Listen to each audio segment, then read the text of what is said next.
morning. We are going to begin the Tulare County Board of Supervisors regular meeting.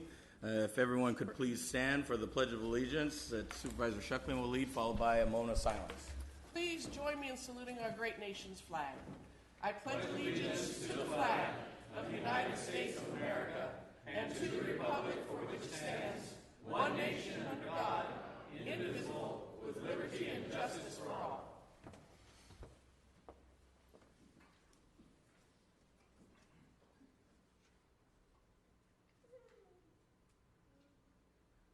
Please be seated. I think I got your seat, Tyler. First item that we will take up is Board of Supervisors matters, and I will begin with Supervisor Ennis. Thank you, Mr. Chairman. Last week I was over in the King City area with my granddaughters who were showing beef at the Salinas Valley Fair, and my granddaughter Sarah did very well. She had 2 steers in the show. They both won their weight class. She went back in for champion and she became the reserve champion FFA.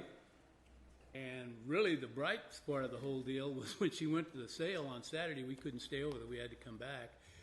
But she got $12 a pound for her reserve champion steer, which is almost unheard of.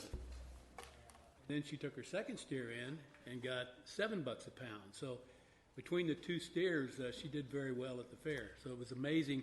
You know, at the Porterville Fair, we do good to get $2 to $2.50 a pound for the steers. And over there, they've got all these big businesses and big farming operations that really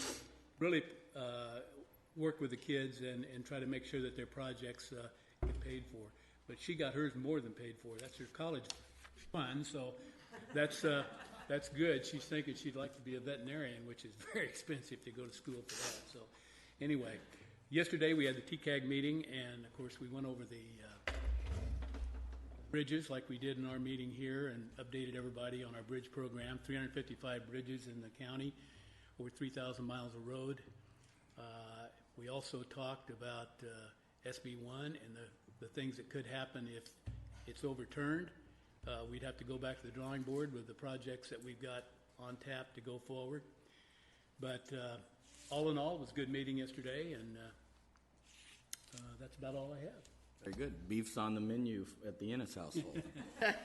I think it's always on the menu at the Ennis household, isn't it, Mike? All right. Very busy week. Last Tuesday, Wednesday, and part of Thursday, I was in Sacramento, as some of my colleagues were, at the CSAC Legislative Conference. It was a very informative conference.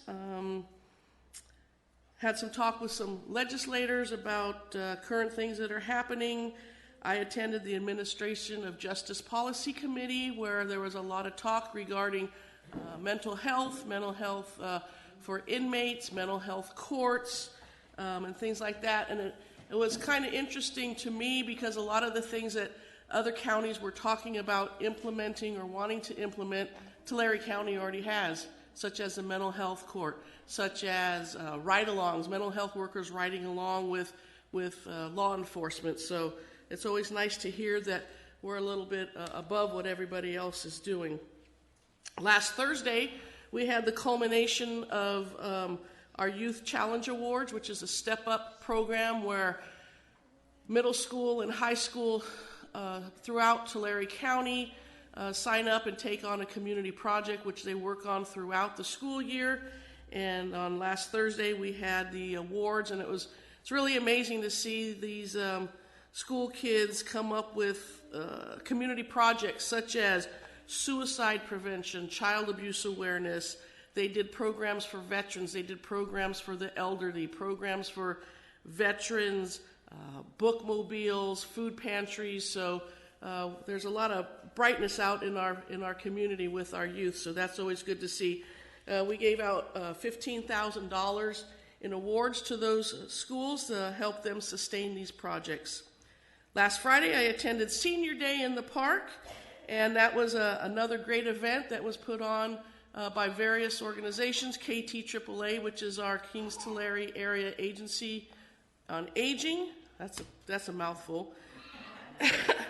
CSET does that for us, and they did an incredible job once again. There were dozens of vendors, both Tulare County organizations, healthcare organizations, nonprofits, just giving a lot of resources out to our senior community.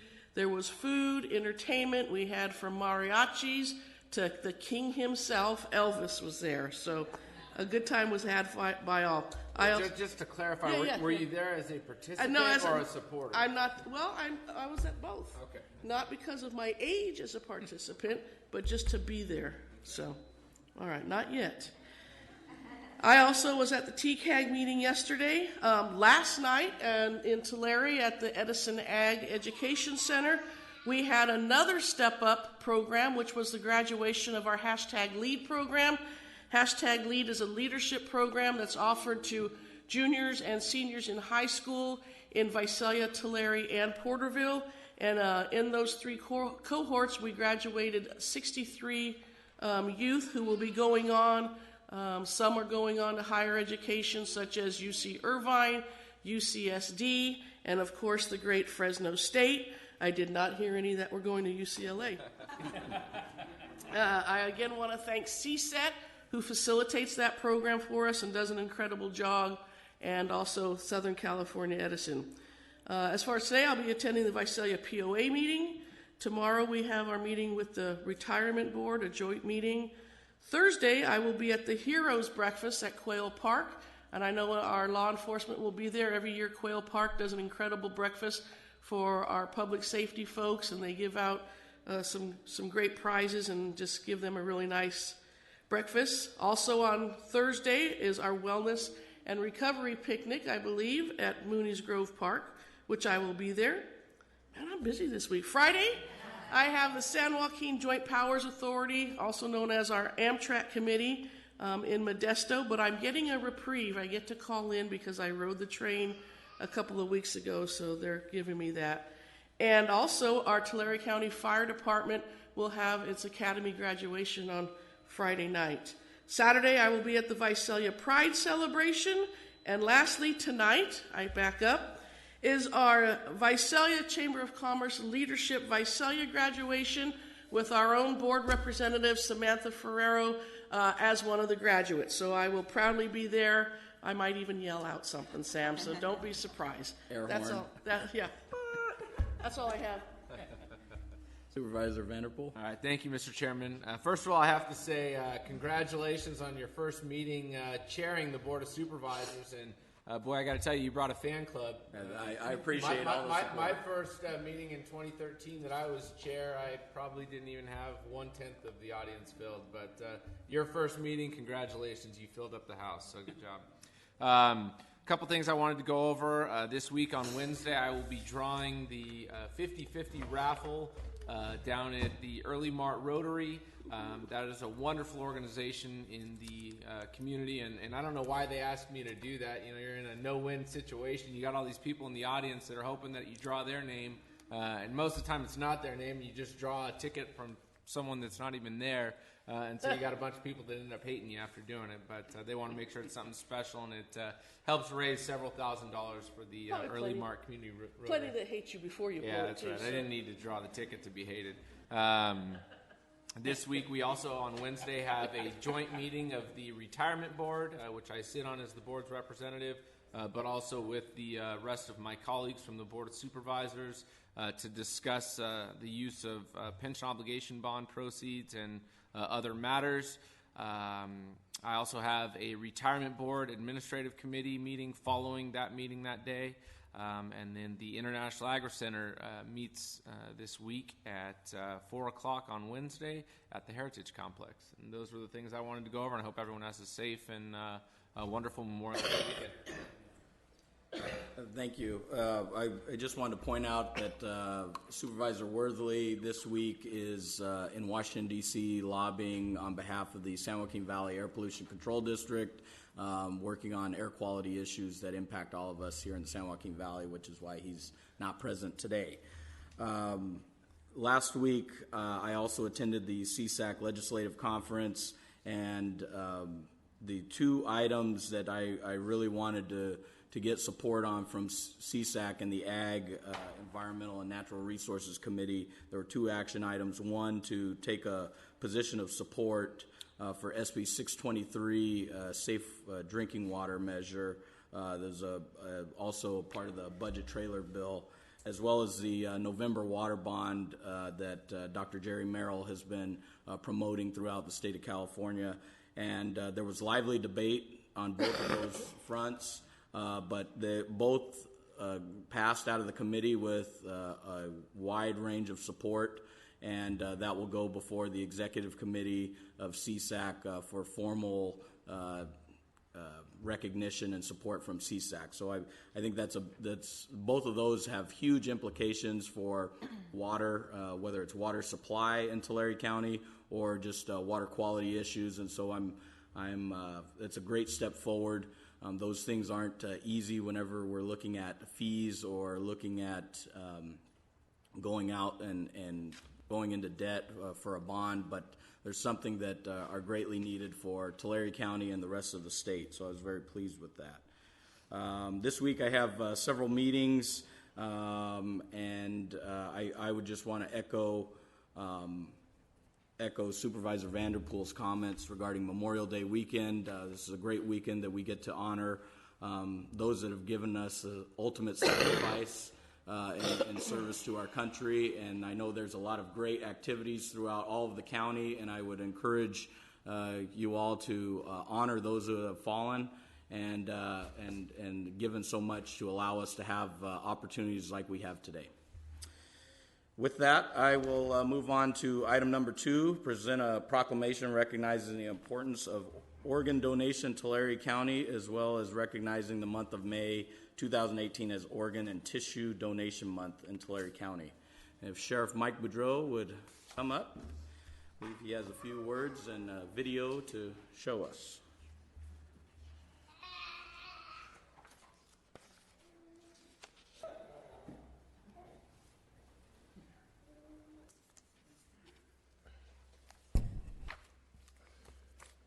Okay, to the board, good morning, Vice Chair, to our County Council, our CAO. Woo, that is loud this morning.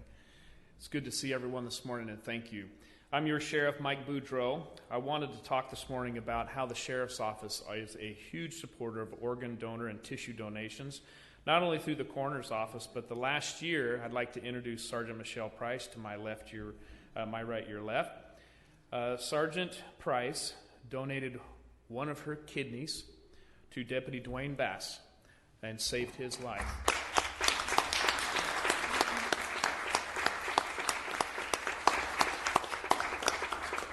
Michelle is one of those hard workers. She's working today, and as I was speaking to him off to the side, she says, we need to hurry this up. I'm covering a shift today. I got to hurry up and go to work. So those are the employees that you love to have, for sure. Not only gives her life to others, but she's out there helping protecting the lives of our community. Just some talking points for everyone. In Tulare County, there are 410 people who are on the National Organ Transplant List. Our Coroner's Office works in partnership with the Donor Network West to help meet some of that demand. Donor Network West consults with our Coroner's Office on almost every case. There have been 24 organ donors out of Tulare County since 2015. More than 80 organs have been transplanted from these donors. There have been approximately 200 tissue donors from Tulare County since 2015, and each tissue donor can touch up to 75 lives. We really encourage people in the audience and those that are hearing today to check that mark on your driver's license to show that you are a donor. I actually, at the FBI Academy, gave my presentation on donor organs and donors and what that represents, and I was shocked at what the human body can do to save not only lives but to help restore quality of life, from eyes to skin to you name anything within your body that can be used. It's used to provide a better quality of life and to save lives. So today I would like to introduce Sergeant Alan Knight. He's our sergeant that oversees our Coroner's Office. Sergeant, if you can come forward for me, please. Who's actually currently working on his PhD, is that correct? Yes, sir. Okay, yeah, close enough. Sergeant Michelle Price and Dwayne Basson, as well as Community Development Coordinator with Donor Network West is Marcela Corona, who's here this morning. So at this time, we have a short video that we'd like to show everybody. And if we could have Teresa, our PIO, present that for us. Thank you. I'm Michelle Price from Tulare County Sheriff's Department. I never thought about I'm Michelle Price from Tulare County Sheriff's Department. I never thought about organ donation before until I saw a help on Facebook for a fellow deputy. It just said, Tulare County Sheriff's Department. I never thought about organ donation before until I saw a plea for help on Facebook for a fellow deputy.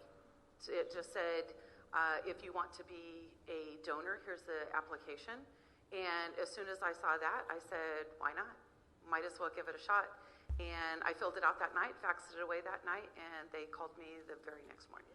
My name is Leonard Dwayne Bass, and I'm retired from the Tulare County Sheriff's Department. Well, I knew Michelle. We didn't hang out or anything, but I met her in different training things. We had driver's training, first aid CPR. We went to SWAT school together. It was very special. Knowing, and I'm not sure I would have done it had it not been one of my law enforcement partners. People say, was it because you two are very close? Actually, not even. Just knowing that he was in desperate need, and the thin blue line goes pretty far. And so knowing that he needed that, and a kidney is truly a spare part. And so when they said it was time to give it, there was no question whether I could survive or live with only one kidney. People do it all the time, every day. What I'd like to say to Michelle is, Michelle, you saved my life. What you did for me is incredible. My family just absolutely adores you. We're always laughing about me having your kidney, and you naming it Wanda. I cannot, and my family cannot thank you enough. I'm Jacqueline Manzanito. I'm from Donor Network West, and I'm the manager of Donation Partner Development for all of our 40 county service area. And I'm here with the sergeant from the Tulare County Sheriff's Department Coroner Division. We work very closely with our coroner partners to make organ and tissue donation happen in the Central Valley for all of those who are awaiting transplant. I'm Sergeant Knight. I'm a sergeant with the coroner's office here in Tulare County. Okay, so at the coroner's office, we've had a long partnership with the Donor Network. And our job at the coroner's office, obviously, is to determine manner and cause of death. But the other thing that we do is when we have decedents that fall under the jurisdiction of the coroner's office, we have an obligation and really a duty to make sure their wishes to be organ donor is honored. And that will happen through phone calls with the Donor Network. At all times of day and night, they will call us. We'll talk about the case. We'll discuss our needs and try to facilitate their needs as well as our needs so we can make sure that that decedent's wishes get honored. And as a donor myself, I encourage everybody to check that box on your driver's license and also consider becoming a living donor and register at Donor Network West. I think it's truly just an inspiring story every time that we hear it. But also many of us know Milt Stowe. Milt Stowe's our mayor out of Porterville who received a complete heart transplant. It was amazing to me that he's walking on his feet within about 24 hours with a brand new heart. It's amazing the life that's saved. And so we also have a recipient in the audience today that didn't know that we'd be calling upon them. Marcella, can I have you come forward and introduce them for me, please? Sure. Good morning. My name is Marcella Corona. I'm the Senior Community Development Liaison for Donor Network West. I am going to call up Mr. and Mrs. Robert Bustamante. They're from the Tulare County area. They live in Tulare. And Gudelia is, believe it or not, a heart and liver transplant recipient. She's getting close to celebrating her 5th year post-transplant. So it really does make a big difference. And I had the fortune of contacting Michelle when I saw her and retired Sheriff Story in the Fresno Bee in the thumbs up section. And I reached out to her back then through the Sheriff's Department Association. They were still both recovering. And I was like, this sounds like an amazing story. And I wanted to be sure to meet them and have them join our forces and speaking with the community about the powerful gift of life. Thank you.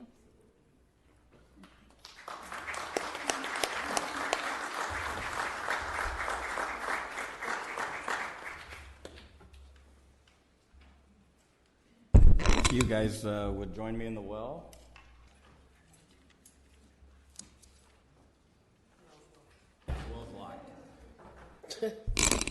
I have a proclamation signed by the Board of Supervisors I'd like to present with the sheriff and the recipients, and for all the great work. And I appreciate Michelle's dedication. I know she regularly patrols Strathmore, and get to see her, and I think this is just one great example of the many people that work for the county and the Sheriff's Department that are committed to life beyond the normal services that we provide on a day-to-day basis. So it's a great honor to present this.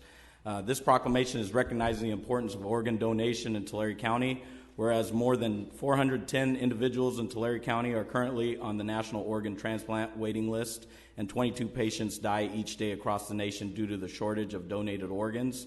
And whereas the Tulare County Sheriff's Office is committed to working with Donor Network West, which serves as the federally designated organ procurement organization in northern Central California and northern Nevada, and works in close partnership with families, doctors, nurses, and coroners and hospitals to connect donors to recipients.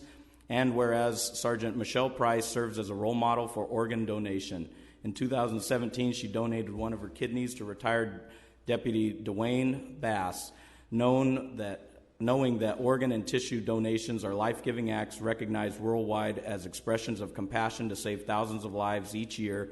And whereas a single individual's donation of the heart, lungs, liver, kidneys, pancreas, and small intestine can save up to 8 lives, donation of tissue can save and heal the lives of up to 75 others. And whereas the spirit of giving and the decision to donate are not restricted by age or medical condition, and whereas over 14 million Californians have signed up with the state-authorized Donate Life California registry to ensure their wishes to be organ and tissue donors are honored. And whereas California residents can sign up with the Donate Life California donor registry when applying for or renewing their driver's license or ID cards at the California Department of Motor Vehicles. Now, therefore, be it resolved, the Tulare County Board of Supervisors does hereby recognize the month of May 2018 as Organ and Tissue Donation Month in Tulare County, and in doing so encourages all Californians to check yes when applying for or renewing their driver's license or ID card, or by signing up at donornetworkwest.org. Signed, Kyler Crocker, Pete Vanderpool, Amy Shucklian, Stephen Worthley, and Mike Guinness.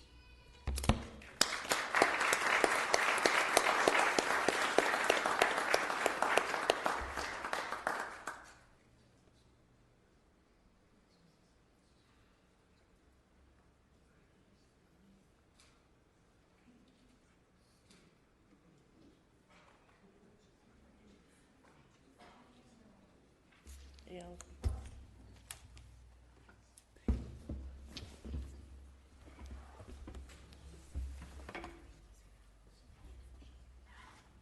Board members want to have any comments? Fantastic. You know, Mr. Chair, I would just make a brief comment and say thank you for bringing this presentation, Sheriff, and really congratulations to retired Deputy Bass, and thank you to Sergeant Price.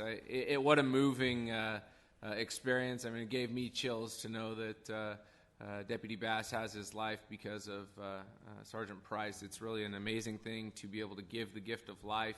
And to know that that happens right here in our community, it's not just something you see on the internet, is really special, and again does show what wonderful people we have here working for Tulare County and in Tulare County. So really great to have that presentation today. Thank you. And the same here as was said, you know, every day, Michelle, you go out there and, well, maybe not every day because you do have some days off, but no, Brian, she doesn't.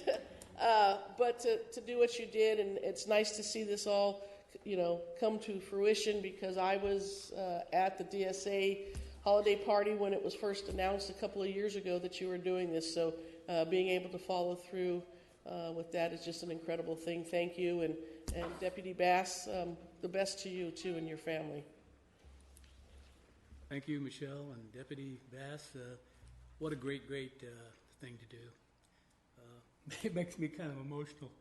But anyway, Milt Stowe, like the sheriff was saying, is a good friend of mine from Porterville. He's the mayor. He'd been looking for a heart for 4 or 5 months up until the time he received this heart. And like they say, within a week, he was 200% better. I mean, his old heart was just like an old worn-out football. It looked like a big piece of worn-out leather. So thanks to the people that do step up and donate these organs. It's very, very important to the lives of a lot of people. Yes. Thank you.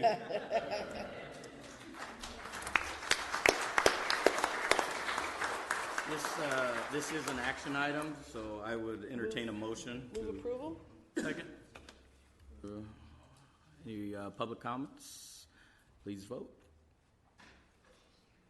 And the vote is 4-0 with Supervisor Worthley absent. Thank you. We'll now move on to public comments. Anyone wishing to address the Board of Supervisors on matters that are not on the agenda but within the jurisdiction of the board, please do so at any time. Please state your name and address for the record, and your comments will be limited to 3 minutes. Either microphone. Councilman. Good morning, Chairman and board members. My name is Scott Harness, Mayor of the City of Dinuba, and 653 North Hayes, Dinuba, for the record. I come today to ask for support from the board in opposition of SCA 20. SCA 20 started out as a Senate Bill 1466 from Senator Glazier from Antioch. And what he's proposing is that we take our 1% Bradley Burns sales tax and distribute that amongst purchasing cities. So for the city of Dinuba, that means the $4 million we receive in internet sales tax because of the point of sale, which is the traditional Bradley Burns, and turning it to a point of purchase. So spreading it out amongst 430 plus cities, 450 cities. It's disastrous for a city like Dinuba. $4 million, 40% of our budget. Keep in mind, our public safety, like our paramedics, are servicing the unincorporated jurisdictions of the county, such as Munson, Sultana, Cutler and Orosi, and London Traver. So again, it's just a letter of opposition. I come to you. I will be going to other surrounding cities. I do not feel confident in the opposition from the League of Cities. I understand their position. There are very few distributors versus the amount of cities they represent. So it looks like it's going to be one of those valley fights again. My short time, 7 years in the city of Dinuba, I have watched the RDA decide to take money from us. I've seen them then decide to dissolve, and I would say that was RDA money. They just decided they wanted $1 million back. Then they decided to dissolve the RDA, and now they're going to take this from us. And what's next? The state just continues to get in our affairs, and if we don't do something together, it's going to be disastrous for your neighbor to the north. So please consider putting that on an item. And if you have any further questions, you can always reach out to myself or staff through Linda Barkley, our city clerk. So thank you all for your time. Thank you, Mr. Mayor. Any other public comments on issues that are not on the agenda but within the jurisdiction of the Board of Supervisors? Seeing none, I will close the public comments, and we will move to our consent calendar. Item 15 will be pulled for separate comment. Item 19, I have asked the department to clarify some of the language, and that will be pulled and come back at a later time for further consideration. Item 20 will be pulled for a brief presentation.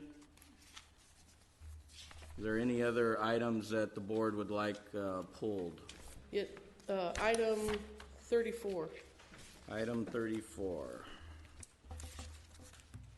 We'll pull item 34. Any other items? Mr. Chair, if there are no further items to be removed by the Board of Supervisors or members of the public, I would move for the balance of the consent calendar be approved. Second. Are there any items from that the public would like pulled? Any public comment? Seeing none, please vote. And the balance of the consent calendar passes 4-0 with Supervisor Worthley absent. First item we will take up is item 15. Thank you, Mr. Chair, members of the board, CEO, County Council, Jason Britt, HHA Director. I just want to make a quick comment and just call to the board's attention that this agreement is in keeping with our commitment to the Strategic Finance Committee and the board and the CAO in trying to bring in as much revenue as we can to help with our jail medical and mental health costs. And this is a program that will, allow us to draw down some federal matching dollars for individuals who have outpatient in-hospital stays longer than 24 hours. So that will defray some of those costs for that contract. So I just wanted to point that out and appreciate you for your support and entertain any questions if you have any. Any questions from the board, members of the public? Seeing none, I'll entertain a motion. Move for approval. Second. Please vote. Motion passes 4-0 with Supervisor Worthley absent. Next item, item 20.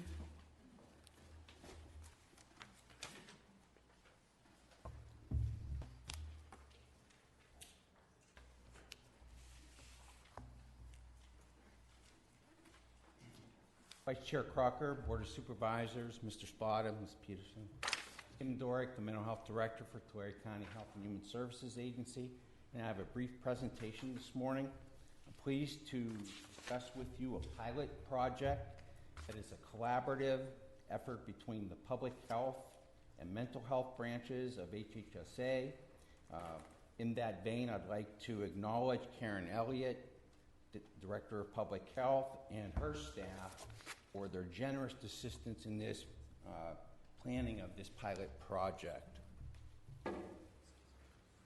Just going to do a quick overview of the project description, what we have to go through, and the request for approval. What is metabolic syndrome? It's not typically known that individuals with serious and persistent mental illness die 25 years sooner than the average population. And generally that is due to this metabolic syndrome. Individuals with serious and persistent mental illness are far more prone to risk factors that may cause obesity, high blood pressure, cardiovascular disease, and diabetes. So when we're talking about individuals in treating their wellness, we can stabilize their mental health symptoms, but now if they've developed diabetes or some serious physical disorder, we're talking about quality of life.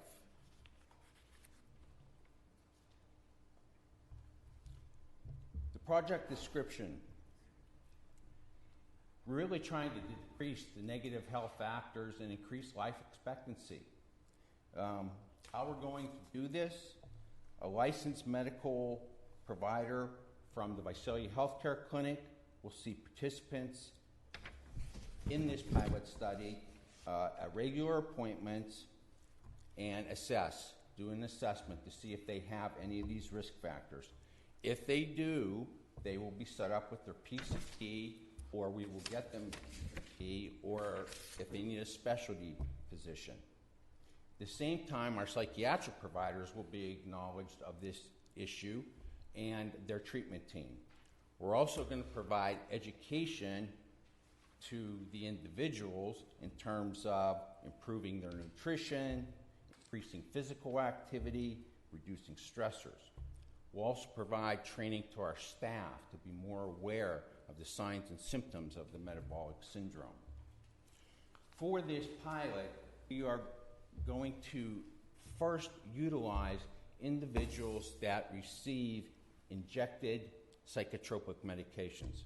For some reason, and research is not clear on this yet, those individuals are more prone to metabolic syndrome. So we wanted to start with that group.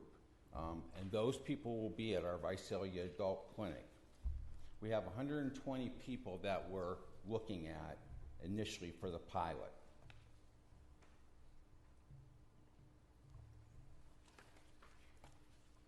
This process to use innovation funds has a number of areas that you have to go through. First, you need to have a stakeholder group. A stakeholder group has to identify an issue. Then you need to have local approval through your mental health board. Typically, that's a 30-day public post for comment. And then it will go to the Board of Supervisors as it is today. If, in fact, the Board of Supervisors approves the plan, then it is sent to the state, who then determines if these funds are innovative enough to utilize MHSA innovation funds.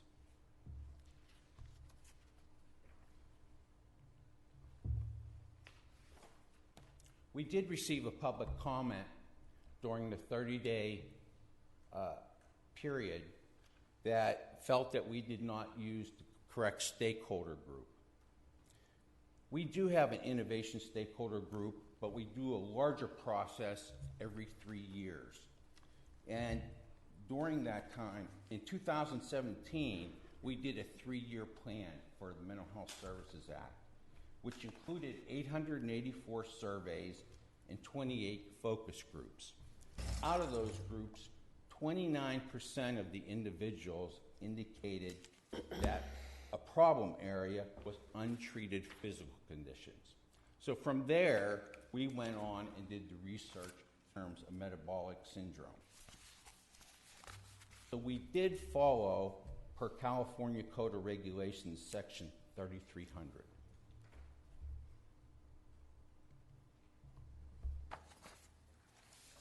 What we did do, because of the issue, we separated the innovation plan from our 3-year MHSA plan and posted the metabolic syndrome pilot for 60 days out of 30 days for public comment. It finally was approved by the Mental Health Board on January 9th. So today, I am requesting from the Board of Supervisors that you would respectfully approve this pilot project so that we can move it up to the state for their potential approval, use innovation funds for this worthwhile project. Questions of me? Any questions, board members?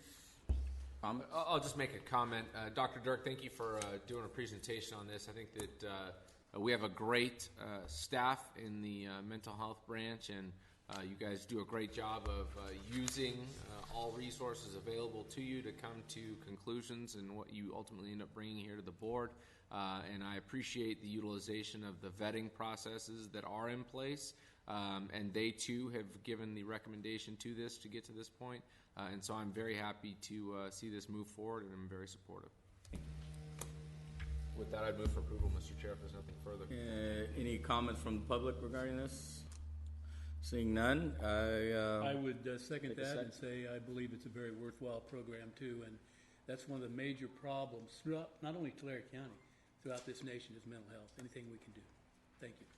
Thank you. Please vote. And the motion passes 4-0 with Supervisor Worthley absent. Next item we have is item 34.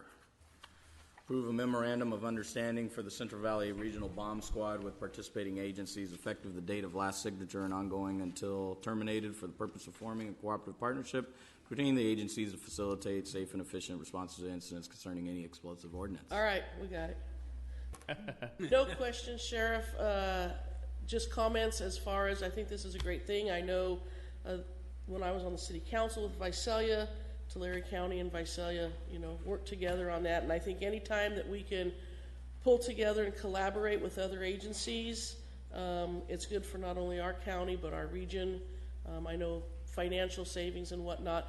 One question, any other agencies that may pull into this in the future, locally or? We're always reaching out. What Yeah. happened in this case is Kings County Sheriff, he's a friend of mine, reached out recognizing the need. We thought, what better way, as you mentioned, regionally, that we begin to expand our outreach when it comes to our collaborative relationships. This just perpetuates that. It makes our force stronger. It really is an impact fiscally, as well as providing more operators that are able to mess with bombs. Quite frankly, I don't want to be anywhere near one. But we do have people that are interested in the ability to get into these classes. Is very, very difficult, and they're very long. This just makes a nice workforce for us, and it's truly a benefit to the county as well as the region. And as always, hopefully it won't be needed, but I think we'll have a strong bomb squad if it is needed. So that's all I had to say. Thank you. Okay, Vice Chair, thank you. Great job, sir. Move approval if there's no... All right. Any members of the public want to comment? Second that. Take a second. Please vote. Item passes 4-0 with Supervisor Worsley absent.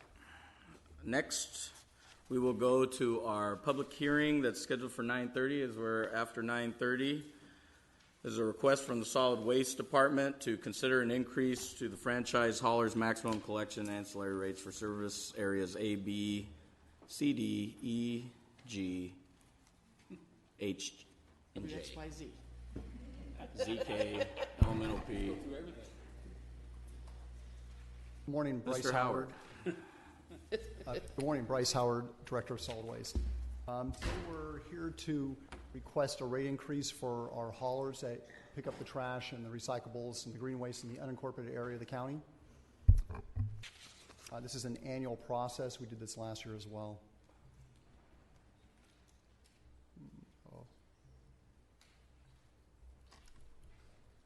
There we go. So we've gone through several iterations of trying to get a rate adjustment process that is simple and easy, and so we went through a couple different iterations to get there. What we have now is we take a blend of CPI indexes from the LA area and from the San Francisco Bay Area. We average those two out, and we use that as our rate increase. Also, we have a 3% cap on that rate increase, and then we have a zero floor. So if it ever goes the other direction, both of those have rollover features. This year, our CPI blend ended up just above 3%, so the rate increase we're asking for is for 3% this year. There's some rate comparisons. As you can see, for residential service, we're a little higher than the sort of metropolitan areas because we're a little more spread out, most of our area. This is a blend of different areas. And the commercial 2-yard rate, you can see we're significantly higher than some of the others, but once again, that really has to do with distribution, route density, and the areas being more spread out. The city Dynuma rate is actually a little off. That's actually probably double that. These are the proposed rates. Look, I know. Look very close. The real thing. Oh, yeah. Just trust us. Yeah. Trust us. Yeah, on line 27, Yeah, what yeah. I can read everything else but that. I'm not sure I can read mine either. So the real takeaway on this is that, on this particular sheet, is that it is a 3% rate increase, but 15% of that business that somebody does is actually going directly to us at the landfill, and our rates aren't going up. Our rates are staying the same. So that 3% rate increase is actually multiplied by 85%. So the effective rate to the customer is 2.55%. That's really what this table shows, the meaning of it. There are some rates that do go up by 3%. Those are the ones that don't have a disposal component to them. So as long as we keep the landfill rates the same, we'll always get that 85% times CPI rate increase. And so the request is to approve the maximum amount that the haulers can charge and the attached table 3% rate increase. Comments, questions from the board before we open the public hearing? Well, I think, Mr. Chair, I think the problem here is the fuel costs with cap and trade and SB1. We got so many things into this mix now that, and the haulers out in the county areas, like you say, it might be half a mile till they get to the next residence they're picking up from, where inside the city they're picking up multiple units within a block. So it's very volatile. One of the previous models that we used had a fuel component to it. We negotiated that out and just went to a CPI. One of the problems with consumer price index is it doesn't pick up certain types of volatility. Right now in our marketplace, the big volatility is on recyclables and selling commodities. We're all hearing about the China ban. Our commodity prices are cratering right now. So a lot of the haulers are coming back to us asking for a new way to look at our agreements. That's happening throughout California.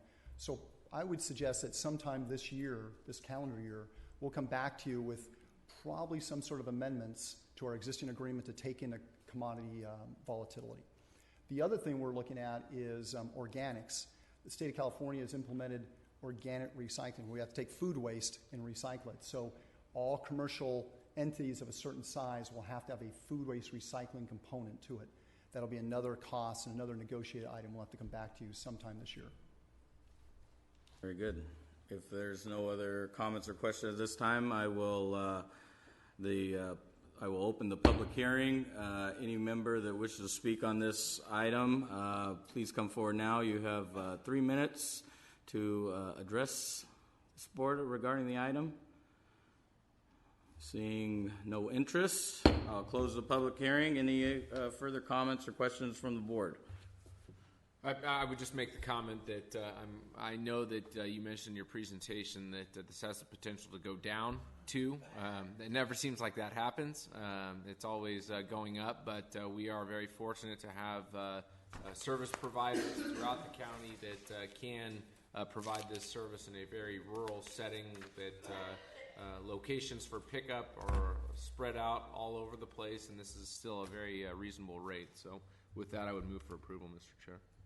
Yeah, I just echo, I think, the comments that Supervisor Ennis stated. There's other regulatory factors that impact this industry that are outside of this county's board, and I don't think that any of us like additional fee increases, but that's kind of the regulatory environment that we live under.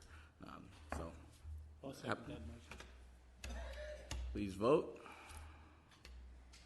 And the item passes 4-0 with Supervisor Worthley absent.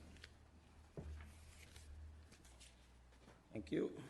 We'll now move to our untimed portion of our agenda, and we will take up item 36, a presentation given by the District Attorney's Office regarding Reducing Crime and Keeping California Safe Act of 2018. Always a pleasure to be here. I'm your District Attorney, Tim Ward. I stand before you today asking the board ultimately to support what should be an initiative that is actually this week getting turned in and should qualify for the November ballot. As you know, I sit on the California District Attorneys Association Board of Directors, and as such, I had the honor of standing on the front lawn of the Whittier Police Department when this initiative was launched.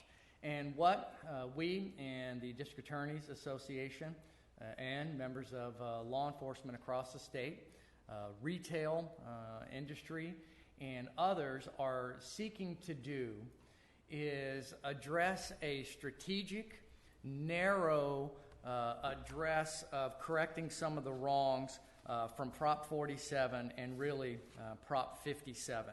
If you remember, Prop 57 passed, and it was presented to the voters in the state as granting, and I'm going to surmise it here really, granting early release for what are considered nonviolent felonies. And as you know, Prop 57 had other aspects, but it passed. And then began a great flood of questions of what exactly is a violent and a nonviolent felony. You may remember the Stanford rape case of the unconscious person. That crime under Prop 57 is not considered to be a violent felony. There were a number of attempts to change these list of nonviolent or violent felonies. In the legislature, I and members of my association, I know Law Enforcement Sheriff's Association, we took numerous trips to Sacramento and tried to get the legislature to change it. Despite our best efforts, we could not get one single legislative fix out of a committee and to a Florida vote. So let me tell you real quickly, let me give you a list, and this is just a small list of what are right now in the state of California, under Prop 57, they are considered to be nonviolent felonies. And the crux of that is inmates that are convicted and sent to state prison, they are subject to early release for these crimes. Human trafficking of a child, abducting a minor for prostitution, rape by intoxication or rape of an unconscious person, assault with a firearm, drive-by shooting, felony domestic violence, assault with a deadly weapon, solicitation to commit murder. Here's one we all, this goes back a while, but we watched in horror the video from the subway system as the individual had a bomb and it blew up early, right? We all remember that video. Guess what? In the state of California, exploding a bomb with the intent to injure people under Prop 57 is not considered a violent felony. So what this initiative will do is we are not increasing the punishment up front for these crimes. So let's say shooting at an inhabited dwelling is punishable by a maximum term of 6 years in prison. The initiative does not add a term for that imprisonment. It does not make that crime a strike where it can be priorable in future. It changes nothing along those lines. All this initiative does is say an individual that is duly convicted of that crime and sentenced to state prison should not be subject for early release. And I think that is, I really think that's just a common sense approach, that there are certain crimes that were swept up in Prop 57 that are in fact, as we in the common vernacular here talk about, they're really violent crimes. I'll tell you that just about every one, if not every one of the crimes that are in this initiative have victims. And I get asked as prosecutors, our prosecutors get asked two questions all the time from victims and their families. One is, how many times do we have to come to court? And we can generally answer that question and guide them in the process. The second question that we always get answered is, how much time is he or she going to get? And now, under Prop 57, we really do not have the control that, not even control, I should say, the understanding that we used to have to advise victims and their families of when the inmate's going to be early released, because it's so much in the discretion of CDCR. So that's a narrow aspect. There's really four components to the Keep California Safe initiative. The next one is one that's very important to us as a county, to us as an office, and we're reading about it kind of at the state level now. This goes back to Prop 47. After the passage of Prop 47, and a number of crimes were changed from felony to misdemeanors, as a side component of that, those individuals were no longer subject to DNA collection. So the state DNA database has dwindled by thousands and thousands and thousands of samples, as you can imagine. And as a result of that, what I will arguably say are cold hits from DNA arrests have decreased by the thousands. We in Tulare County, we actually have a cold hit homicide case from the crime occurred, I believe, in 2009. And the individual was recently picked up in Los Angeles based upon a subsequent arrest and a DNA match going back to the 2009 crime. So the DNA database, I think, is a major component of it as well. The third component, and really the reason why the retail industry is championing this and are by far presenting the majority of the funding that has allowed us to capture signatures and qualify, is what we're calling, in essence, a serial theft component. After Prop 47, it basically reduced felonies to misdemeanors. That impacted the retailers, not only in our communities, but communities, cities across our state. And it, in essence, reduced or took away the ability to punish individuals for repeat theft offenses when the value of the property they took is less than $950, right? This component would add one small factor, that if an individual has, if it's a third time stealing and the property amount is $250 or more, it would allow the district attorney's office to have discretion to file that charge as a felony. So we still have discretion to not, but it would give prosecutors across the state a little bit of accountability for serial thieves. And as you read what's going on in the state, it's estimated that property crimes, theft from our businesses are going up anywhere from 10 to 20, 25%, depending on the jurisdiction around the state. So that's really a state issue. And then the final component is why we were sitting on the grounds of the Whittier Police Department. And it was the individual that murdered the officer had been arrested 5 times in the last 7 months, and he was on, in essence, parole. And there is no provision right now in the state of California that anybody in the prosecutor's office or anybody in the court system must be made aware anytime someone violates or potentially violates the terms of their supervised parole. So the fourth component really it has 2 parts. One would, when the Board of Parole is looking at an individual who to release, right now, after 47 and 57, they only have to look at the committing offense. This initiative would make them have to look at the inmate's entire criminal history. I think that makes sense. And then it would also, that if an individual is caught or potentially violates their parole, a number of times they must come back to the courts and the district attorney's office must be made aware of these potential violations. Are they new offenses? Is there something more that can be done? I really think that's kind of a minor and a very, very narrow aspect of it. Really, the crux is violent felonies, the DNA collection, and then some serial theft. It's my understanding that the initiative is being submitted this week. The signatures are collected, the money generated to do that.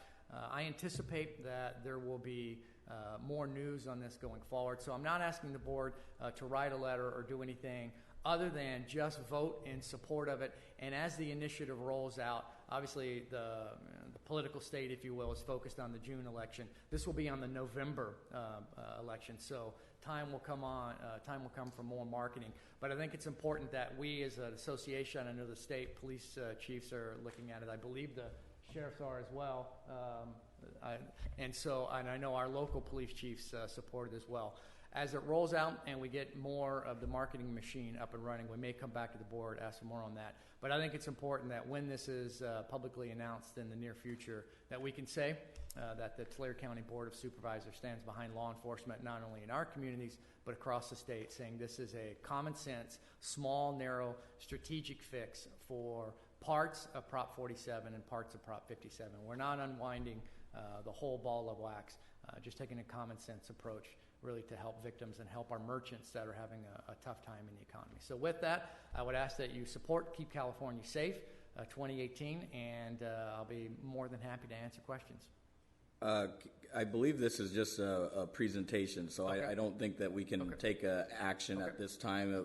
The agenda item wasn't that way, but I think that we definitely take comments and any questions that the board has, and I think I would like to see the initiative language so that we can review it, and it sounds like a very worthwhile initiative to support. And that's certainly, that's completely understandable, because as it qualifies, it has to go through title and summary. As you know, what we're calling Keep California Safe, when it appears on the ballot, it'll be something different. But I'll be happy to do a more detailed presentation. I knew, our office knew going into today, we were up on the time crunch of getting it released, but I knew the board had a large agenda today, so, and I did not want Supervisor Vanderpool telling me I talked too long, so. I was waiting for my chance to make a comment, and when you made a comment about bringing back a more detailed presentation, giving an attorney that opportunity, I have a feeling we're going to be here for several hours when that does come back. But I try. What I do want to say is what I really like about this initiative as it stands currently is it's really grassroots. So it's the men and women throughout this state that are charged with keeping our public safe, regardless of what can come out of a statewide election or statewide legislature action. These are the people, these are the individuals that are charged with the goal of keeping our public safe. And clearly, Prop 47 and Prop 57 has proven to threaten the safety of our community by not incarcerating or punishing the individuals that are perpetrating these very violent crimes from that list that you read off that are currently excluded from that language. So I'm very supportive, really like that these local prosecutors and local law enforcement officials are putting this together and putting it to the state for a vote, because I think it will make our community safer. So look forward to that coming back. Thanks. Any further comments or questions from the board? I just tell Tim, we support you very much. I just don't know where the common sense has gone in California. It's completely gone. But thank you so much, and we will. Any members of the public wish to comment or ask questions? Please state your name and address for the record.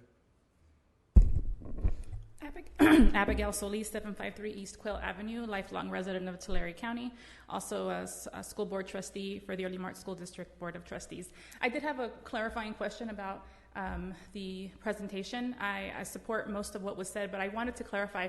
Did you mention that this act would give Tulare County District Attorney's Office the discretion to file a felony for someone who has stole something over $250?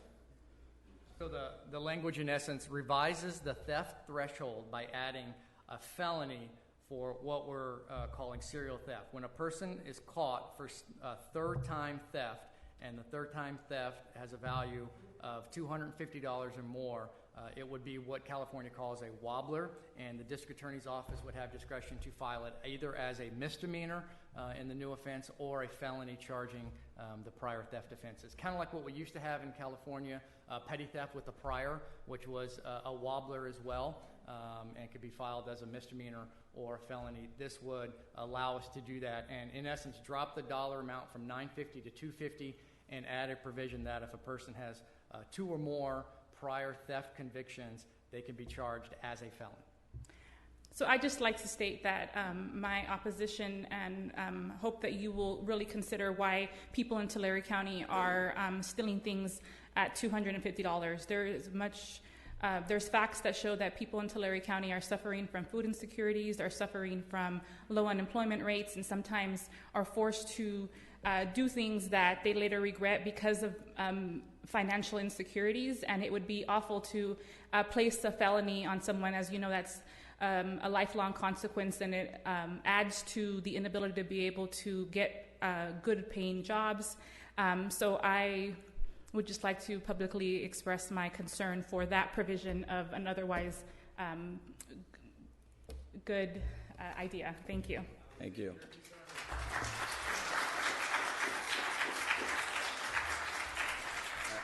I would just ask the members of the audience for this and for future, please refrain from clapping, cheering as we like to continue. I appreciate the support for that, but let's keep that to a minimum. Yes. I wasn't planning on speaking on this one, but it ties to what we're going to be here for with the sanctuary state. Please state your name and address. Ben for the Brookline, record. Central Valley resident citizen.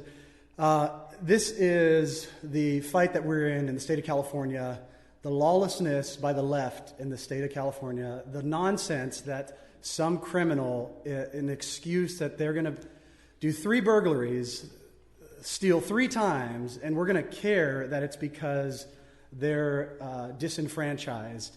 It's crime. It's time that we restore the rule of law. We protect our law enforcement. We protect our citizens.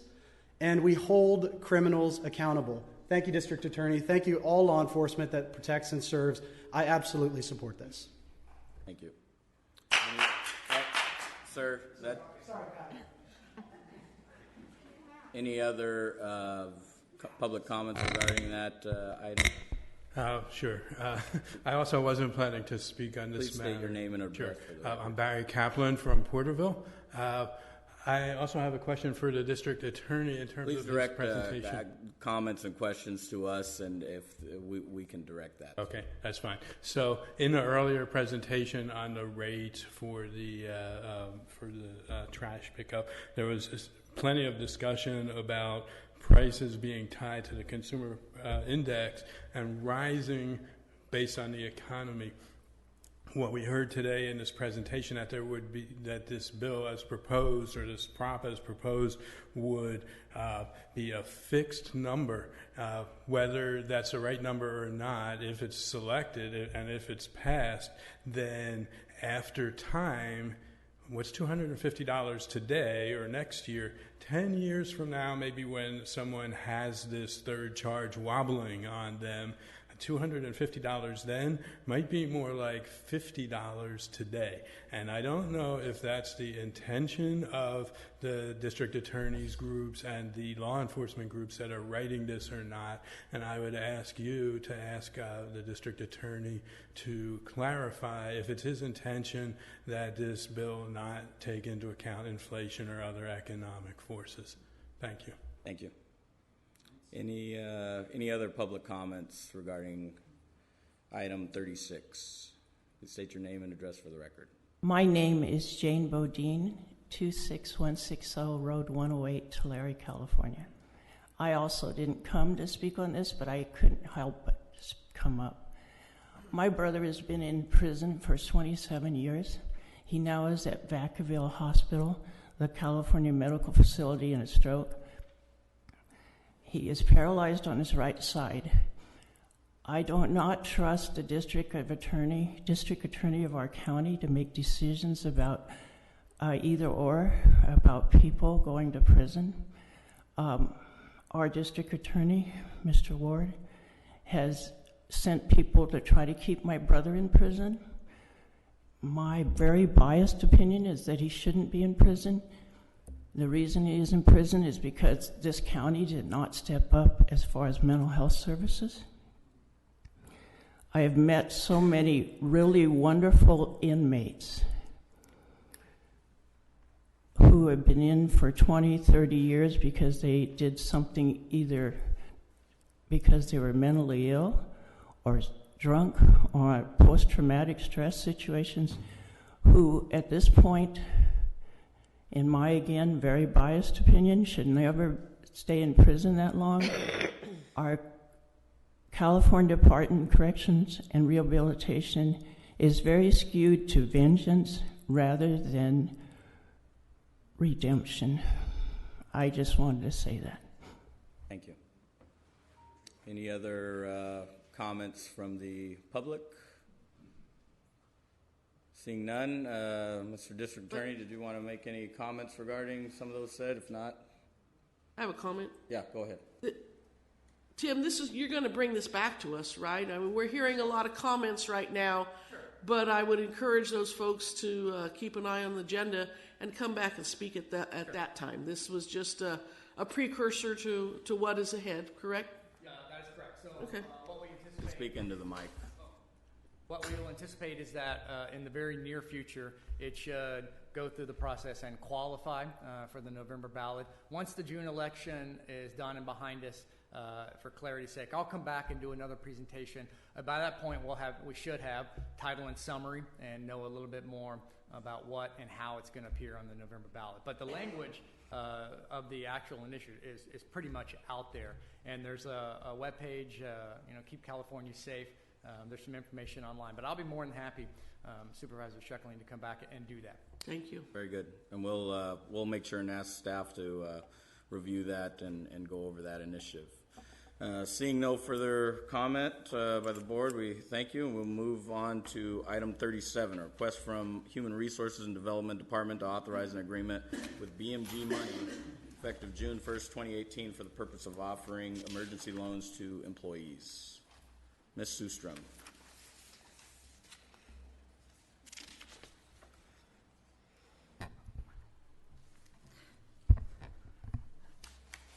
Good morning, Sitting Chairman Kyler Crocker and members of the board, CIO Spada and County Counsel Deanne Peterson.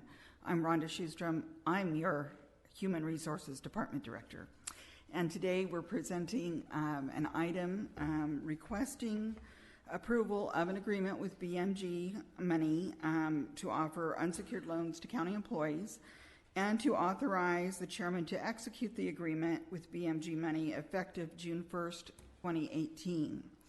And with me today is John Grogren, who is the Central Growth Director, Regional Growth Director yes. with BMG money, and he will be presenting the actual PowerPoint presentation. But before we get to that, this is a voluntary benefit, and it's in keeping with the various employee discounts and benefits that we have brought to our workforce. This would provide loans to our county employees, and the benefit of this is that employees who are now having to use what we call the storefront payday loans, because they have poor credit and have poor credit scores, or because they can't obtain credit cards because, again, potentially poor credit, are having to pay hellacious interest, up to 450, 460% interest on their loans. And it's kind of this, it's a situation where they'll get one loan, and then in order to pay back that loan, because of the high interest, they're having to go back and obtain 5 to 6 more loans to pay back that initial loan. So this would just be another resource for our employees to draw upon who may be in that situation, and this would allow up to 24-month loan repayment, and it would be done through our payroll deductions. So we're holding our county employees accountable through payroll deductions, making it easy to pay back their loans. And so at this time, I'd like to pass it on to John and have him go through the PowerPoint presentation. Great. Good morning, everybody. My name is John Grogan. I'm the Regional Growth Director for Loans at Work, which is a program administered by BMG Money. And our mission is really to enable public sector employees to solve financial emergencies in a socially responsible and reasonably priced manner. So really, what this loan program really attacks is the scourge of payday lenders and other high-interest lenders. Even locally in Visalia, there are 16 storefront payday loans that charge rates of up to 460% for smaller loans, and even up to 212% for larger installment loans. To give that some kind of context, there's 5 Starbucks and 6 McDonald's. So McDonald's and Starbucks together, there's 11 locations in Visalia. There's 16 payday loans. So it shouldn't be easier to get a payday loan than it is a cup of coffee or a burger. There's actually more Starbucks than that, but... Oh, okay. But it's... You're counting the Pete's one been to everyone. Yeah. Well, it is what it is. Yeah, so like I said, some of the quick facts and figures about payday loans in California is, yes, absolutely, they're allowed to charge up to 460%. Scarily, 76% of customers take out 7 or more loans a year, as Rhonda pointed out. The problem is that the payday loan industry is not it's not interested in helping people pay their loans off. It's simply interested in issuing new loans, gathering fees, and compounding interest. There's $500 million in fees charged to California residents yearly through payday loans, and 75% of those charges are levied onto people with 7 loans or more, those who least can afford it. In fact, 69% of all payday loans issued in California are taken out by people with 7 loans or more. So unfortunately, because of credit tightening since 2008, it's harder to obtain credit. You need a higher credit score. If you had a credit score that's beneath 670 FICO, you simply cannot get a credit card. And at 670 and above, you're looking at rates of about 24%. So that's considered good or excellent credit. Further up is when you get the lower rates as well.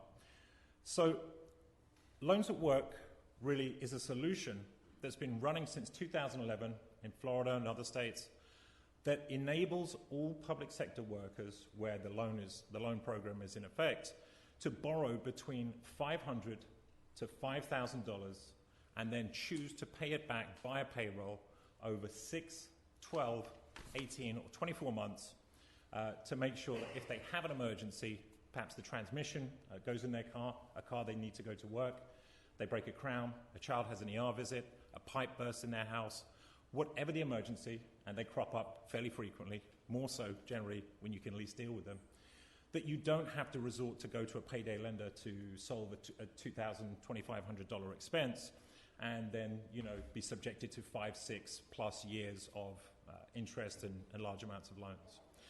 So, to give you a kind of comparison of the cost for the Loans at Work program, we charge an interest rate of 23.99%, with the caveat that interest is simple interest, not compounding interest, as you'll find with credit cards, especially payday loans. That simply means there's no interest on interest. Loan payments in capital and interest are decreased monthly in equal amounts. So at that 23.99% with simple interest, effectively to borrow $1,000 over the course of 12 months with the Loans at Work program, it will cost an employee about $135. To give you some comparison, and you can find this on the Speedy Cash website, well-known payday lender, they will offer a $2,600 loan, which if you pay that back over 42 months, which is the example on their site, you'll pay back about $12,500, which is just obscene. So we've been running this program mostly in Florida since 2011, and we've been expanding to the western states. We work with many, many counties, Seminole County, Leon County, where Tallahassee is. We just got approval from the Board of Commissioners of Miami-Dade County to offer the program. More on the western side of things, Salt Lake County recently launched this program with us. The mayor and the head of the labor group was really instrumental in driving that forward. And I've just literally come from New Mexico yesterday, where Bernalillo, Dona Ana County, the city of Albuquerque, and the city of Las Cruces all have programs. City of Santa Fe is issuing an RFP for this program as we speak. It's being drafted. So the Loans at Work program is really just a reasonable way and a safety net and a loan of guaranteed issue for employees to be protected against pernicious payday lenders. And even though we've talked a lot about storefronts, really the online lenders are a very high threat as well. Their interest rates are usually ranged for a no credit check loan, which is what Loans at Work program is. Their rates are usually between 120 to 180% APR, which is just crippling.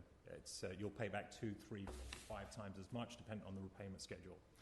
The Loans at Work program has no charges, no prepayment penalties, no costs, no origination costs. If an employee does leave the service, there's no risk or liability to the county. There's no cost for the service. We simply let employees know that we will to send their payment to us. And the first thing we'll do is ask them if they need time to pay. Oftentimes, if they have left their employment, they may not currently be working. We have a very cooperative collections policy. It proves to be quite effective. Strangely, people react well when you don't harass them for money. But generally, because the Loans at Work program is the only option, or when the people are faced with only other terrible options, they're very happy to pay. But I would say the best, we have some other measures in place as well that really help people rebuild their credit. And the real message here is that if you can get credit elsewhere, if you have credit cards, if you have savings, please use it.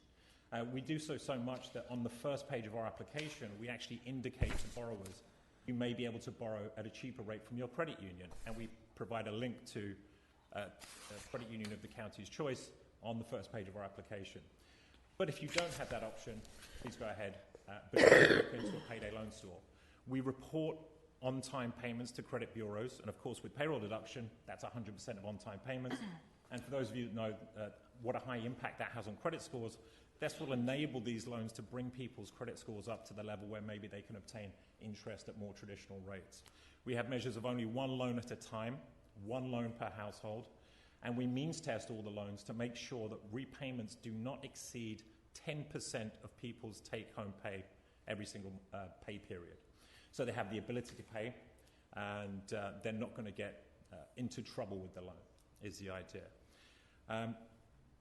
So, I've waxed lyrical a little bit, I think, about how good our program is, but I think the best way to get a good read on the program is really from the borrowers, the employees, and the labour group members that use it. We recently did a survey. We had about 5,000 responses from borrowers.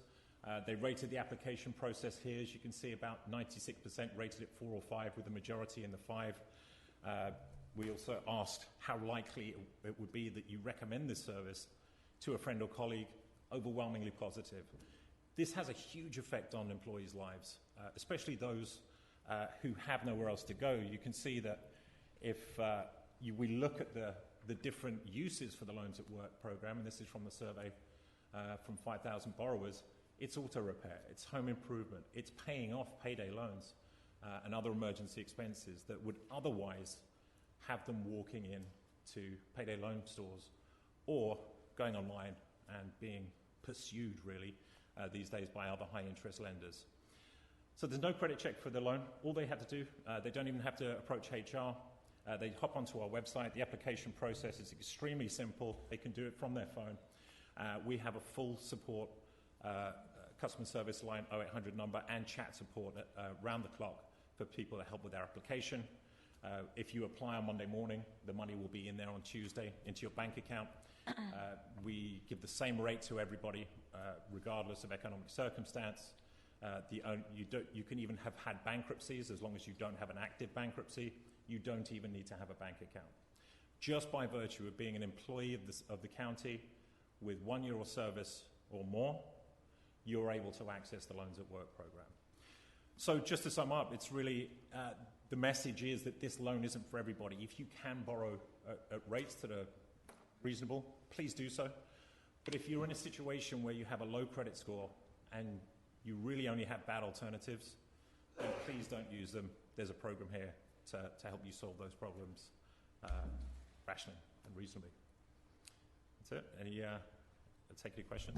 So there are no initial fees, setup fees, anything. It's just a flat, you ask for a certain amount and that's what you get, and it only costs you the payback and the interest amount.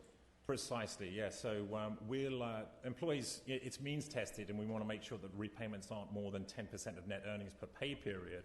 So perhaps if you were making $20,000, you wouldn't be able to borrow $5,000 and pay it back over 6 months. The payment would be too high.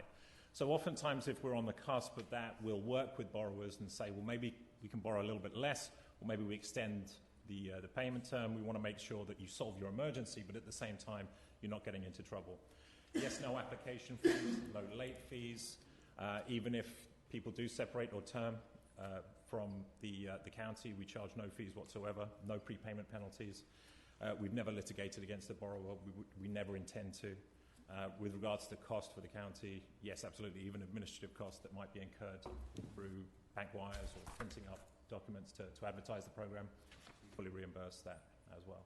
I just have this question. Who brought this forward? Was our employees wanting this or what?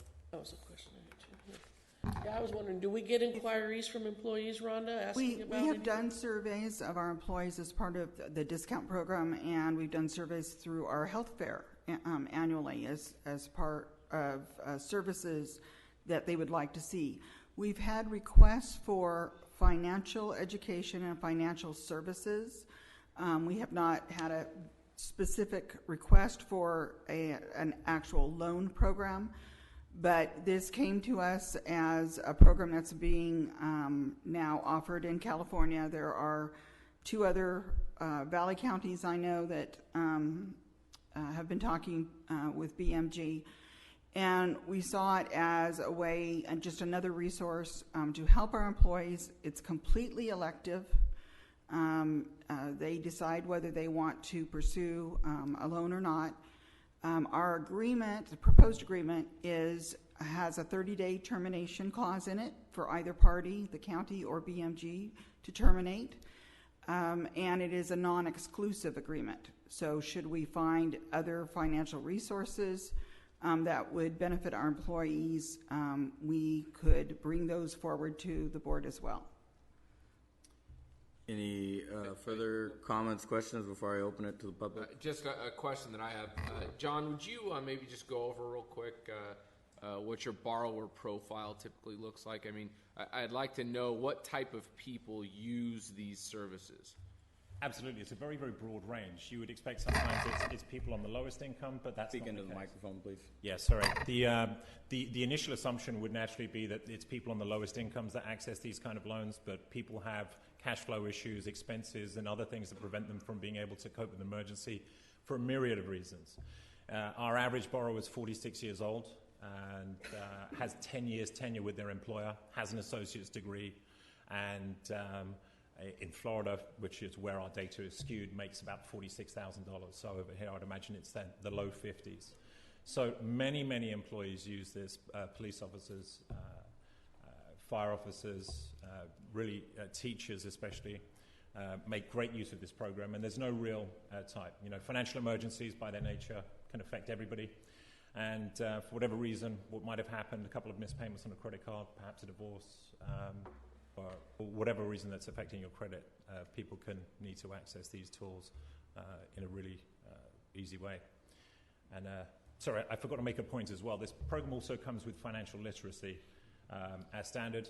We'll ask HR however much of that they'd like to make use of, but we also work with a company called Spring 4, which is a curated range of financial resources that all employees, regardless of whether they participate in the program or not, can access on a range of financial topics from their phone, their laptop, or anywhere, even on over the phone as well, regarding student loans, mortgages, credit cards, obtaining credit cards, qualifying for mortgages and stuff like that. And that comes as standard with part of the package.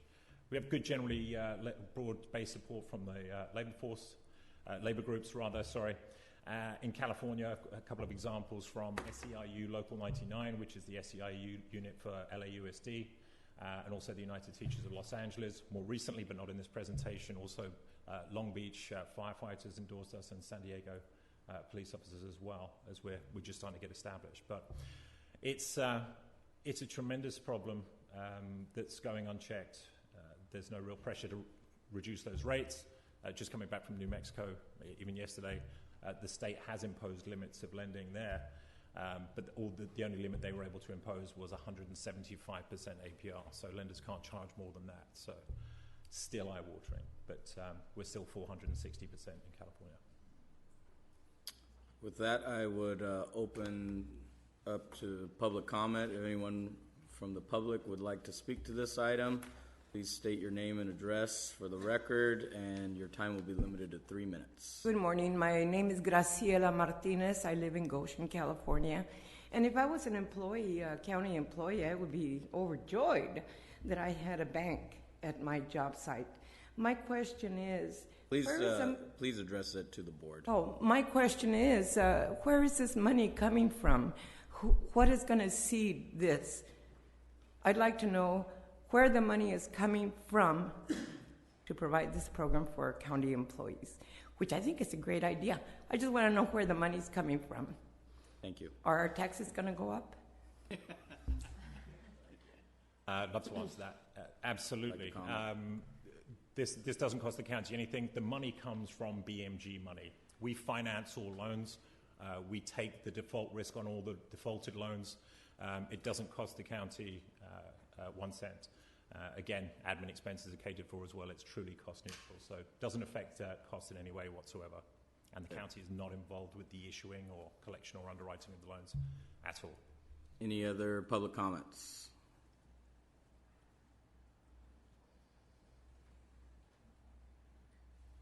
Good morning. My name is Ricardo Franco. I'm actually from Fresno, California here about a different issue. But I do realize that, this is actually very good for a lot of the public sector employees like we were talking about. It does allow one company, though, to come in and have a market for which they can make money off of it. So it's a very good idea, I think, but to make sure that going forward, we do look at this is giving a monopoly or a share, a clientele, a preferred customer base to a company going forward. So in looking at this, making sure that as other providers come on board, that there is maybe a bid process or a formal process going out there as a duty of public service. I come from the private sector. I did go to Wharton where we were all money hungry. So I know how a lot of this works. Always ask, who's paying you and where it's going there. I do think it's a good idea, but making sure we go forward, just like any other kind of private contractor out there, that we look and see where is this going and what other options are out there too. Thank you. Any other public comment? You want to? Yes, I would like to address the last comment. We did take a look at other companies. Currently, we didn't identify any other firm that offered this type of program to public employees with no fees. and did not require a threshold of the FICO score. And we did have, there is another vendor that provides a service, but our employees would have to meet a certain credit score. And the idea behind this is to help those employees who are having difficulty with their credit. And this is an agreement that is between the employee and BMG. There's no agreement with the county. It is simply that to pay back the loans comes through our payroll processes, and the cost for doing any programming through our ADP for payroll is reimbursed by BMG, so there's no direct cost to the county. If there are additional fees that we have to pay to ADP for being able to put this through our payroll processing. Thank you. I will close the public comment, and I also have concerns that even though that this is optional, even though that it's between the employee and BMG, that it has the appearance of a preferred vendor by the county. And so, I would encourage, even if there's another program that on the surface may seem less appealing, that's an option for employees. If employees want to do that, then they should have options, and they should have, the marketplace is going to decide who has the best product. I don't know that that's really upon us as a county to make a determination who has the best product. This is not one of our core services that we are required to do. So I'm very hesitant on this issue, just because it has the feeling of preferred program, something that we're sponsoring rather than just giving employees that option.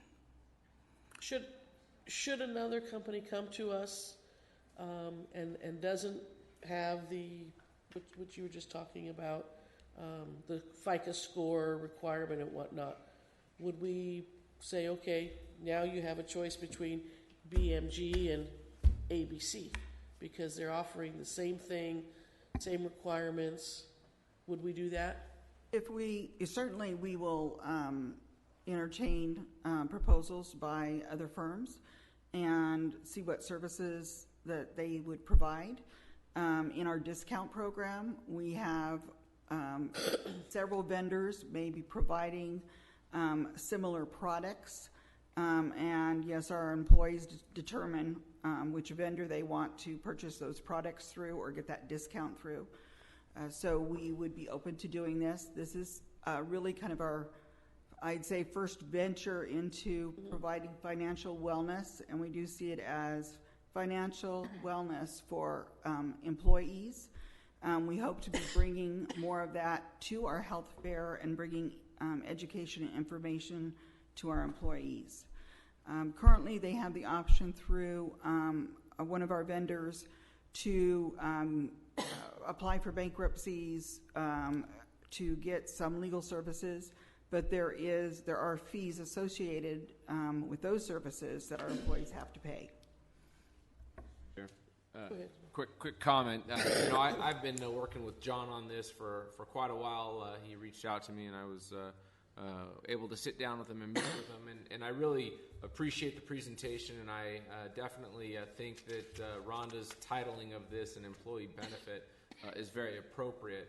I don't think there is any exclusivity here.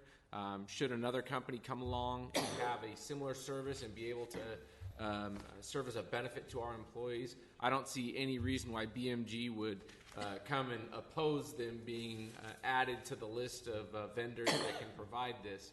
This has been very thoroughly vetted through HR, through county council, and I do have to say that even though your numbers were wrong, according to Shuckley, and who knows more about the McDonald's in Visalia than I do, Starbucks. But what I will say is that it is a sad situation when loans are easily accessible and charge up to 400% compounded interest.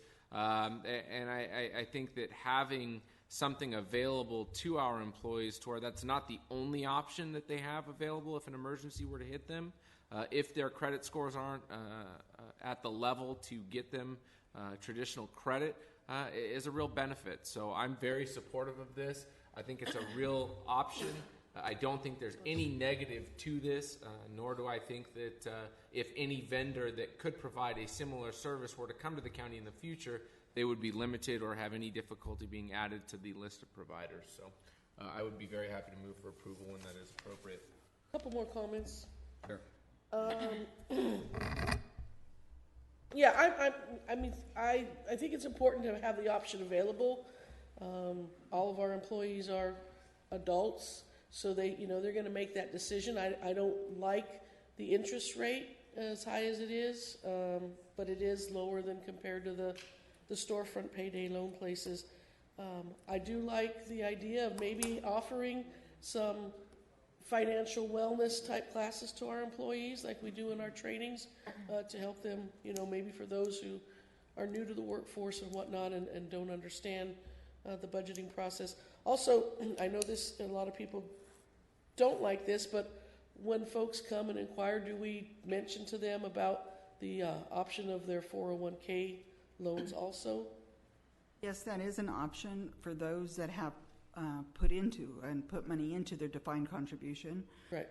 But unfortunately, some of our workforce have not contributed, even though the county currently matches contributions. So they would not be eligible to use that on an emergency basis. Okay, thank you, that's all. I would agree with you on this budgeting. I think that's very important. I think we need to train people. You got this amount of money every month. This is how much you can spend. Look at your budget. Don't go out there and buy all kinds of stuff you can't afford. Stay within your budget. I grew up in that. I was in the car business, and mine was like this. I put myself on a flat budget. I don't think you're doing anybody a favor by giving them a loan and then taking more out of their paycheck. If they can't make it now, how are they going to make it with less money in their paycheck? I don't know. If I may, just a couple of points about, just a point from the previous gentleman and Supervisor Crocker. I would actually go further. I would really encourage the continual review of this program. And if there are other vendors that can provide a similar or lower interest rate with the flexibility and lack of charges that we have, we would love to bid against them in a continual review. With regard to the interest rate, yes, it is a little higher than what you may find for an unsecured personal loan, but this is a loan for people with no credit check, whereby no questions are asked. It's a guaranteed issue loan, and it's specifically only for what we see participation-wise of about 12 to 15% of employee populations who aren't able to go anywhere else, and their option is 200%, 180%, or up to 460%. In fact, even though 23.99%, again, is what we have to declare by law as our rate, because it's assessed on a declining balance with an equal amount of principal and interest paid off monthly, you'll pay on $1,000 across 12 months, you'll pay $135 in interest. So it's about 13.5, halfway because of the declining interest. So it sounds a little higher, but because it's simple interest, it makes it much more reasonable. Very good. And I don't think that this is sanctioning, this way of doing things at all. But we have to know that there are situations that are outside of anybody's control that they may encounter in their life, and having this alternative available to them versus paying 400%, I think is a real benefit. It could be that in itself could be very stressful, financial disarray or an emergency like that. So to have that available for those who really need it and make the knowledgeable decision to go that way. I'm not saying I'm against it, but Sure. I think that people just need to know how to keep their budget within. But if somebody wants to sign up for this, I'm not against it. Mr. Chair, with that, I would move for approval. Second. A motion and a second. Please cast your vote. The motion passes 4-0 with Supervisor Worthley absent. Thank you. Thank you, John. Did you watch the royal wedding? Okay. Well, you weren't there? All right. See ya.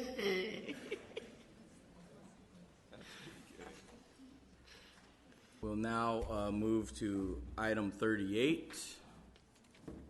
Presentation given by the Board of Supervisors staff regarding SB 54. Adopt a resolution declaring opposition to SB 54, also known as the California Values Act. Good morning, Board, CEO, Council, and Clerk. Julieta Martinez, Chief of Staff to the Tulare County Board of Supervisors.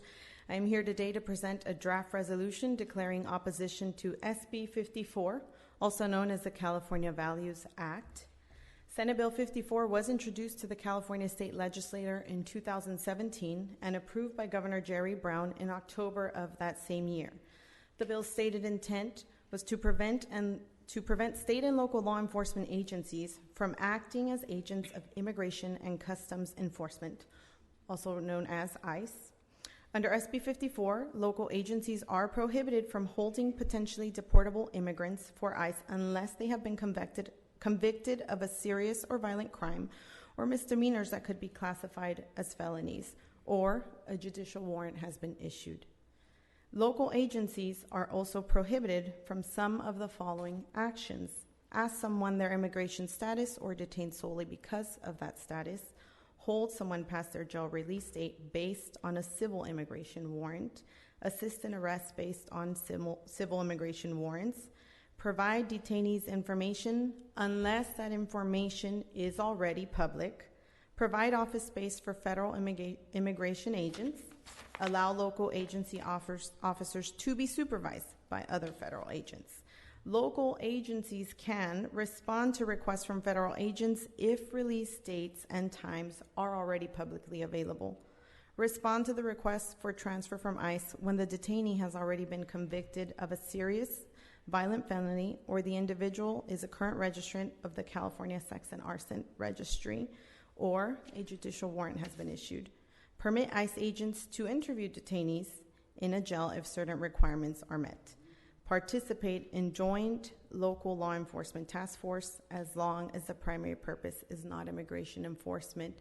Before you is also an updated resolution to be considered before you today. We have printed out copies on this table to the left of me for the public. At this time, I would like to call upon Sheriff Mike Boudreau, who would like to share his perspective not only as a sheriff of the county, but as a representative of local law enforcement.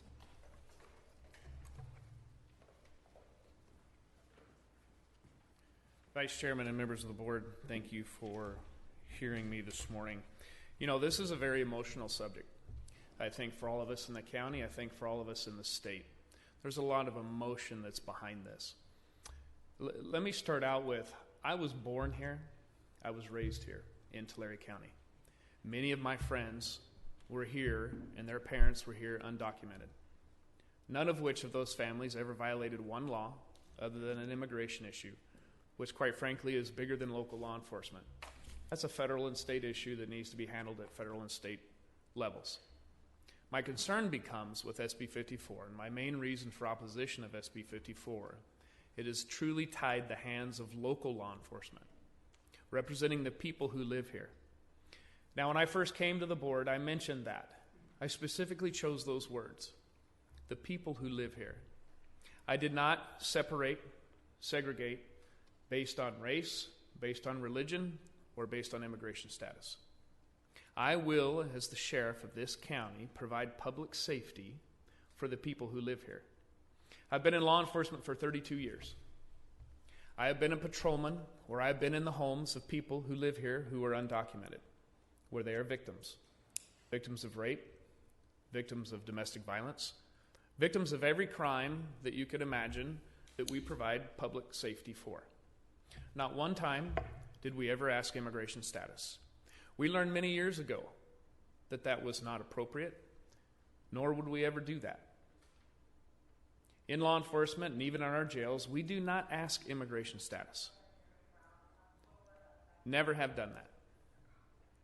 For me in law enforcement, I have made hundreds upon hundreds of traffic stops and not one time asked for immigration status.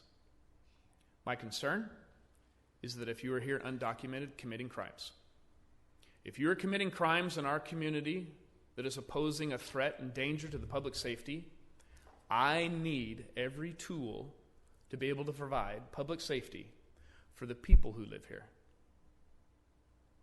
There are loopholes in SB 54. I want to make it very, very clear that I support the victims of this county who are undocumented. I want the undocumented community of Tulare County to know that I, as the sheriff, support and will be there for them. We went on a campaign 4 years ago. I even hired people into the position of community liaison to go into the communities to make sure that they were aware that we are here for you. Our focus is not deportation. Our focus is not immigration status. Our focus is on the victims of Tulare County. We have farmers, ranchers, businessmen that employ those who are here, even undocumented. But I don't want to pigeonhole the undocumented status into migrant workers because they're entrepreneurs, they're business people, they have successful businesses within our county. Having said that, if you are providing a risk to those people who are living here, thriving here, living safely here, I need the tool to be able to remove you from that community. I use the Woodville Labor Camp in Plainview because I'm most familiar with that. I feel that I have a finger on the pulse of our communities. We have communities that are threatened by those who are undocumented criminals committing crimes against those living here who are undocumented. And the reason that they commit those crimes is because they know that the undocumented community fearfully will not report that. But when we identify those criminals within the undocumented community who have come through our jails, we need the ability to reach out to our law enforcement counterparts. We need the ability to remove that element from a community that otherwise is a law-abiding community, separate and apart from any immigration opinion that you have, because I know that this is a very sensitive and emotional subject matter. But I don't ever want my message to be misinterpreted. Since I came to the board, many interpretations of my message have been broadcast. Many. And none of which was what I said. So I want it repeated today that my message is clear, that I am here for the people who live in Tulare County.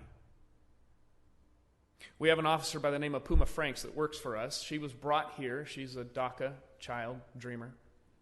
She came here undocumented. Her parents were undocumented, and it took them twice to come here illegally get into the United States. She repeats this message, and she's given me permission to tell this story. Her father figure, was an abusive person, causing disruption in the family, causing disruption in the community that they lived. She, over the course of time, was able to become a legal resident of the United States and become a citizen, and she works for us as a deputy sheriff. We applaud that effort. We support that effort. Her brother was pulled over in Arizona. Couldn't provide his status, his immigration status. He was arrested and deported. Never committed any other crime. However, her father, who had committed multiple crimes, was repeatedly returned into the community to be a menace. The two stories are uniquely different. I support the fact that her brother needed another avenue. However, for her father, he needed to be held to justice. Two uniquely different stories. I recently went up and met with Governor Brown. And I explained my position here in Tulare County, that we are unique here in Tulare County. Our farming industry, our communities, our undocumented persons who live here, we all thrive and obey the law. But we do have an element that violates the law. And they prey upon the innocence of those living here. What's happening now is that our immigration customs enforcement is now going out into our communities. I use the term collateral damage. What I mean by that is ICE's job is immigration enforcement, not local resources, not me. My job is not immigration enforcement. ICE's job is immigration enforcement. When they go out into our communities, their job is not to disseminate between documented, undocumented criminal. Their job is to round up people here who are undocumented. This is one of the loopholes that I see in SB 54. In times past, immigration enforcement could use resources within our jail system, come through our jail system, identify those wanted persons, never filtering into our community, impacting with collateral damage. Now we have ICE that will be going into our communities. I really want to try and prevent that. There are many loopholes in SB 54, that being another one. Laws, you will hear probably from many people that are here wanting to voice their opinion, and I encourage that voiced opinion, that there are many laws that I can report and reach out to ICE. Some of the loopholes include battery against a police officer. We're not able to report and contact ICE. Issues of domestic violence. We're not able to reach out and report to ICE.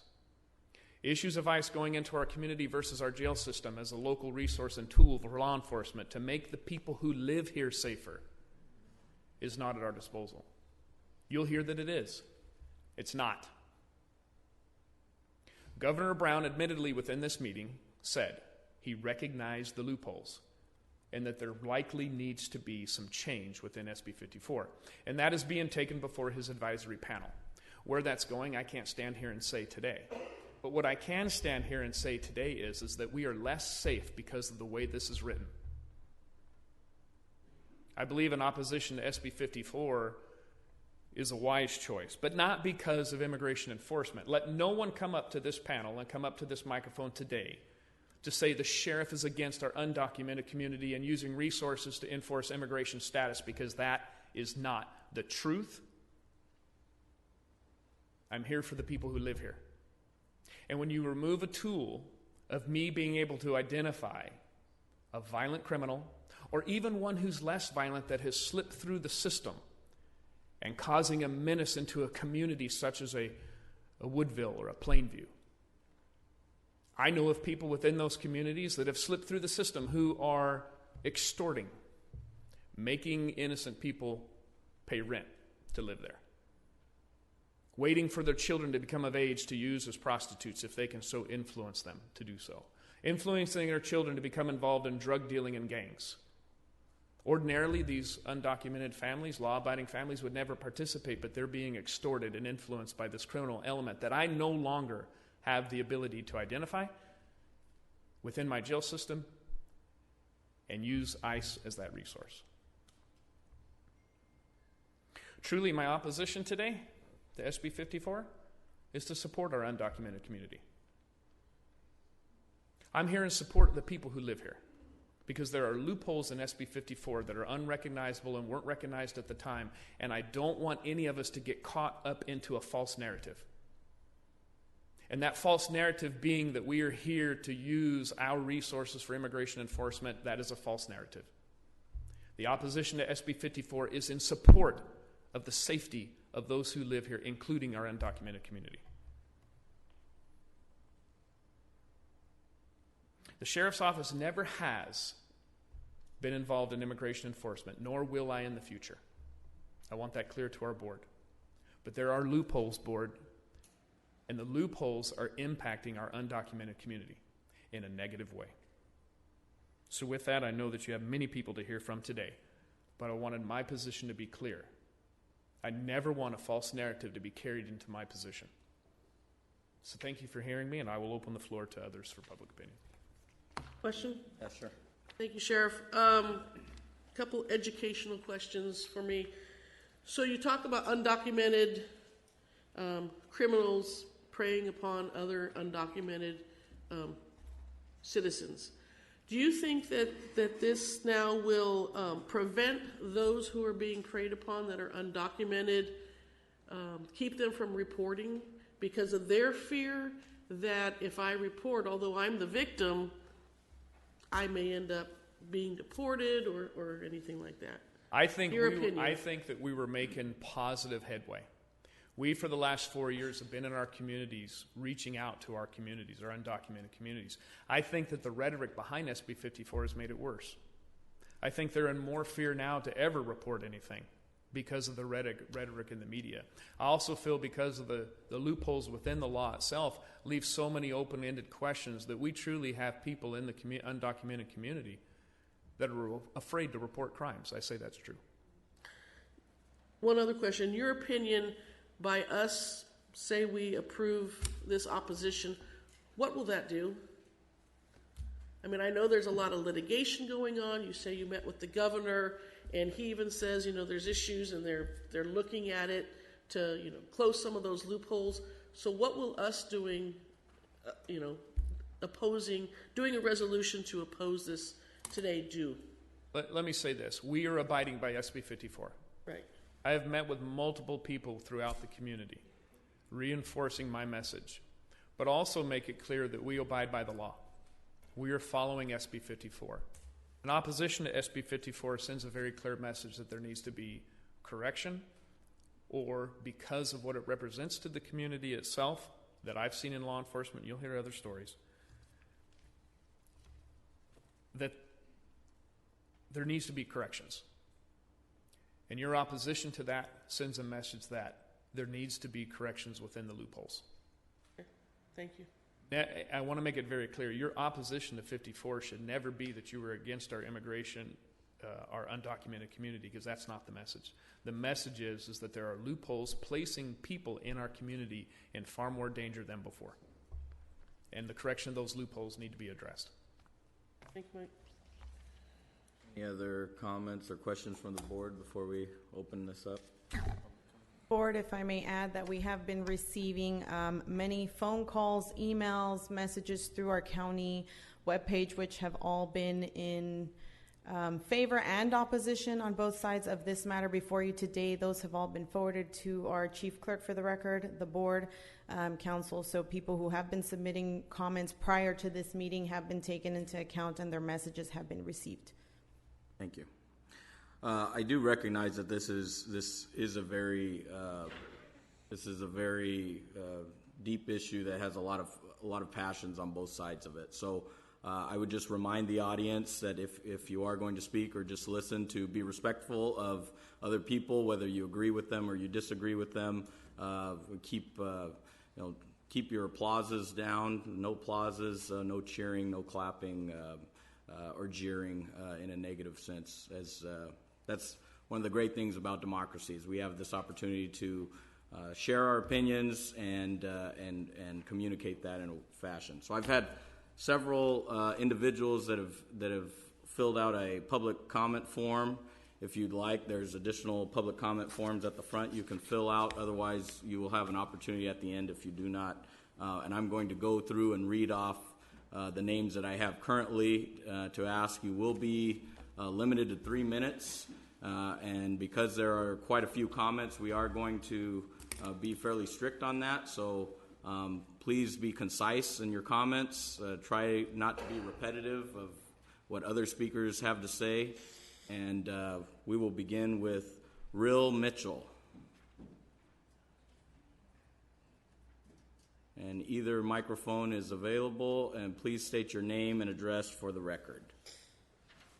Thank you. I am Real Mitchell, proud sanctuary area of Visalia, Tulare County, so you know where I stand. I shouldn't have to remind everyone that we're all immigrants. This is a nation of immigrants. Unless you are an American Indian, everyone in this room is an immigrant or a descendant of an immigrant. My father was an immigrant. I don't even know if he got his citizenship, but he did do one thing. He became the president of a very large bank. And when I was born, I'm the firstborn American in the family. That said, I'd like to mention a few reflections I've had in my life. At one time, my husband and I owned a small film company, and we specialized in documentary films. We were hired by the state of Arizona to film agriculture. I always knew farm workers worked hard, but I was totally impressed. Hard work in the heat, but the one that got me the most was the potatoes. A machine turned up the ground, and the potatoes were on the top, and the men that had big burlap bags strapped to their back bent over all day in a hot Arizona sun. They were paid by the weight of those bags, which I couldn't lift. This is dented in my memory. We must have been successful in our film because the next thing we knew, California asked us to do the same thing, to film their agriculture. Our first assignment was a hop harvest. Hops are what make beer taste so yummy on a hot summer day. And if you don't know, they grow a little bit from a distance, then you might think it's a vineyard that's growing up a little bit tall. Anyway, we found a beautiful spot, and we contacted the owner for permission to film, and he said he would be delighted, but he had a serious problem. He didn't have anyone to do the harvest, and he was about to lose all his money that year. He had gone to the employment office. He put an ad in the newspaper. He stood on the corner. He finally in desperation, went into a bar and finally got a skeleton crew.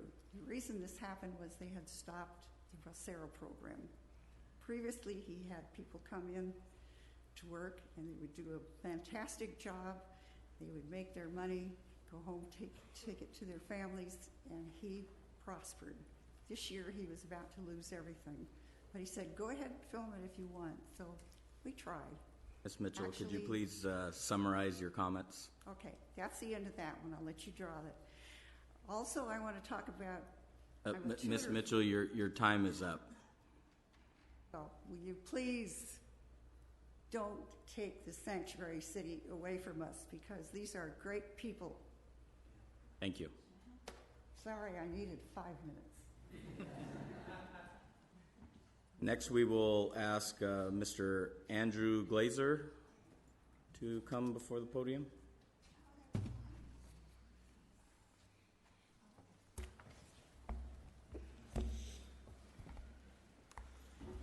Thank you. I was here earlier with my daughter, and I had to take her home. She's teething. My wife is from the United Kingdom, from England, and I had the unique perspective of being the one Anglo up in Fresno at the immigration offices with her, going through the process of making her an American citizen. I assure you, it is unbelievable how many hoops people have to go to become a citizen. It should not be easy. True. A single vaccine was $300 for her daughter, my stepdaughter, and yet we did it. We persevered. We're about $12,000 in. We still have about 3 or 4 years to go before my wife is a United States citizen. She's here to stay with me, but it is very difficult to get through the immigration process. I feel for anyone who does it. I feel as an Anglo, I was treated so much easier up there, and I was told flat out, well, your wife speaks English, you'll have no trouble. And I can't tell you that it made me feel good. I felt a little guilty. I live at the end of a long dirt road north of Exeter in the Oranges. It's not a county road. I have never had a single item stolen from my house. A few years ago, we had some heavy rains, and they were picking oranges Christmas morning. My daughter said, Dad, why are they out Christmas morning? I said, well, they can get the forklifts in the groves now.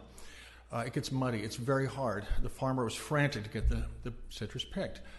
And we went out front as it got lighter, and we noticed some of the cars had children locked in there with the windows cracked.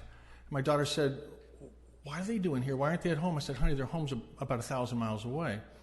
So my daughter said, well, I want to go do a puppet show for the kids in the car. And I thought, okay, sweet. And she went out there and did a little puppet show for these kids locked in a car while their parents picked oranges. What these folks are going through is unbelievably difficult, and I think we all know that. With all due respect to the sheriff, again, I thank them for the safety they provide. I've never had anything stolen from my house, but I think I would like to thank the moral character of people that will come 1,000 miles to feed their family. What good parents they are, that never stole a single thing. As I talk to you right now, my lawnmower is sitting in the driveway with a key in it. It'll be there when I get back. I've never had trouble. So I don't know what all the answers are, but I know that we have got to figure out a way to let people be a part of this great ag economy, which drives this county, we all know this, without treating them as second-class citizens. Even though they're not citizens, we've got to figure out a fair way to help them become citizens, or at least be safe while they're here and not be treated poorly. I think if we can get a man to the moon, we can do better than this. I don't claim to have the answers, but I have to say It is not easy. It's just not easy. It was hard enough for me. I cannot imagine how much harder it is for other folks. And with that, I appreciate your time. Thank you. Next we have Jose Antonio Torres.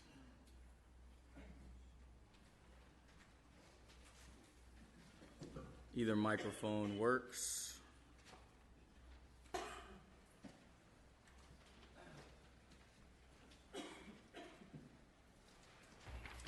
Good morning. Like you said, I'm Jose Antonio Torres, and I'm a resident of Exeter. I've lived here my whole life.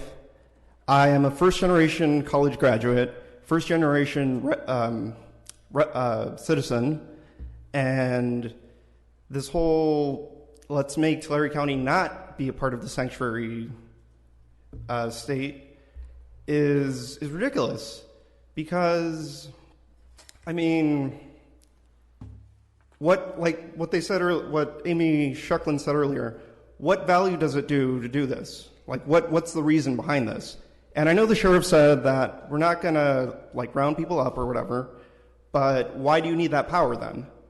Most illegal immigrants are here and they are afraid, so for the most part, they don't do anything. And it just doesn't make any sense to pass this resolution that is of no value. Furthermore, I mean, like, I am a success story of someone who came here illegally. I was the first, like I said, I was the first in my family to go to college, get a degree. I'm actually a programmer now at College of the Sequoias. And I mean, I'm doing what I can for my community. And I feel like this resolution would just send the message to the majority of the community, or a good portion of the community, that we don't want you here. We are against you. And that is wrong. So please vote against this anti-values resolution. That is all. Thank you. Next we have Corina Gallardo. Please state your name and address for the record. Karina Gallardo, and Visalia resident.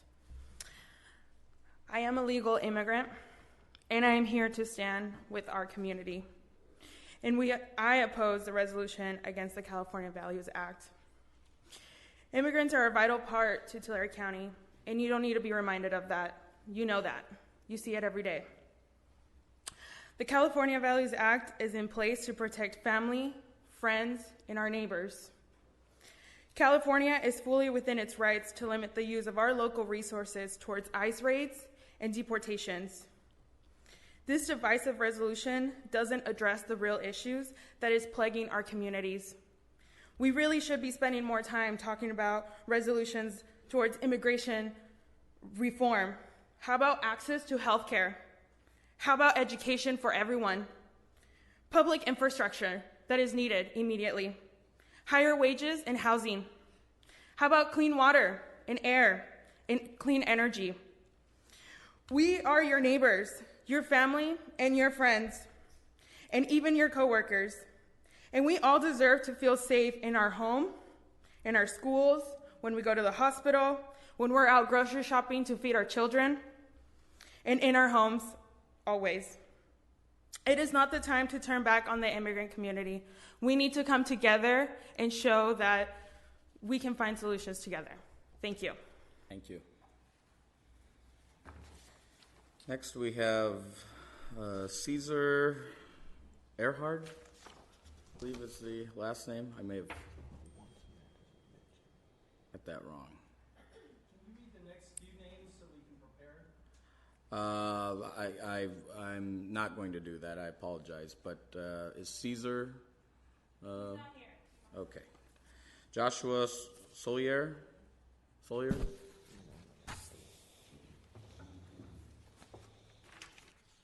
Good attempt.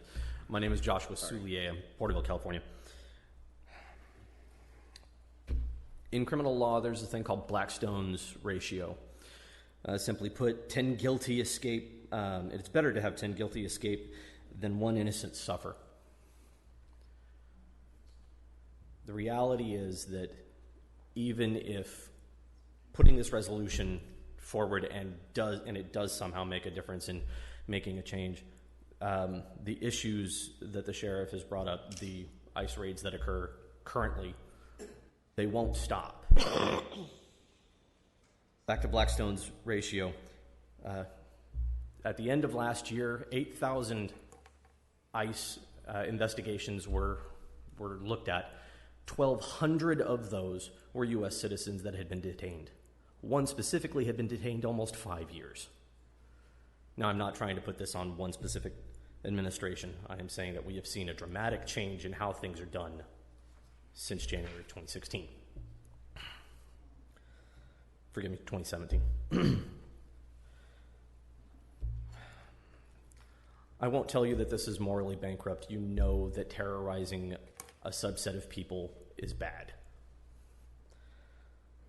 I don't have to tell you that it would be fiscally irresponsible. You know the amount of money that is generated out of this valley by these people.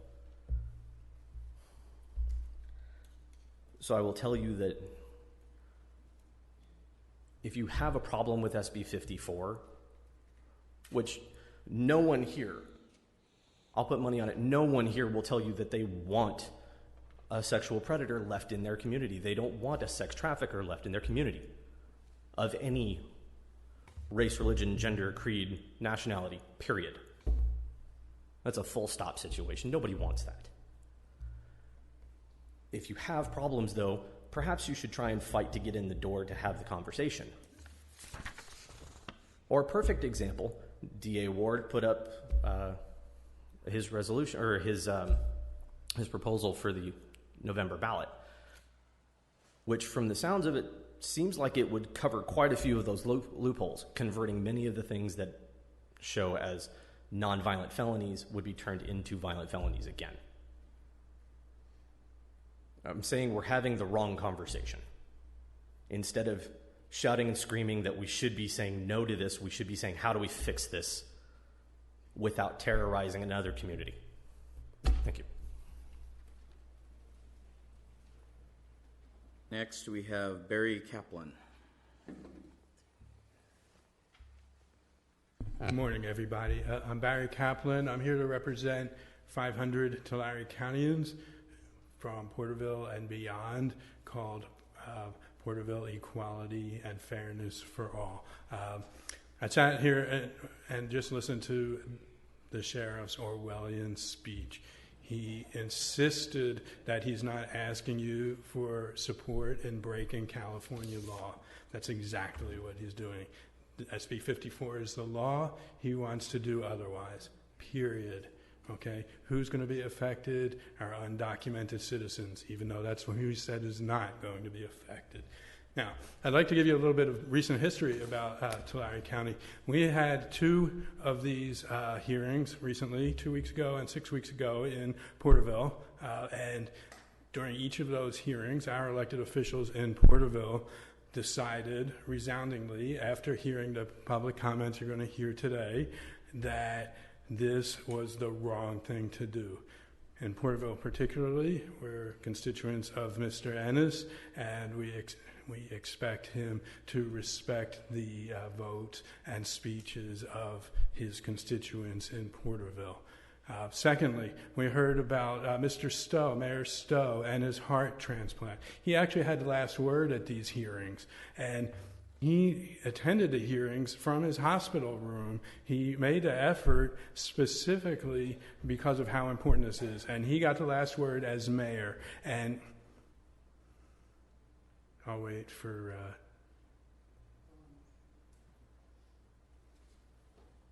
your time's still going. Mr. Mayor Stowe's opinion was, no pun intended, just weeks after his heart transplant, he said, I do not have the heart for this. He said, not everybody who came to America came willingly, okay? And that's true. Our county has a long history of abuse of its citizens. We have a history of rounding up our Japanese American citizens using the exact same language that the sheriff is using and others are using today. And that's to our shame, but we're better than that now. We're better than that. I'm asking you to remember that when you consider whether you want to impose yourself on federal policies in the way that your predecessors did in the early 1940s. It was shameful then, it's shameful now, and I ask you, please do not repeat that history. Let this go. Just don't get involved. Thank you very much. Thank you. Next we have John Kelly.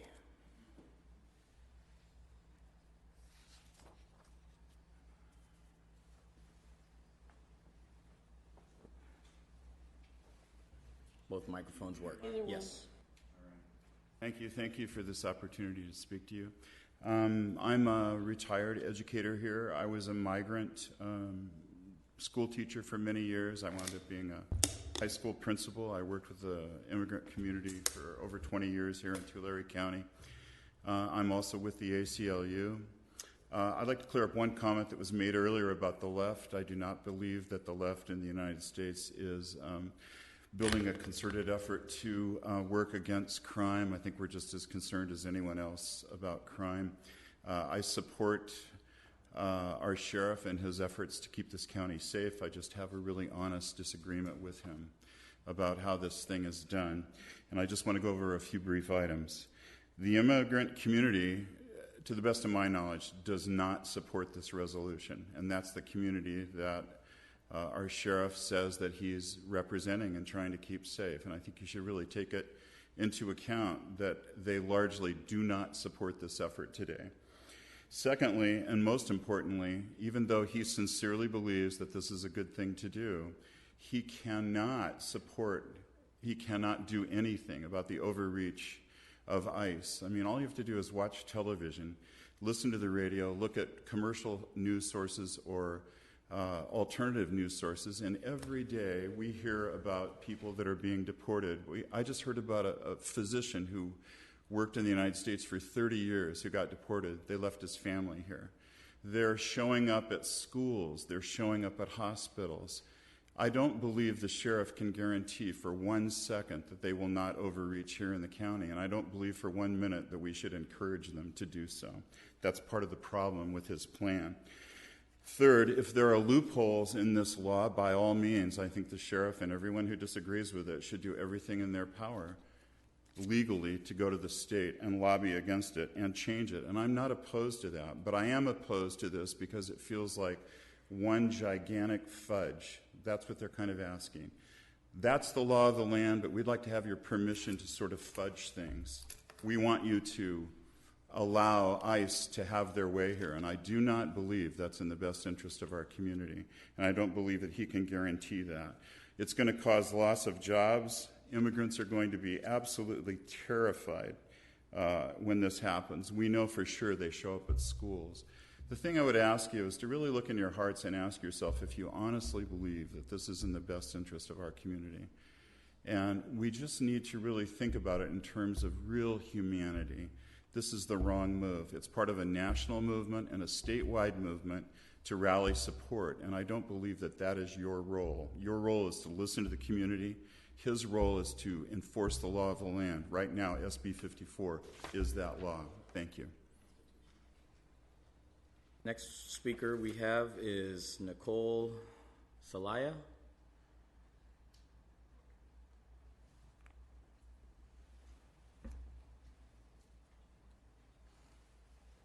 Good morning. My name is Nicole Salaya. I'm from Springville. I am also the Community Food System Director at FoodLink for Tulare County, which is in Exeter. We have been Tulare County's food bank for 40 years, and we believe that food is a human right for all, and we are guided by 5 specific values. Those values are trust, respect, collaboration, cooperation, and food with dignity. These values dictate and guide everything that we do at FoodLink, our programs, our partnerships. And they also dictate that we create a safe space for our residents to access the food resources that we provide. Unfortunately, in the past 6 months to a year, we have seen a strong increase in hostility and aggression at our pantries and at our distributions. These aggressions are directed at people of color, at people who are speaking languages other than English, and of course to our immigrant communities. And so unfortunately, we have had to clearly outline and state the ways that our practices and our programs are going to protect people and keep them safe in these spaces. And not only that, but people are becoming more fearful of accessing these very important resources. This resolution is going to make it even harder for them to access those resources and make them even more fearful to come to us for help. It is literally going to take food out of the mouths of people that need it the most. FoodLink is very supportive of strong, healthy, resilient communities. And no matter what Sheriff Boudreau's narrative or intention is, this is going to have strong negative consequences to our families, our communities, and to the economy. And so I ask that you please not support this resolution. Thank you. Thank you. Next speaker is Jessica Macias Mercado.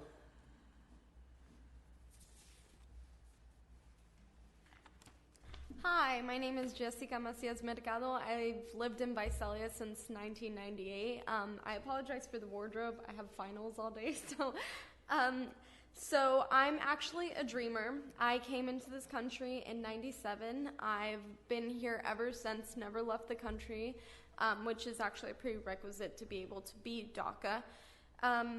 I'm a full-time student. I'm on my way to getting to associates by the end of the year, and I will be the first doctorate in my family, hopefully. Whole history.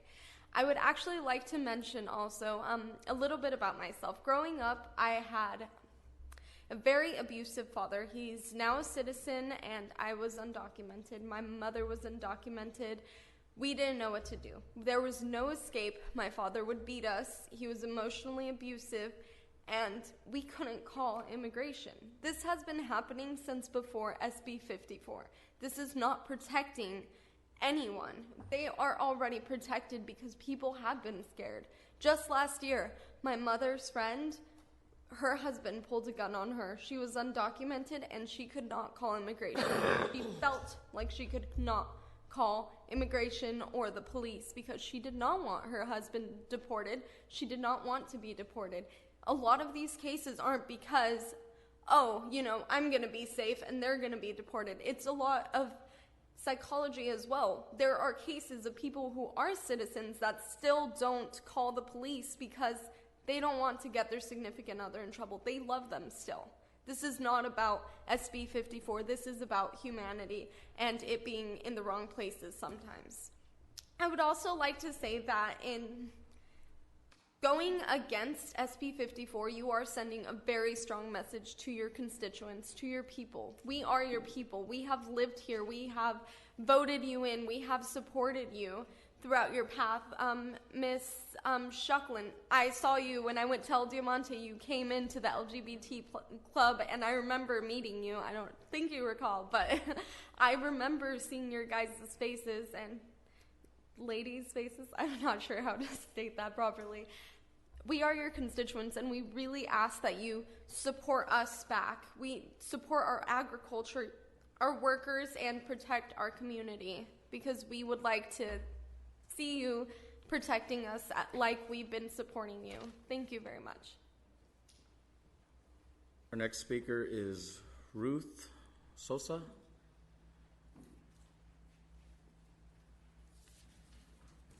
Good morning, Tulare County Board of Supervisors. My name is Ruth. I live here in Visalia. I attended Houston Elementary School, Green Acres Middle School. I graduated from Mount Whitney High School, and I am a current student at the College of the Sequoias. I live just 2 miles from here, and as a lifelong member of this community, I urge the board to not adopt the anti-values resolution. I have recently been speaking to voters throughout our community to identify those in support of the California Values Act. I have had the privilege of speaking to many of our neighbors about their experiences, and living no more than 2 blocks from my home, a member of this community shared a story with me. On Goshen Avenue between Divisadero and Mooney Boulevard, this man and his 6 coworkers were pulled over by immigration agents. These agents asked for a person who was not in the vehicle and then proceeded to handcuff 2 of the 7 passengers. The other 5 were forced to sit on the curb while they were questioned about their citizenship status. They sat there for over 2 hours until the agents identified them all as citizens. 7 members of our community from our town were pulled over, detained on the side of the road for over 2 hours while being unreasonably questioned about their citizenship status. These immigration agents not only disrespected these men, but they humiliated them. The federal government's overzealous immigration agents flout constitutional rights. This is an outside entity that is coming into our community and profiling our friends, our family, and our neighbors.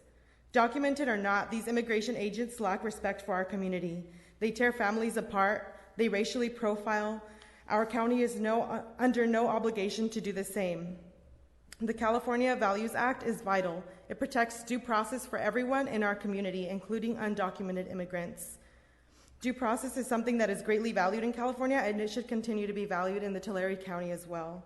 This is not the only incident in our community. Months ago, ICE agents were spotted at Food for Less in North Visalia.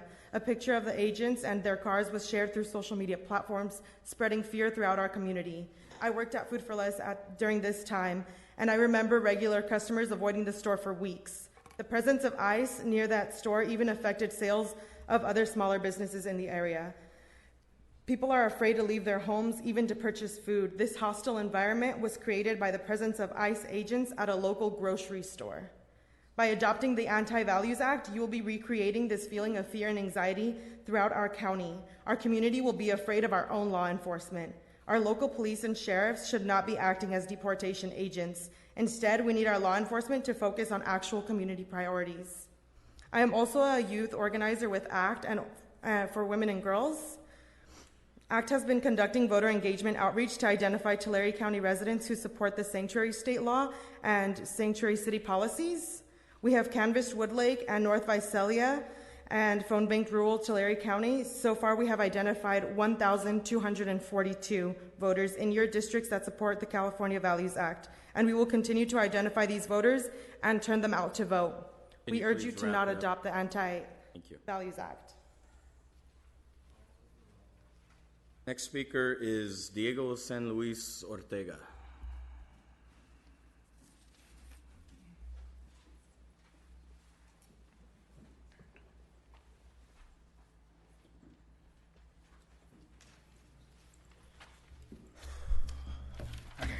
Good morning, members of the board. My name, as you said, is Diego San Luis Ortega. I have lived in Visalia for as long as I can recall. I have attended Viva Blunt Elementary School, Hurley, Green Acres, and Redwood, and now I attend College of Sequoias, where I'll be graduating this Thursday with 4 associate's degree. 1 in communications, 1 in history, 1 in social behavioral science, and then the other one in elementary teaching. Also, I am a DACA recipient as well. I work alongside the Coalition for Humane Immigrant Rights and the California Gene Network. I advocate as well, and I've had a chance to speak with other members of the community, especially undocumented community, and they have told me that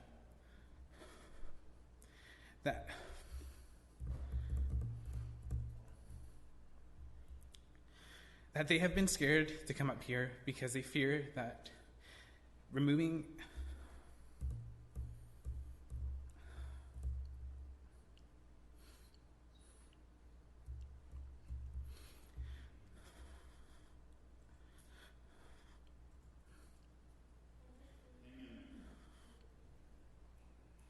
Doing fine. I ask members of the board to please consider voting in favor to stay in SB 54. I have witnessed firsthand accounts of what it is to be in an immigration raid, and I know what it is to feel like about to lose a family member to deportation. It is hard, and I ask the members of the board to please vote to stay in favor of SB 54. Because if you vote in favor, I will feel safe along with others. Because we're here to change. We're here to change the community and help advocate. Because we're not criminals. We are not criminals. We're just like everyone here except in one form, and that is paper. All we want is just to have a voice, and all we're doing is to advocate and make our presence known. Thank you. Next speaker is Michelle Rivera.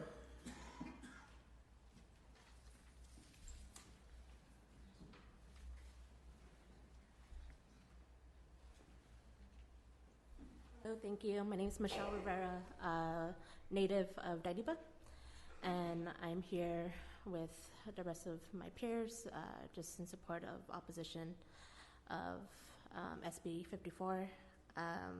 I'm a proud daughter of an immigrant, and growing up until this day, just living in fear of having my parent taken away from me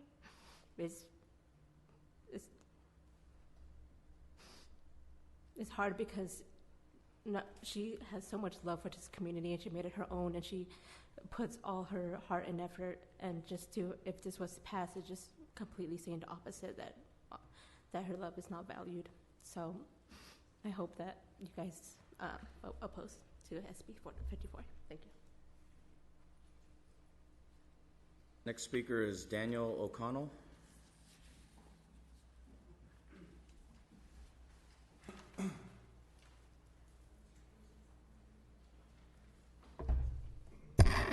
Daniel O'Connell, I'm Executive Director of the Central Valley Partnership. I live in Fresno, though I've previously lived here in Visalia and Tulare County. I want to start by asking, why take up this proposition, this theater? The county cannot countermand state law, and most of all, we expect our law enforcement officers to follow the law. Yet we've heard from the sheriff already that the county's concerns and his have been communicated to the governor, and that the governor responded positively that the changes are being considered at the state level. Why not let that process play out? Rather, we have political symbolism promoting institutional discrimination. And this is happening in the #1 ag-producing county in the United States, the most productive ag region in the history of the world, and it was made that way by the people that are being targeted here. Our immigrant neighbors are terrified. You see that at this podium. We're at an extraordinary moment in the country. I'm going to quote the president. We have people coming into this country or trying to come in. We're trying to stop a lot of them. You wouldn't believe how bad these people are. These aren't people. These are animals. This language is the same language that the Hutu used against the Tutsis and the moderate Hutu in Rwanda when they called them cockroaches before genocide. It's what enables us to go to war or oppress people. It is the opposite rhetoric of the dominant narrative of the country, which welcomes immigrants. And I am an immigrant, and you all are immigrants. I have a PhD. I wrote on the history of the Valley, and my master's, that's at Cornell, and my master's was at UC Davis, where I looked at the history of racism and discrimination here in the Valley. So we know that the country starts with slavery and indentured servants. In the history of immigration in California, the state was acquired in the War of 1848, taking 1/3 of the country of Mexico, many of whom people are targeted in this, to extend slavery in Texas. Immediately afterwards, alien land laws targeted the Chinese and Japanese, excluding them from owning land so they would have to be farm workers. But let's move this up more closely to the Public Law 78, or the Braceros Law, that was only supposed to be for war labor shortages for a few years, but it was extended 20 years at great benefit to the ag industry. And when in 1963 Braceros ended, there was a crisis in agriculture and a a diminishing of our enforcement, federal, state, and local. And this is where you have the demographic change that happened. The residency had to be here for the labor, for the agriculture. Agriculture encouraged this change, this blessed change that we now have so many diverse people who were born here and are citizens. Mr. O'Connell, could you please wrap it up? There's so much more to say. I will say, is this the Proposition 187 moment for the County of Tulare? I hope not. I hope you do represent your constituents and see what's happening before you, the beauty of our communities, how they help ag. This would be terrible, terrible symbolism for our country. We're devastated right now. Thank you. Next speaker is Raul Garcia.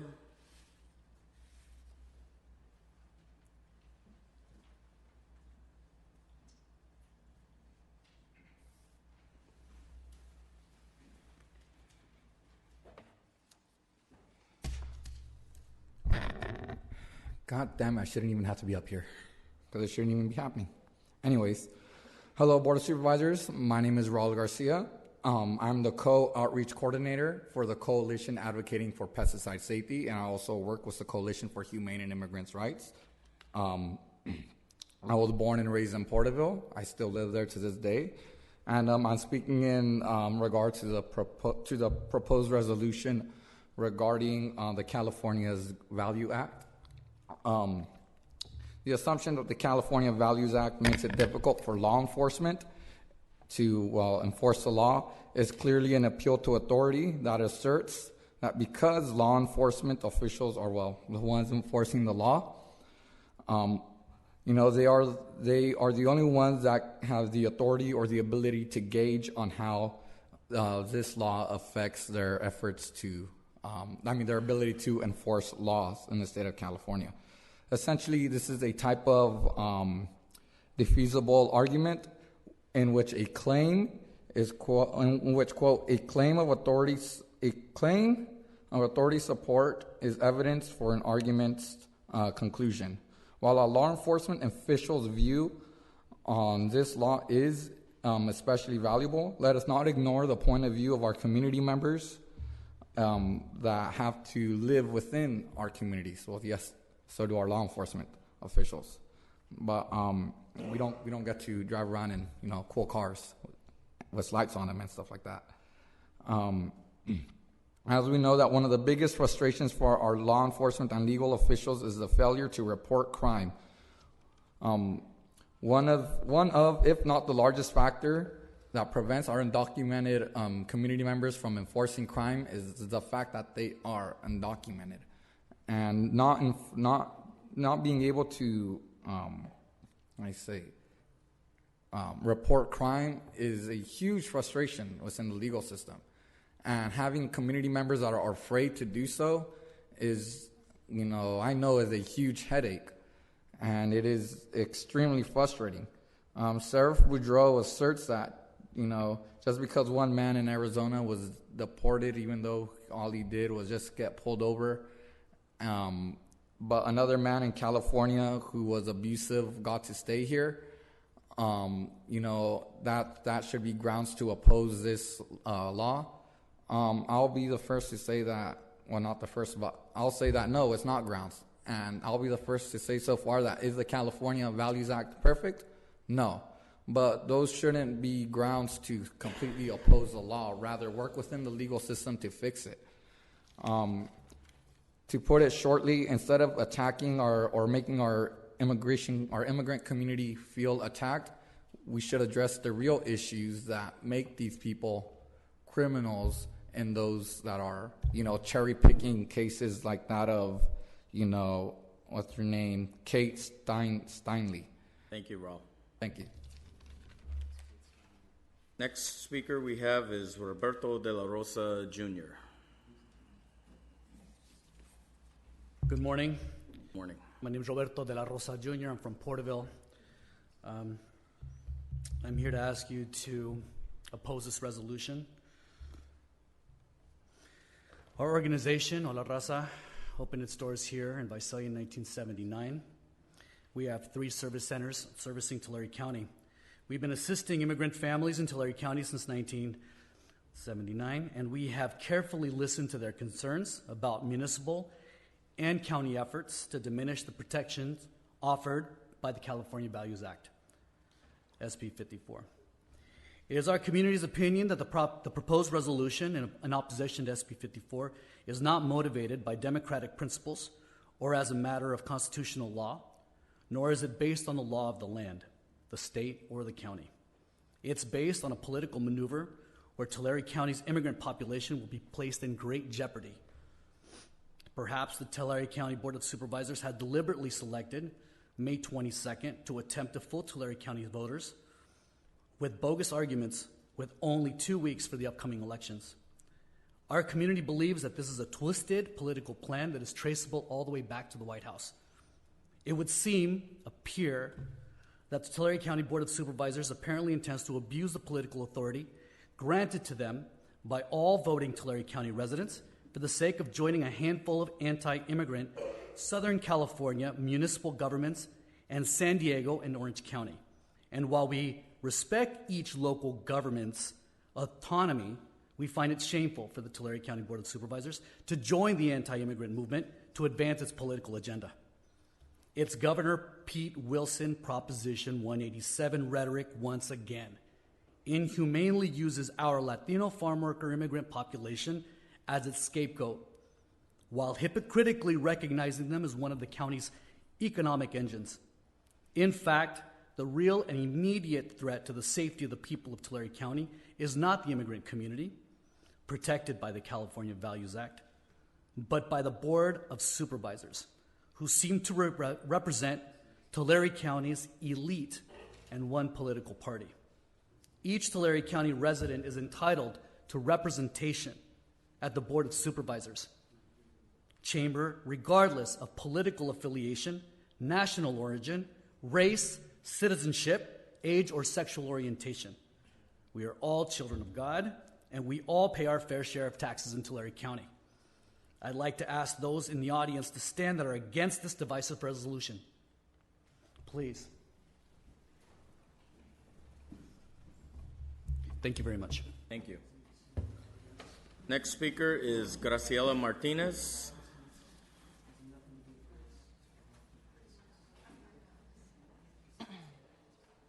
Good morning again. My name is Graciela Martinez. I live in Goshen, but I have lived in Tulare County ever since I was 10 years old, having come to Farmersville from Texas, where I'm one of those people who can honestly say, I didn't cross the border crossed me, because the river, Rio Grande, was right almost within view of my house. My parents were immigrants. Alcoholism separated my family when I was 10 years old. My mother and I and an uncle and my brother came to Farmersville, and the only work there was to do was farm work. So I'm a farm worker also. Also, for the last 15, 20 years, I was a director of Proyecto Campesino, and it's a program of the American Friends Service Committee. And for golly's sake, we have been fighting and fighting and fighting against this persecution against immigrants, undocumented. These are people, they're human beings like you and I. Like you and I. The only thing is that the Rio Grande separates us. How long are we going to fight for you people to be able, you people, because we call these people, the undocumented. When are you good people going to realize that the lunch you're going to eat from when you leave here are picked by undocumented hands? They supply the food that we eat, and they have been supplying the food that we eat for, what, since the Bracero program? Before the Bracero program. And one thing, the Bracero program is not dead. It's just a different title, H2A, H2B. Bracero program is still alive. Now, this opposition to protecting those most vulnerable amongst us, I find shameful on you. I'm embarrassed for all of you. I'm a citizen, and I'm embarrassed. And you know what? I voted for some of you. And I'm embarrassed to have put you up here in this kind of control that you have over our people. When are you people going to realize that it's the immigrants that make this a profitable country and Tulare County being the breadbasket of the world? When are you going to realize that? And when are you going to say these are human beings and they only want the same thing we want? That's all they want. I also sit on the board of self-help enterprises. And you know, a lot of the people that qualify for homes now came in, they regularized themselves in 1986, and we've been fighting since 1986 for a new immigration reform. Now all these people are now, you know, homeowners. So proud when you become a homeowner for the first time. You know that. I know that. So, thank you, Graciela. Do not do this. Do not do this. Stand with our people. Thank you. Next speaker is Dean Franciscovich.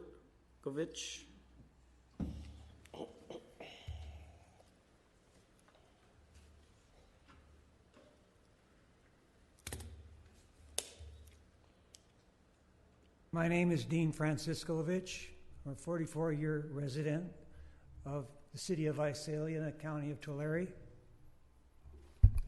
I am a Vietnam veteran. I served with a combat unit in both Vietnam and Cambodia. I support the California Values Act, and listening to the discussions today, realize rationally that there are loopholes. We are living in very unique times. There's a lot of dissension in our country.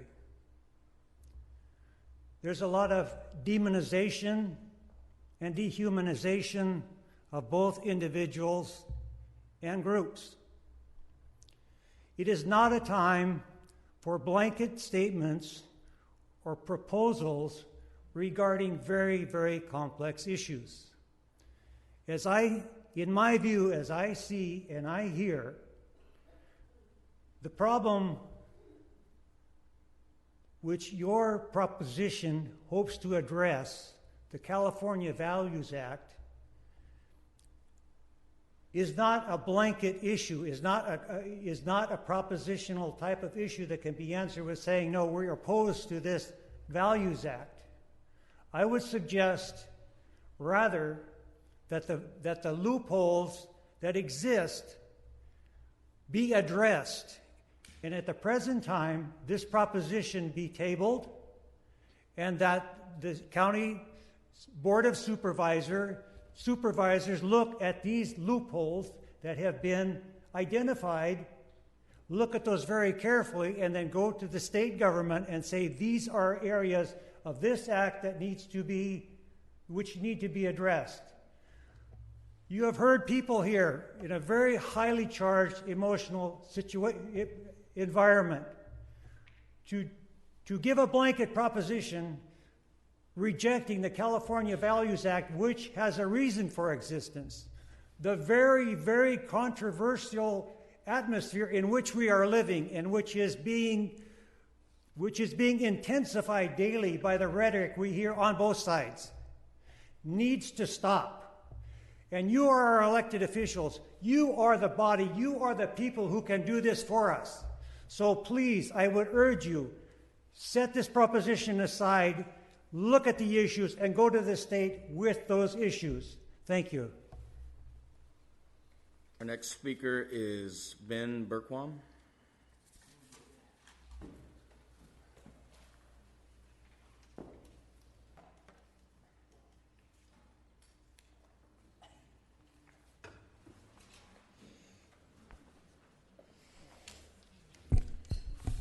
Thank you, guys. I've had a hard time sitting through this so far.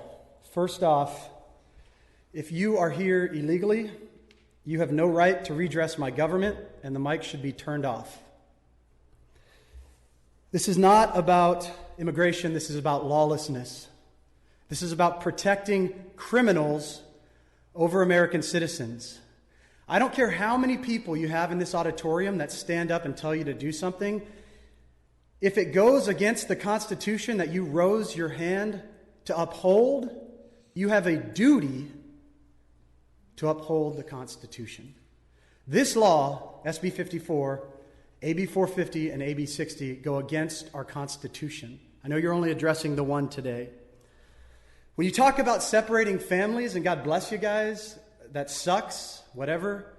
It sucks, but your parents made that choice. The families that I care about, the separation, are the ones like Kate Steinle, whose name I have on my hat, Drew Rosenberg, Ronald De Silva, Dominique Durden, who were killed by illegal aliens who were protected by criminal politicians like Jerry Brown and Kevin A. Leon. And I call him A. Leon because he changed his name. They should be in prison for breaking their oath to the Constitution. It is simple. This is not about immigration. My wife was a refugee immigrant. She escaped communism from Laos to come here. It took her years to get her citizenship. And when she raised her right hand, you know how proud she was? And she looks at people coming over here and disrespecting our country, disrespecting our flag, demanding things that they have no right to. And she's pissed. I represent thousands of people across this valley that are working that can't be here right now. Thousands that love this country, love their families. We are a nation of laws. We are a nation of boundaries. We are a nation of sovereignty. You have a duty to uphold that sovereignty. I would also invite you to join our initiative, FightSanctuaryState.com. We're going to overturn this law. God bless the lawsuit. We support the lawsuit. We support your resolution opposing the lawless law. And an unconstitutional law is not a law. You have the duty to oppose it. But I would invite you to join us in the initiative to overturn this, SB 54, overturn AB 450, and overturn AB 60. Restore the rule of law. They talk about not stealing. $25 billion a year have been taken every year in California by illegal aliens. They have no right to it. 60,000 American citizens have been killed since 2001 by illegal aliens. Not one more life. You have a duty. Thank you. Next speaker. Shame on you. By the way, anyone who's here illegally has no right to speak at this podium. Thank you. The next speaker, thank you. Those in the audience, we've done very well up to this point. Let's continue to have a good decorum. The next speaker is Arturo Rodriguez. Hey, I'm Art Rodriguez, and I am the only elected board member in Poplar, and I'm here representing the Central Valley Empowerment Alliance. First off, and I do applaud the sheriff's attempt at trying to make the best decision possible. But if one is standing with the immigrant community, then statistically, those girls that are getting abused, like he said, at this point, they're 100 times less likely to come forward and say something. I mean, just for that mere fact, to me, it shouldn't even be an issue, because we already know how difficult it is for our young ones to come out, especially against, uncles or, God knows what, neighbors.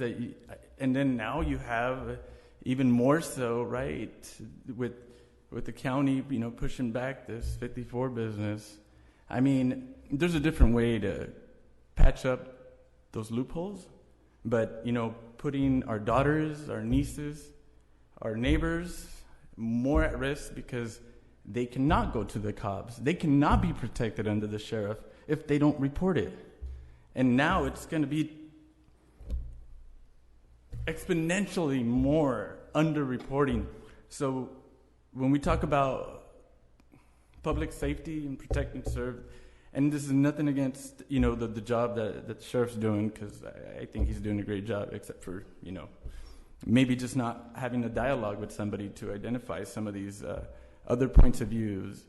I recommend that the board, votes no on this, but I also recommend that the board addresses some of these issues that might be holding the sheriff's hands back from doing his job. But just going at 54 is not the right message, especially even if it's one girl. Thank you. Thank you. Our next speaker is Marisela Sanchez.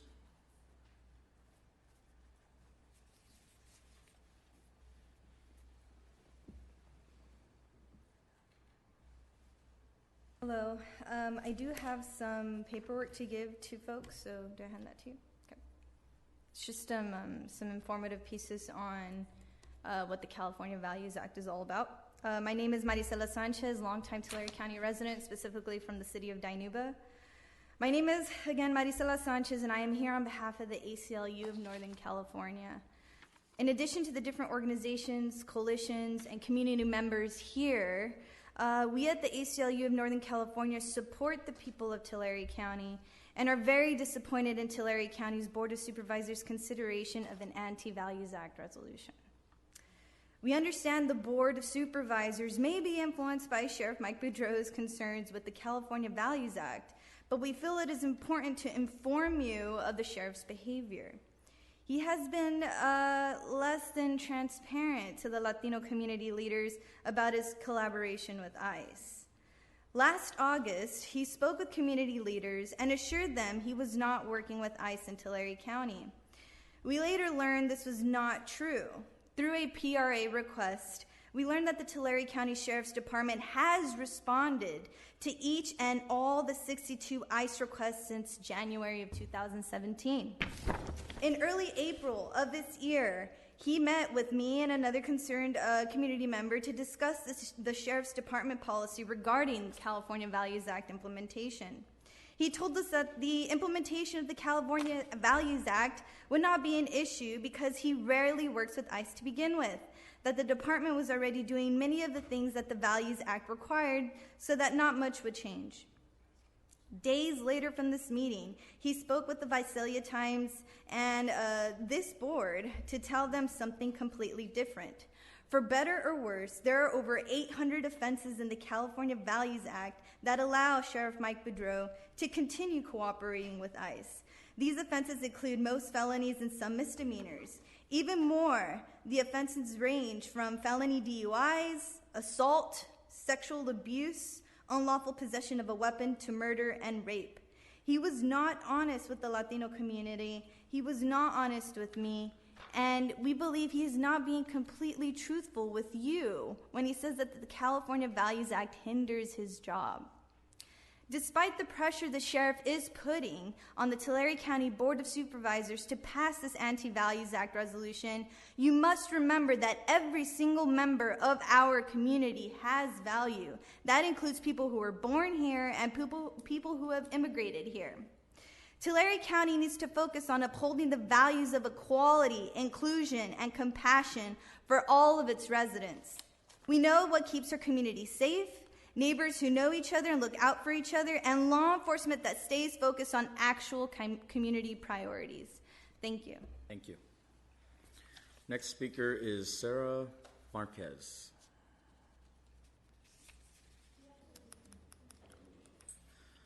Next is Leticia Lopez.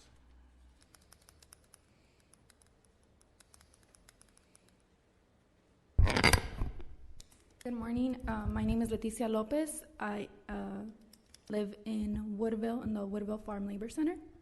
I was born and raised in Porterville. I've been living in Woodville for the last 14 years. I'm also addressing this issue because I oppose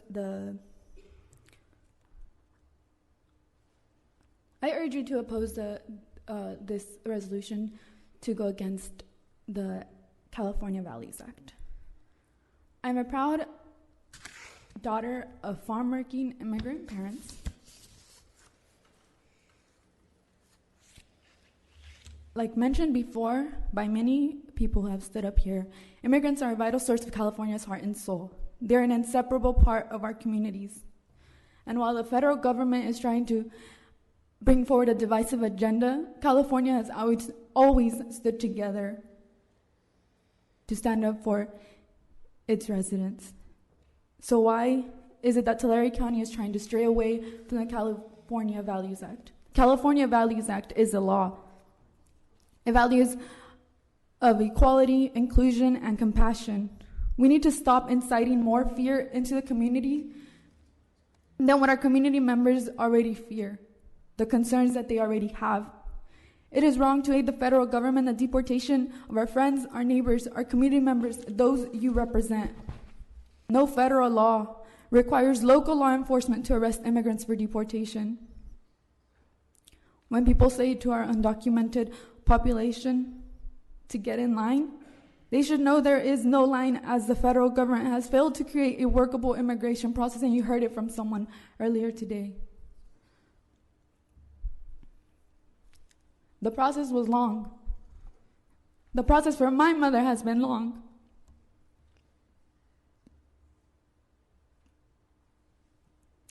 When she filed her paperwork, we went through everything that she had to do. And right when it came about time to file that last form,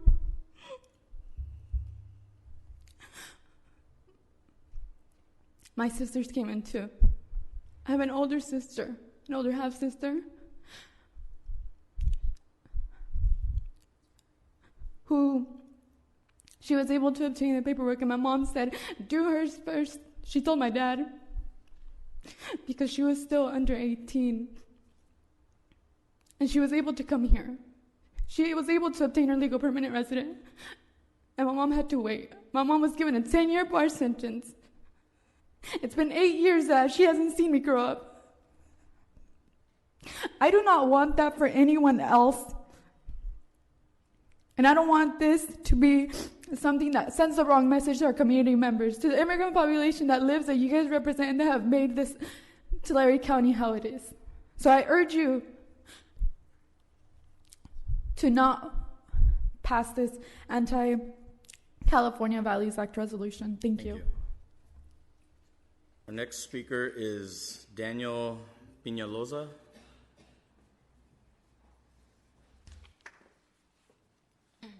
Madam Clerk, Madam, yeah. Good afternoon, Board of Supervisors. My name is Daniel Peñalosa, and I have a document to distribute to each one of you.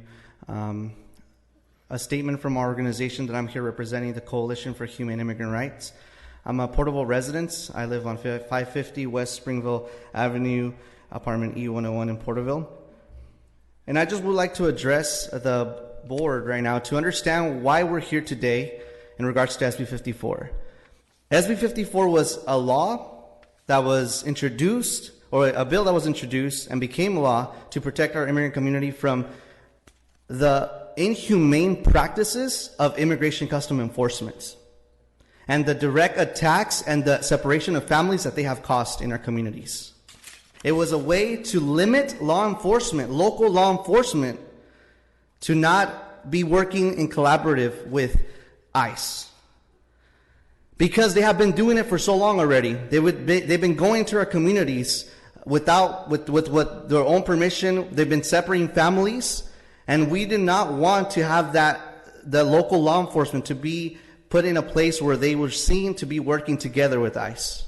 Now, SB 54, there's exceptions in it. There's over 800 crimes that exceptions that if you commit any of those 800 crimes, then the local law enforcement is entitled to work with ICE. So it's not, when we talk about safety here, it's not about safety. It's really about targeting our immigrant community and ICE using resources to continue to plague and inflict fear in our community. And I just want to put it into perspective. There's 325.7 million people. Our undocumented immigrants represent 3% of that population.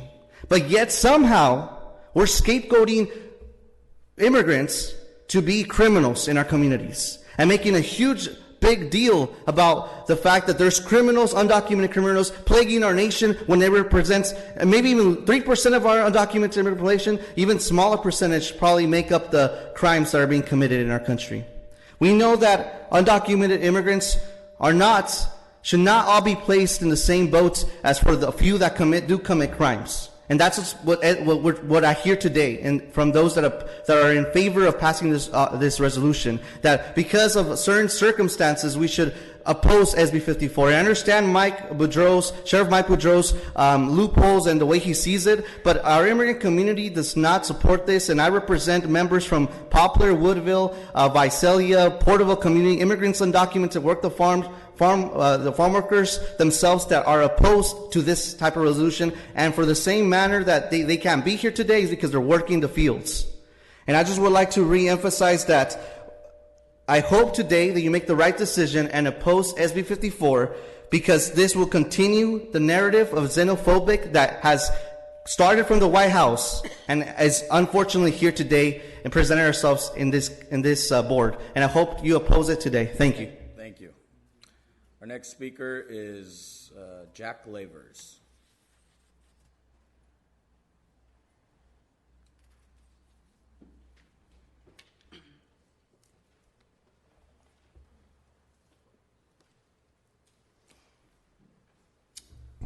Good afternoon now. It's late. Thank you to the board for allowing me the opportunity to speak before you today on this matter. My name is Jack Lavers, and I am an American of Mexican descent. My great-grandfather was a wealthy businessman in Mexico. His children had no wants or needs. But unfortunately, a new tyrannical and corrupt government overtook Mexico during those times, and he was forced to flee to America. It was in Fort Hancock, Texas, that a once rich businessman would spend the rest of his life working in the fields. His new focus was not on wealth, but on a wealth of a different kind. My great-grandfather believed this was the greatest country in the world and gave his children the greatest opportunity. He instilled in his children a firm belief in hard work and in continuing education. He believed you got out of life what you put into it. My grandfather was one of those children of my great-grandfather. All of his brothers and sisters became educated and successful. My grandfather, Dr. David Juan Sanchez, was a famous professor from Cal Poly San Luis Obispo, and we have named a school after him in Santa Maria, where my mother grew up. His wife was Amparo Duran Sanchez, who was also an educator and teacher of the year for the Oceano School District. The vast majority of her students were the children of farm workers. Despite my grandparents' liberal leanings, they wholeheartedly believed in assimilating, and the first step was to learn English. You don't forget your culture, you add to your new culture. Many of my summers were spent with my grandparents, either helping young immigrant students with their schoolwork or helping my grandfather, who donated his time to immigration classes. What I learned during these immigration classes was the pure love for America that these legal immigrants had, and that they were not doing this for themselves, but for their children and their grandchildren, just like my great-grandfather. These are the people we should be protecting, Americans that are following our laws. SB 54 is a slap in the face to every one of these men and women who strive for the American dream and did it the right way. I encourage the board to strongly oppose SB 54, and I strongly stand with local law enforcement. I'd also encourage the board to encourage every city in this county to do the same. In closing, I would just say, a strong stance either way is needed, because all you get when you straddle a fence is a sore crotch. Thank you, and good day.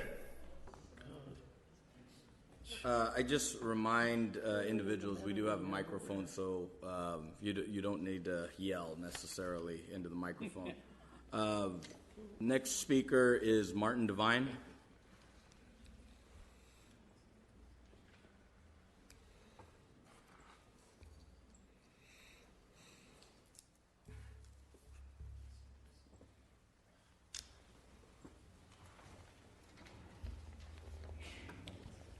Hello, Martin Devine, Hanford City Council, and I'm here today to urge you to oppose California's unconstitutional sanctuary state laws. California has deliberately undermined federal authority in violation of the United States Constitution's Supremacy Clause. Article 1, Section 8, Clause 4 of the United States Constitution, which entrusts the federal legislative branch with the power to establish a uniform rule of naturalization. The 10th Amendment further defines the balance of power between the federal government and the states. The powers not delegated to the United States by the Constitution, nor prohibited by it to the states, are reserved to the states respectively, or to the people. Naturalization, also known as immigration, as defined by the Constitution, is expressly given to the federal government and is not reserved for the states. Today, I urge you to uphold your oath of office and join the city of Hanford, along with the many other cities and counties throughout the state, in opposing California's unconstitutional sanctuary state laws, laws which restrict local and federal law enforcement agencies, laws which put citizens and non-citizens alike at risk by protecting criminal aliens and allowing them, even after incarceration, to continue their criminal activities in our cities, counties, and our state. Thank you, and God bless. Thank you. Our next speaker is Crystal Jensen.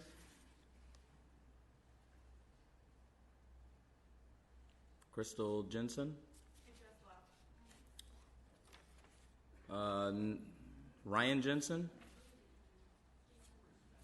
He left with Crystal. I'm just kidding.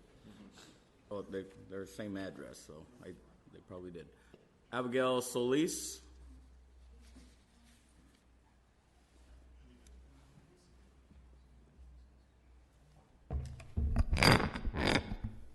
Good morning, afternoon. Abigail Solis from Early Mart. I'm currently the Early Mart School District Board of Trustees Board President, and I am a lifelong resident of Tulare County. In Early Mart, we have 10 to 12,000 people that live there. A lot of them are undocumented, as you know. I'm here today to urge you not to support the resolution opposing the California Values Act. Not only am I here in my capacity as school board president, but I want to let you know that I am also a member of the Sheriff's Public Outreach Team. The sheriff has asked for certain residents, certain leaders in Tulare County to advise him about the issues that affect the community, also to represent different regions. And my job on the spot is to represent the Early Mart, Pixley, Tipton area. Doing this, I've had the opportunity to speak with the sheriff about his concerns regarding the California Values Act. And as a committee, we've heard him out, and we understand that there are some loopholes that need to be addressed. But as mentioned here before, the intent of this law is to allow the people of Tulare County and the rest of the state to feel safe when they visit places like hospitals, clinics, when they go into our courts, when they, and if they are arrested, to know that they will have due process as they deserve like everyone else because they are human beings. The reasoning behind this proposition before us today is a little uncertain to me. When I've talked with the sheriff about his concerns, I sympathize with some of those things, and I understand that perhaps there is a different path that we can take to address those concerns, because of course all the members of the spot want to make sure that our community residents are safe. However, as you've heard from many people here today, adopting this resolution is going to tell the people of Tulare County, yes, in the state of California, you are valued and you are protected, except for in Tulare County. In Tulare County, you are not safe. In Tulare County, if you may have to think twice before reporting a crime. And that is a shame, because I know, and I've heard firsthand from the sheriff, like you've heard before, that those are not the practices that he's had in the past. He has always said that he does not use resources to enforce immigration practices. And I'm proud of that, and I hope that will continue. And it's almost as this resolution is stating that he will do the opposite, and that's a shame. So I think that this resolution has caused a lot of confusion. And of course, it's also caused a lot of hostility and people to be in fear. I don't think that you as a board, this is where you want to go. I would urge you to consider supporting some type of legislative action or legislative correction to correct whatever loopholes have been addressed. And I'd be happy to work with the board to do that. But again, this is not the pathway. This is not how we should be doing it. So I'd urge you to vote against this. Thank you. Thank you. Our next speaker is Giselle Gasca.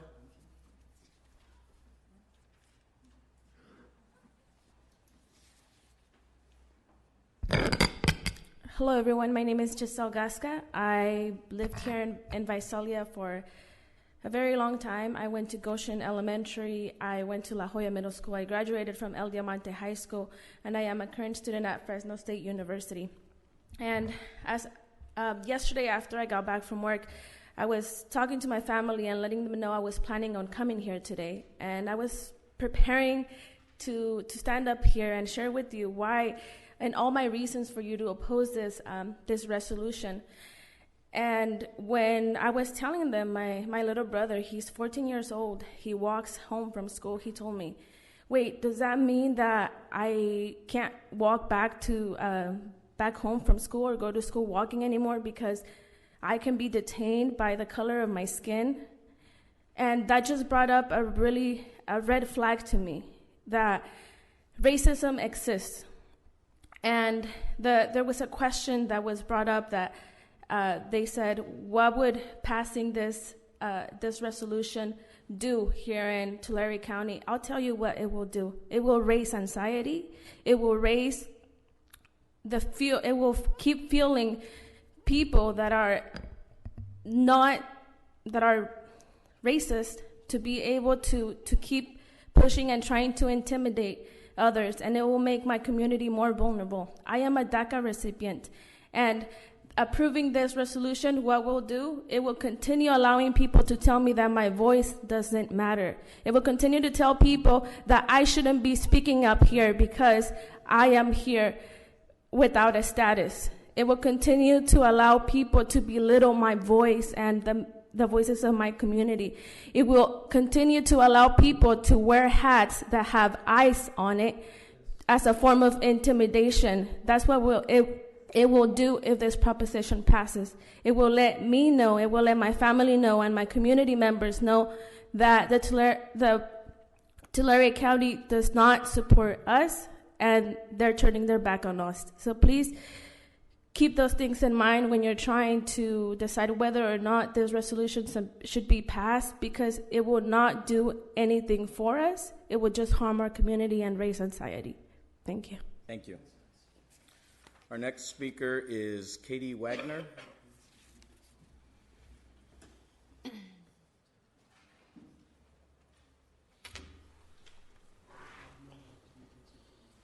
Hi, Katie Wagner. I live in Visalia, and I'm opening an office in Visalia. I vote, I register voters, and I donate to campaigns in the South Central Valley. I have spoken so I'm a regional organizing director for a local organization, and I have spoken to probably 8,000 to 10,000 people in person in the last year about issues they care about. And I can tell you the number one thing that they care about is protecting immigrants. I brought, with a team of people that you see here, 4,700 petition signatures to Mr. Nunes asking him to protect DACA. Protecting immigrants is an important value to the people who live here in this community. I think the key takeaway from Mr. Boudreau's speech before was his term collateral damage. They may frame this whole opposition SB 54 as protecting us from dangerous immigrants, but if that's the case, if crime and violence is the concern, then let's pass legislation to help with crime and violence. Let's ask for funding for crime and violence. Go after that specific need. This is clearly an attack on the immigrant community. It is meant to raise fear. If collateral damage is acceptable, well, then what is the real goal here? What is the real value? How much collateral damage? So if you mean to go arrest one person, but like he said, ICE, their goal is to round up immigrants, maybe he means to arrest one person, but they round up 100. Is it 100? Is it 1,000? How much collateral damage is acceptable? So when you look at this, think, what is the real priority here? What is the point? What is the goal? And what is something that you need to act on? Or are there other ways that we can make this point? What else can we do about this? Thank you. Next speaker is Diedrich Avila.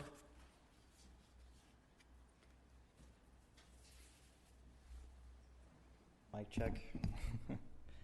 Diedrich Avila, Hanford, right down the road. I'm embarrassed by my city's recent decision to resist Senate Bill 54. A few days ago, we watched as all of our city council members betrayed our community. One of those members joins us in this chamber today, and I want to express how disappointed I am in his decision. Coincidentally, he happens to represent my district. Let's just say I'm very much looking forward to 2020. I can't say anything that hasn't already been said, but I had a comment of my own. With all due respect, I had to stop myself from laughing during the sheriff's statement. As a gentleman put it earlier, it was Orwellian. Why have we allowed our trust and authority to come this far? Thin blue line movements miss the point, in my opinion. And you'd all be wrong to trust in law enforcement's word that this is just another tool. It is so important to question authority and hold it accountable, ladies and gentlemen. We know what this is.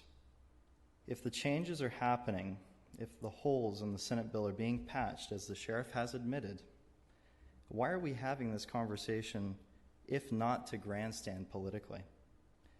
You have an opportunity here that the Hanford City Council chose not to take. Show your community that you're on their side. Be a shining example of leadership in our valley. Thank you. Thank you.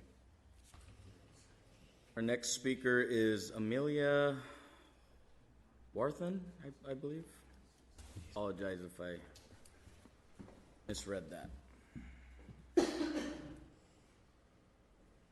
It's okay. It's a very difficult last name to pronounce. It is Amelia Warthen, and I am a 12-year resident of the city of Visalia. And I am here, and I'm taking the liberty to stand here before you and speak on behalf of all of undocumented immigrants that cannot be here today because they are outside in the fields working their asses off. I can tell you, I am a U.S. citizen. Now I am, but I came as an illegal immigrant. But I went through the path, and it was not an easy path, and it shouldn't be that difficult. I lived in fear for many years. I couldn't speak up when I was being harassed because I was told that the police will call ICE and I will be gone from the country the only country that I know was my home. And I don't think that's fair. It's not okay. Our community needs your support. Our community needs to know that you stand with them. And I'm here to tell you that we will not be silent. We will not be told to be quiet, to sit down, shut up, and be told that we don't have a voice, because we do. And once again, Tulare County will not be silent. We will stand up, we will fight, and we will resist. And we ask you to please stand with your community just as much as we are. We're fighting. Fight along with us. Don't fight against us. Thank you. Our next speaker is Lawana Tate.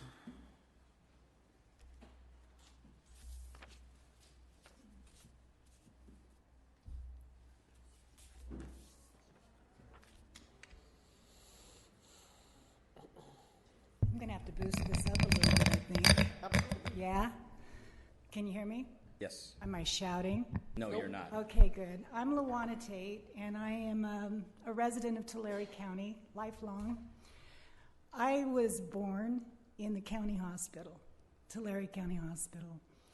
My first home was in a Farmersville labor camp. It's still there. As I was growing up in Strathmore, there was a farm labor camp called Phillips, and those were my playmates. They actually taught me how to speak Spanish. I taught them how to speak English. Through the years, we have been very inclusive. We've welcomed our workers. They make us what we are. They have boosted our economy. They are everywhere in our community, not just in the fields. They're working in our yards sometimes. Sometimes they're our housekeepers. Sometimes they are restaurant owners, or they have family that are here. And all of a sudden, this has been politicized.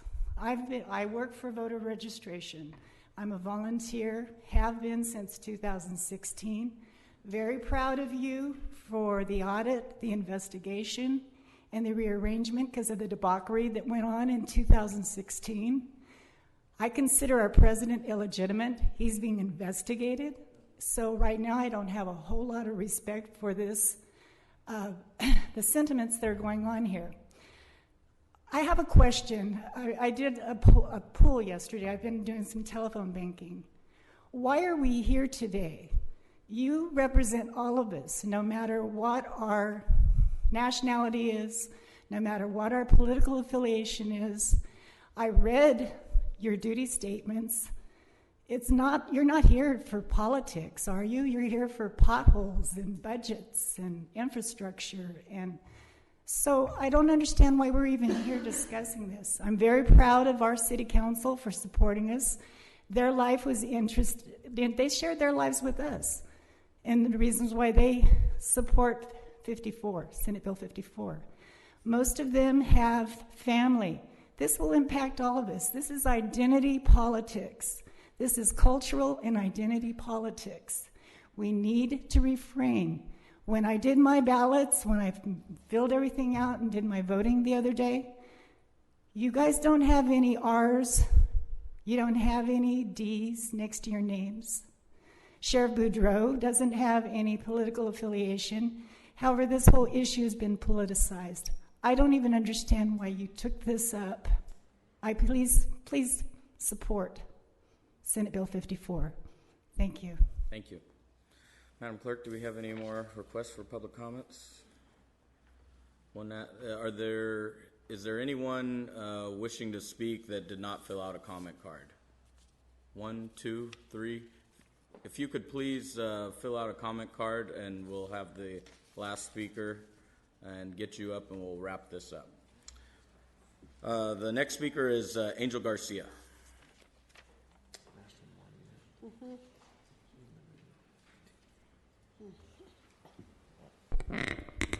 Good afternoon, Board. My name is Angel Garcia.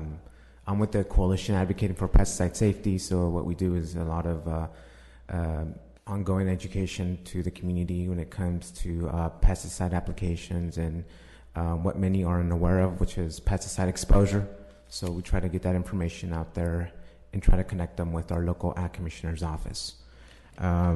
So today I'm here in solidarity with many of the folks that have spoken against this resolution, and we're also against this resolution. This is Tulare County, home to many farm workers, the main drivers of this multi-billion-dollar industry that make this a reality. So again, this does not need to go forth. What message will this send? It's not going to be a good message for the folks that are doing the picking right now out in the vineyards or on the orange citrus fields. We want to send a message of solidarity, of community, of unity. And with and supporting this resolution, it's the contrary to that. It'll send a message of divisiveness, of Board of Soups not necessarily being in favor of our immigrant community. Again, we are against this resolution, and we highly urge the board to vote against it. And lastly, I just had a quick question that some of us out in the audience have is, did the board or any board members have some sort of meeting with certain GOP groups to get maybe a template of this resolution or something? Because we just don't see where this is coming from. Why this resolution? Why now? On the contrary, we need to maybe pass a resolution in support of our undocumented folks, of our farm workers. So that said, again, I just want to reiterate our position, and that is vote against this resolution. Thank you. Thank you.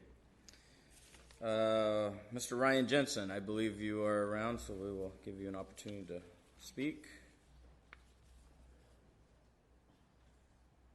Thank you, Board. My name is Ryan Jensen. I'm a 4-year resident of the city of Visalia, and I was here for Sheriff Boudreaux's presentation, and I do appreciate his sentiments, but I do want to point out one thing that was painfully clear from his presentation, that the entire purpose, in his own words, of passing this resolution would be that it would be symbolic at best.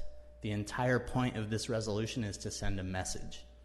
But this resolution would not just be sending one message. And I urge you to think about all of the messages that are being sent by this resolution. I work for an organization that works out in the communities, does door knocking, and I agree with Sheriff Boudreaux. People are afraid right now. They're afraid to report crimes. They're afraid to even answer the door when we knock on their doors. And the reason for that is not because of SB 54. The reason for that goes back before SB 54, and this is part of a grander political game that's being played right now.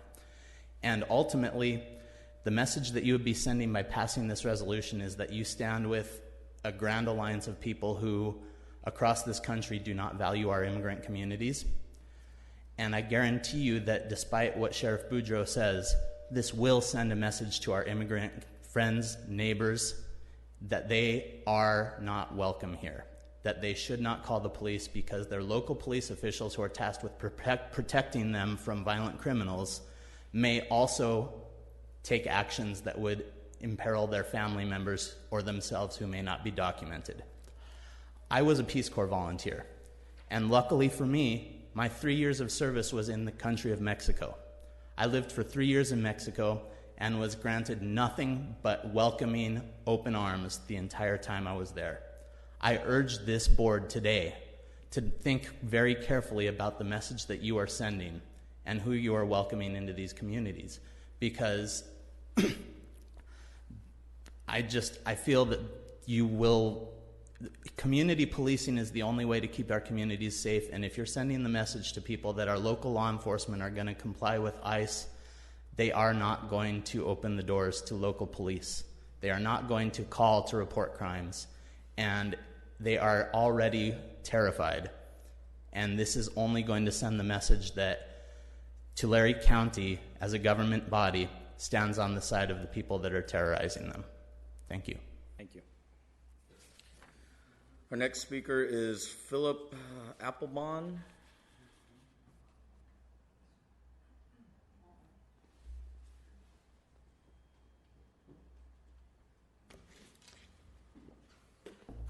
Hi, my name is Philip Applebaum. I live in Visalia. One of the things that comes to mind is since our last presidential election, one of the things that has been created in both the campaign and since the campaign is a environment of fear in this country. That fear is mostly being felt by people of color, people who have less ability to support them, have less resources to support them. And this resolution that you are considering opposing this does nothing to allay that. In fact, it does something to increase that. We are, as many people have said before, we are a nation of immigrants. You know, my grandparents came to this country from Eastern Europe where they were being persecuted, for their religious beliefs, and also, truthfully for economics, because they were really poor when they came to this country. My grandfather pushed a push cart down the streets of Lower East Side in Manhattan, and, those are significant things, and they lived in this country, and to my grandmother, who I lived next door till she passed away for a number of years, my first 17 years of my life, I lived next door to her. She spoke Yiddish for her whole life. She knew a few words of English, but because the support systems were there, both for my parents and because the vendors were there, in Brooklyn, to be able to support her, she never learned English. Was that bad? I don't know. I don't know even about her. I know she came here, because she needed to be here, though. I met my grandfather, and they lived a good life together. They raised my parents, my mother, and I was raised here to be a productive citizen of this country, and that's the story of immigration in this country. A lot of people who came to Ellis Island during that period of time, came through that place. There were also a lot of people at that time who came to this country illegally, and built and were strong supporters of this community. We've seen too many stories where families have been torn apart, by the current policies, where people have lived here for 30 years and 40 years, started businesses, in this, in the United States, suddenly to be torn away for a simple thing, because of an immigration status, because that's something they couldn't do, or for whatever reason, or because they had a traffic ticket, many years before, or maybe they got drunk, at a particular point and got picked up for drunk and disorderly, and so they had a little criminal record, and that suddenly they get thrown out of this country. I strongly urge you to oppose this resolution. Support the California Values Act. Thank you. Thank you. Our next speaker is O'Neill D. Luchard. Great, you did it. O'Neill Luchard, Visalia. Thank you. I am old enough to remember World War II. I was born in 1943. I remember Hitler. I remember what happened in World War II. I remember the scapegoating. I remember things down in Hollywood with the blackballing of people in the industries. I remember a lot of things because I am an old woman. And as an old woman, I've seen a lot. I've done a lot. I have been an ESL teacher. I have worked in the healthcare system as a director of social services at a hospital in Watsonville. I have worked with Hispanic people in farm labor clinics as a social worker. I've been a human being for a long time. What I see happening now is very frightening. My father was in law enforcement as a career officer. He was at one time a Border Patrol agent. My father would be standing here with me as well, supporting the California Values Act 54 because of what he saw as an officer and a Border Patrol agent and a human being in his lifetime. I remember us talking about things he saw. He was a civil rights person. He believed in civil rights. He used his law enforcement in order to help people. He was big on that, and I will never forget it. I'm here with my father standing with me today. I'm here with a shawl on that a woman in a farm labor clinic made me in 1974 to give to me because I helped her. I knew a lot of people who didn't have papers over the years. It used to be different. Things used to be different. I am descended from immigrants from Ireland, Scotland, England, France. Members of my family spoke Gaelic and French and Scottish. They came here and they went through various programs.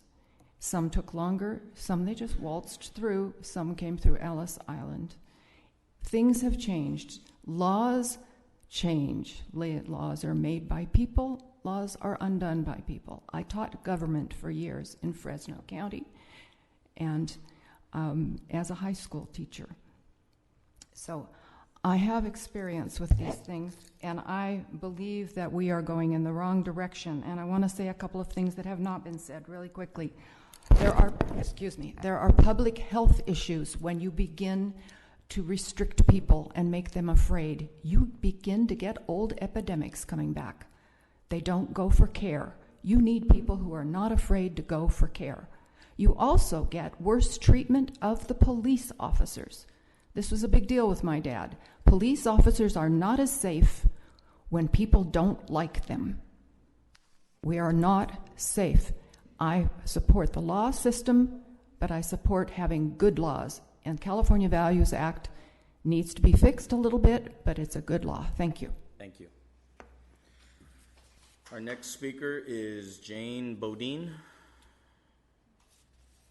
And that is the last individual that we have that has filled out a card.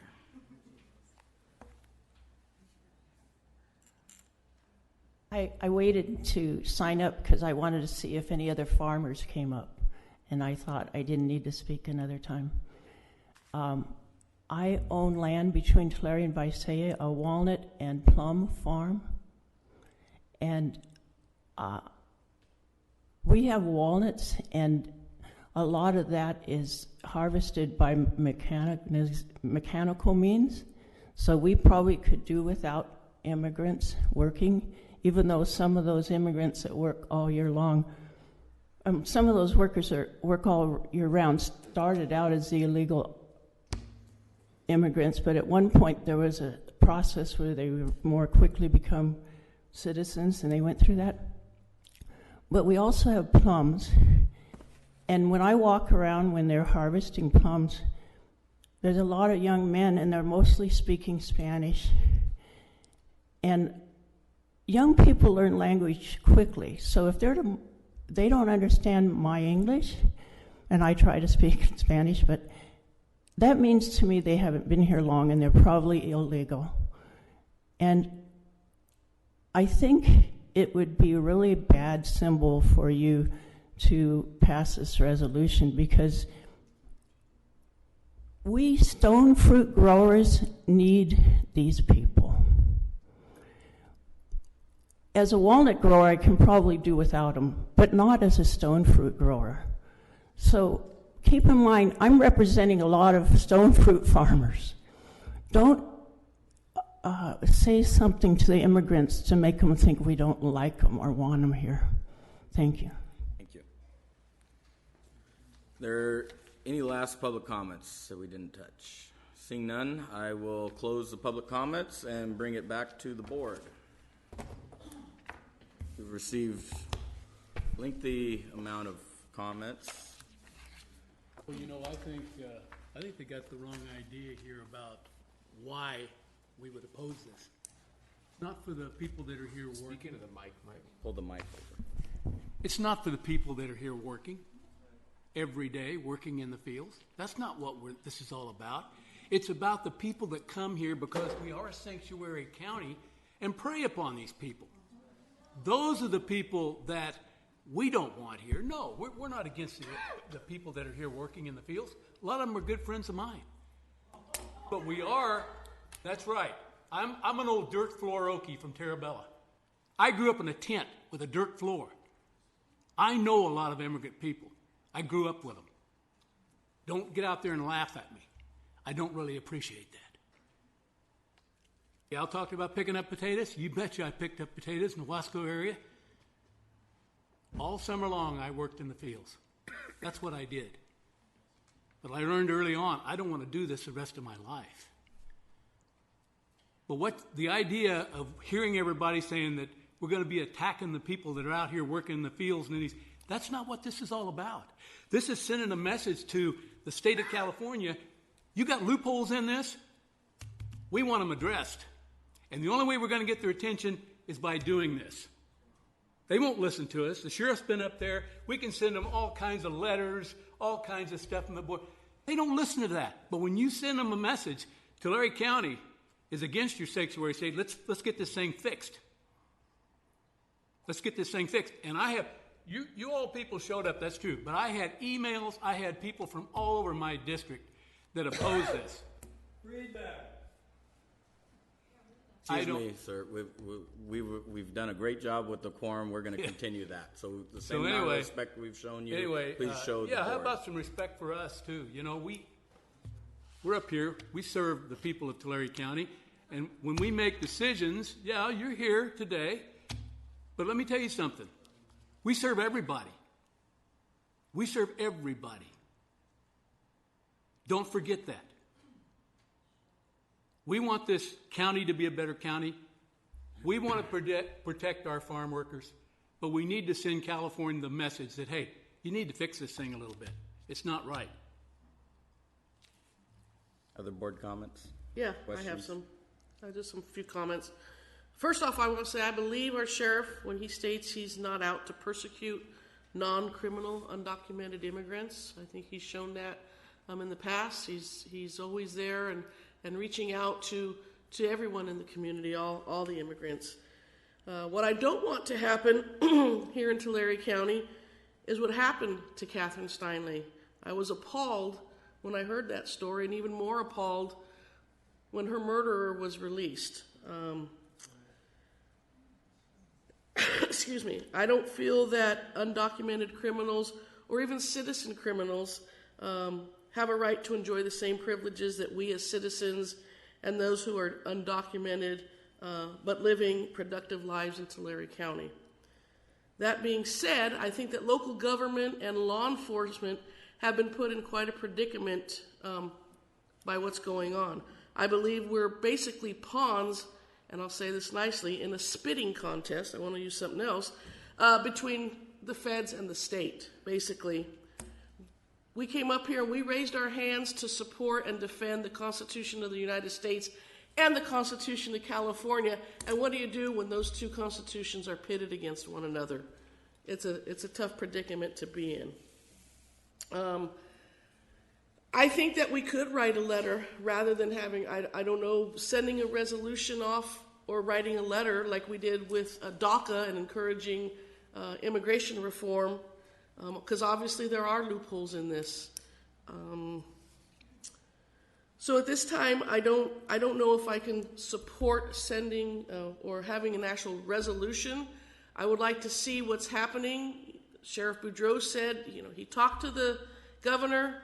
There's things that they are working on. I'd like to see us wait and see what's happening. There's litigation going on throughout the state. This is making it very divisive in our county, and that's something I don't want to see. I understand the fear of people, the fear of maybe not reporting crime and because they may be arrested or taken away. I hope that doesn't happen. It's unfortunately that, though, I have to say this, even to, the side I may be supporting, I saw some hypocrisy in some statements that were made today. I'm pretty thick-skinned, but I just want to say it. I was called an elitist. You don't know who I am. I was referred to as you people.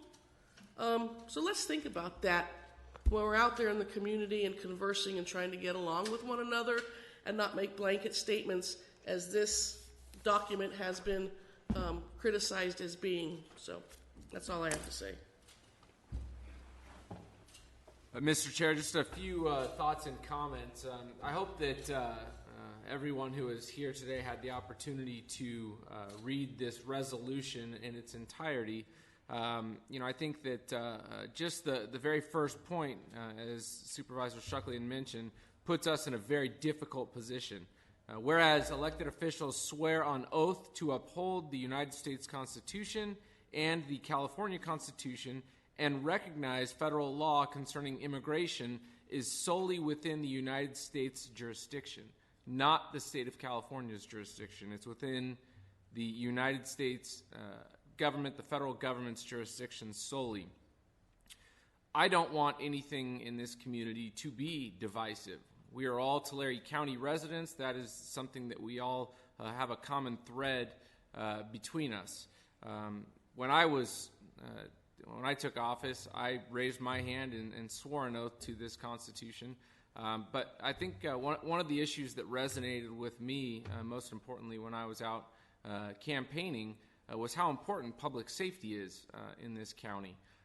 Various residents have different perceptions of what public safety is, but public safety is about being able to feel safe in your communities. And I really do lean upon the top elected or the top law enforcement elected official within our county, and that is our sheriff.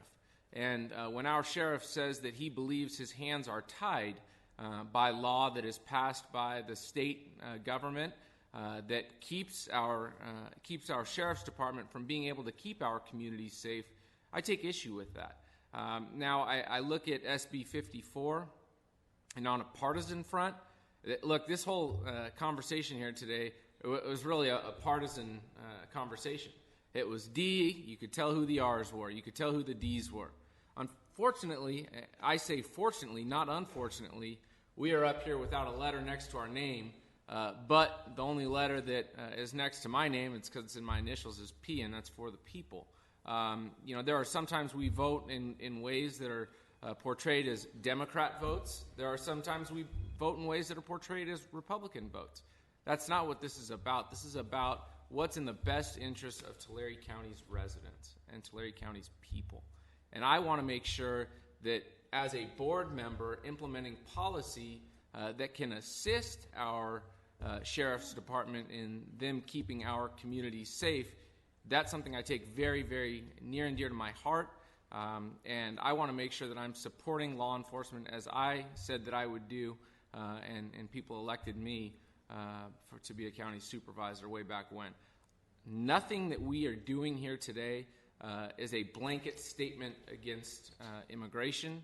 as a blanket statement for immigration. If anything, you want to look at the record of this Board of Supervisors, go back to October 31st of 2017. This board, I believe it was unanimous, I believe it was a unanimous vote, sent a letter to our federal representatives writing to respectfully inform you of our support for a legislative solution to immigration. We would also support a solution that would create a path to citizenship for unauthorized individuals who arrive in the United States as minors, aka the DACA program, whatever you want to call it. We have supported immigration. We have supported immigrants in the past on this Board of Supervisors. What I do not want to do is support those who are out there preying upon those who are living productive lives and trying to live safely in Tulare County. And the way that they live safely is by our local law enforcement agencies, our sheriff's department, by being able to keep the community safe. And so until the sheriff of our county can come before me or before this board and indicate that he feels SB 54 or any other piece of legislation is helping to keep this county safe, I can't support something. I'm going to support my sheriff. I'm going to support law enforcement being able to keep our community safe. And if they come here and tell me that SB 54 helps keep our community safer, I will gladly support them at that point. But at this point in time, I know the sheriff's stance on representing the community and keeping his pulse on what the community is believing. And he wants to make sure that he knows what's going on out there. And he's charged with keeping this county safe, and I'm going to support him. Thank you. I would echo some of the comments made that I really see this as a law enforcement issue. This is something that should be targeted towards and is targeted towards individuals who have committed crimes. Supervisor Vanderpool stated that last October, this board unanimously supported comprehensive immigration reform, and that's a lot of the comments that were made really go back to that, in which we are supportive. The agriculture desperately needs, as well as many of the other industries, needs a reliable source of labor to provide the best agricultural products that we have for the world. And this is a separate issue as far as I'm concerned. This is an issue where we're looking at individuals that have demonstrated the ability to prey upon some of the weakest individuals, those that have the least amount of say, the least voices in our communities. And I think that we need to stand up for those individuals and make sure that we are cooperating and utilizing all the tools in our toolbox to try and provide our number one purpose as a local government, and that's to protect our communities.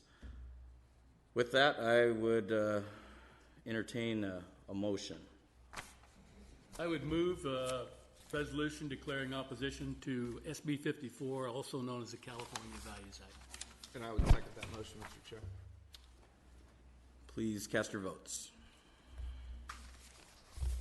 Yes. And the resolution passes 3-1 with Supervisors Crocker, Vanderpool, and Ennis voting in support, Supervisor Shucklian voting against, and Supervisor Worthley absent. We're now going to take a recess. We are going to recess into closed session as a board, and we will take up the last item, item 39, at 1:45. Thank you. Okay. All right, now we have a quorum.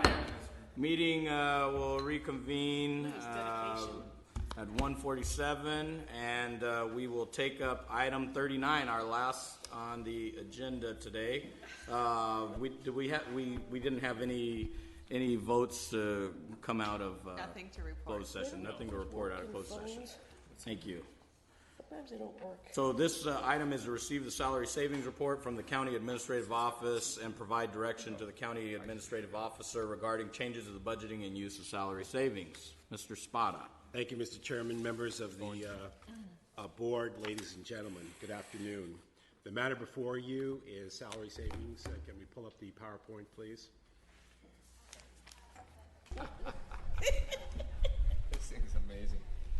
Hey guys, how you doing? Check this thing out. Right A fan. I know. Nice little fan. It's great. That's It's amazing. not energy efficient though. Man, I'll take it. The matter before you is to address salary savings. This is a proposed fiscal and budget reform that merits consideration.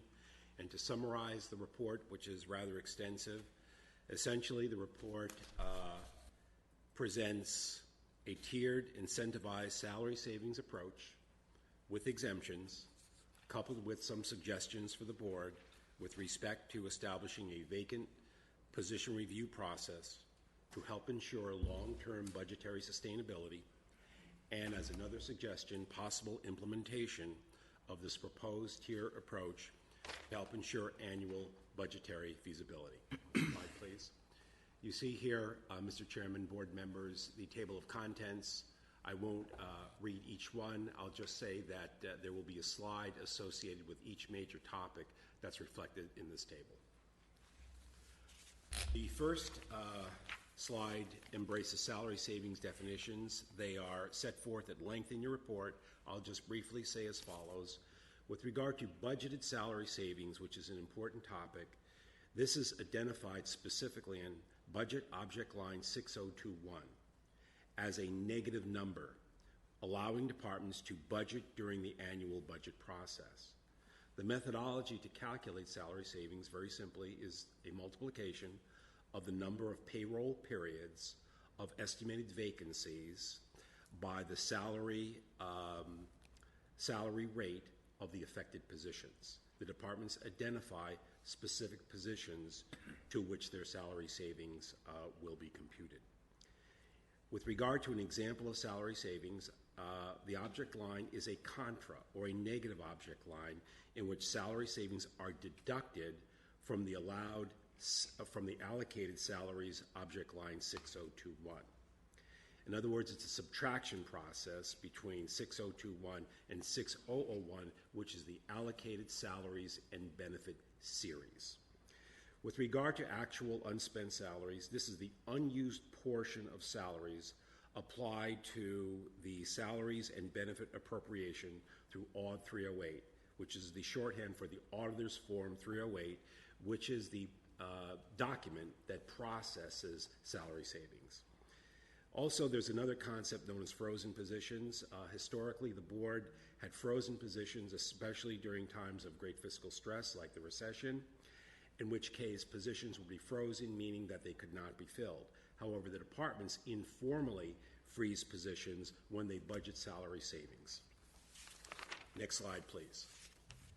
In reviewing the historical period associated with salary savings, which goes back at least 10 years and possibly 15 years, there were a number of reasons which supported the use of salary savings by the departments as approved by the board.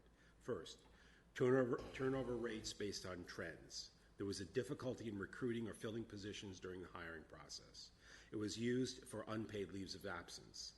Budgeted salary savings were used to offset operating costs, offset capital asset purchases, or to expense other types of pay per department head authority. And the other one, an important one, which is the balancing of the budget during times of great fiscal difficulty. Next slide, please, deals with Administrative Regulation Number 4, which is essentially the administrative authority that was delegated by the Board of Supervisors to the CAO and to the department heads. In particular, under Section 5 of Administrative Regulation Number 4, authority was delegated to the CAO to approve transfers of appropriations with any budget unit for unspent salaries that are tied to a regular position. Based upon the discussion today, the board may want to consider withdrawing that authority and investing that authority solely in the board. With regard to Section 6, this was authority delegated to department heads to transfer appropriations within budget units of the department applicable to increases or decreases in the salaries and benefit appropriation or the service and supplies appropriation. No changes are suggested here because this is really an efficient accommodation for the departments when they're just shifting within the salary and benefit line only, and they're not using the salary savings for other types of expenses, non-salary based expenses. All right, the next several slides is a reflection of a series of 8 tables, which may be a little difficult to read, but they are in the staff report. And essentially, this is a compilation of data requested by the board to give you some basis to understand how salary savings has been used by the departments last fiscal year and as of 4/30/18 this year. All right, the first table reflects general fund salary savings for fiscal year 16-17. And if you just walk with me in the top row, the dark row, you see going from left to right, this table applies to the general fund for fiscal year 16-17. The first column shows the vacant position funding for the labor forecast. These are all the vacant positions that were approved by the board, each department in the general fund, and this column represents the monetary amount that's associated with the vacant positions. But just for clarification, we didn't necessarily approve vacant positions. We just approved positions, and they are currently, or at the end of the fiscal year, they were vacant. Well, there's a labor forecast that is presented to the departments in the spring of each year, and that reflects filled positions and vacant positions, meaning the positions that the department has available to fill during the year. So you have to approve, by definition, some vacant positions because that's their opportunity, if you will, to fill. That's the primary purpose. But then a secondary purpose was used in the sense that they applied some of that salary savings through AR4 for other purposes. But you had to start with something that was filled and something that was vacant. Now, this column here represents the monetary amount tied to vacant positions. And then there are subsequent tables that will show you the exact number for this period as well as for this year. The next column, and again, this is for fiscal year 16-17, which is already concluded. The next column is salary savings used per AR4, which I mentioned. Section 5 is delegated authority to the CAO. Section 6 is delegated authority to the departments. And this column reflects how much was used the previous fiscal year for salary savings under AR4, and the bottom line is $1.2 million. And you have each department reflected as to how much was used. The next column is budgeted salary savings. This was adopted at the time of the recommended budget by the board to reflect how much the departments used, where they budgeted in their budget, how much of the salary savings that was approved in the labor forecast. And you can see here, the bottom line is a little over $19 million, and the amount is associated with each department in the ascending rows. Year-end salary savings, this shows how much salary savings was at the end of the year, $42.9 million. The next was the fall to fund balance, 23.8, but the actual fall to fund balance was 16.5 when you consider all the increase and decreases for revenue and expenses in other categories. In other words, it's not only salary savings, you have to look at what else happened in the budget in order to get the final number, and that's what the last column to the right indicates. So it was 16.5 that fell. The column in the middle that's budgeted salary savings, those are indicate that that's used for meeting their target. Yes. That's budgeted, yeah. So. And those positions would be frozen. In other words, they couldn't use those positions or the money associated with those positions for AR4 or for any other purpose. They're frozen means they can't be used because they're already being used to budget, to meet their budget. And the target is the net county cost, the difference between the revenues and expenses of each department. Okay, the next table is to give you an indication of what occurred with regard to non-general fund departments. And the non-general fund departments, for example, are library, fire, roads, etc. And the vacant position funding per the labor forecast was $7.2 million. The salary savings per use was $233,000. The budgeted salary savings was $1.3, and the year end was $8.13. Please note that these are non-general fund departments, so their budgets don't relate to the general fund in the sense that, yes, they may budget salary savings, but they're really budgeting their fund balance. If they didn't budget it, they could go to their fund balance with authority in order to spend for other purposes. But the way budgeted salary savings works for non-general fund departments is different from the general fund departments. But do all of these departments, or I should phrase it, do some of these departments have general fund dollars associated with them, even though they may get a majority of their funds via some other means? For the most part, no, but fire is one department where there is general fund support that has been provided historically since its inception in order to keep it afloat.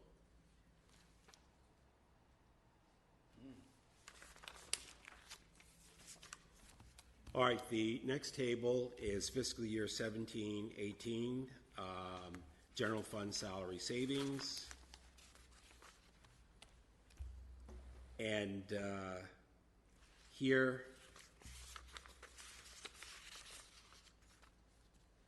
again, following the same pattern, vacant position funding per labor forecast was $44.4 million. As of 4/30, the salary savings use under AR4 has been $124,000. The budgeted salary savings for 17-18 has been $14.6 million. The project year-end salary savings, or the projected rather, year-end salary savings is $34.9 million. The salary savings fall to fund balance is proposed to be $20.3 million, and the preliminary fall to fund balance is projected overall for all expenses within the revenues and expenses within the department is $16.3 million. For comparison, you have the non-general fund departments again for 17-18. The vacant position labor forecast is 7.9. Nothing has been used for AR4. The budgeted salary savings is 2.5, and the projected year end is 9.7 million. This goes right back to their fund balance. It doesn't go to the general fund. So whatever budgeted salary savings fire would have, it would go right back to their fire fund balance. Okay, this is the position count. This is the number of positions associated with each department. For 16 and 17, the adopted position count total for the county was 4,087. The position count as of 6/30/17 was 4,100, and the vacant positions at the end of the year was 576. And you can see for each department the number of vacant positions as of the end of last fiscal year. For the non-general fund position count for 16-17, total was 858. 858 at the end of the year, and vacant positions was 116.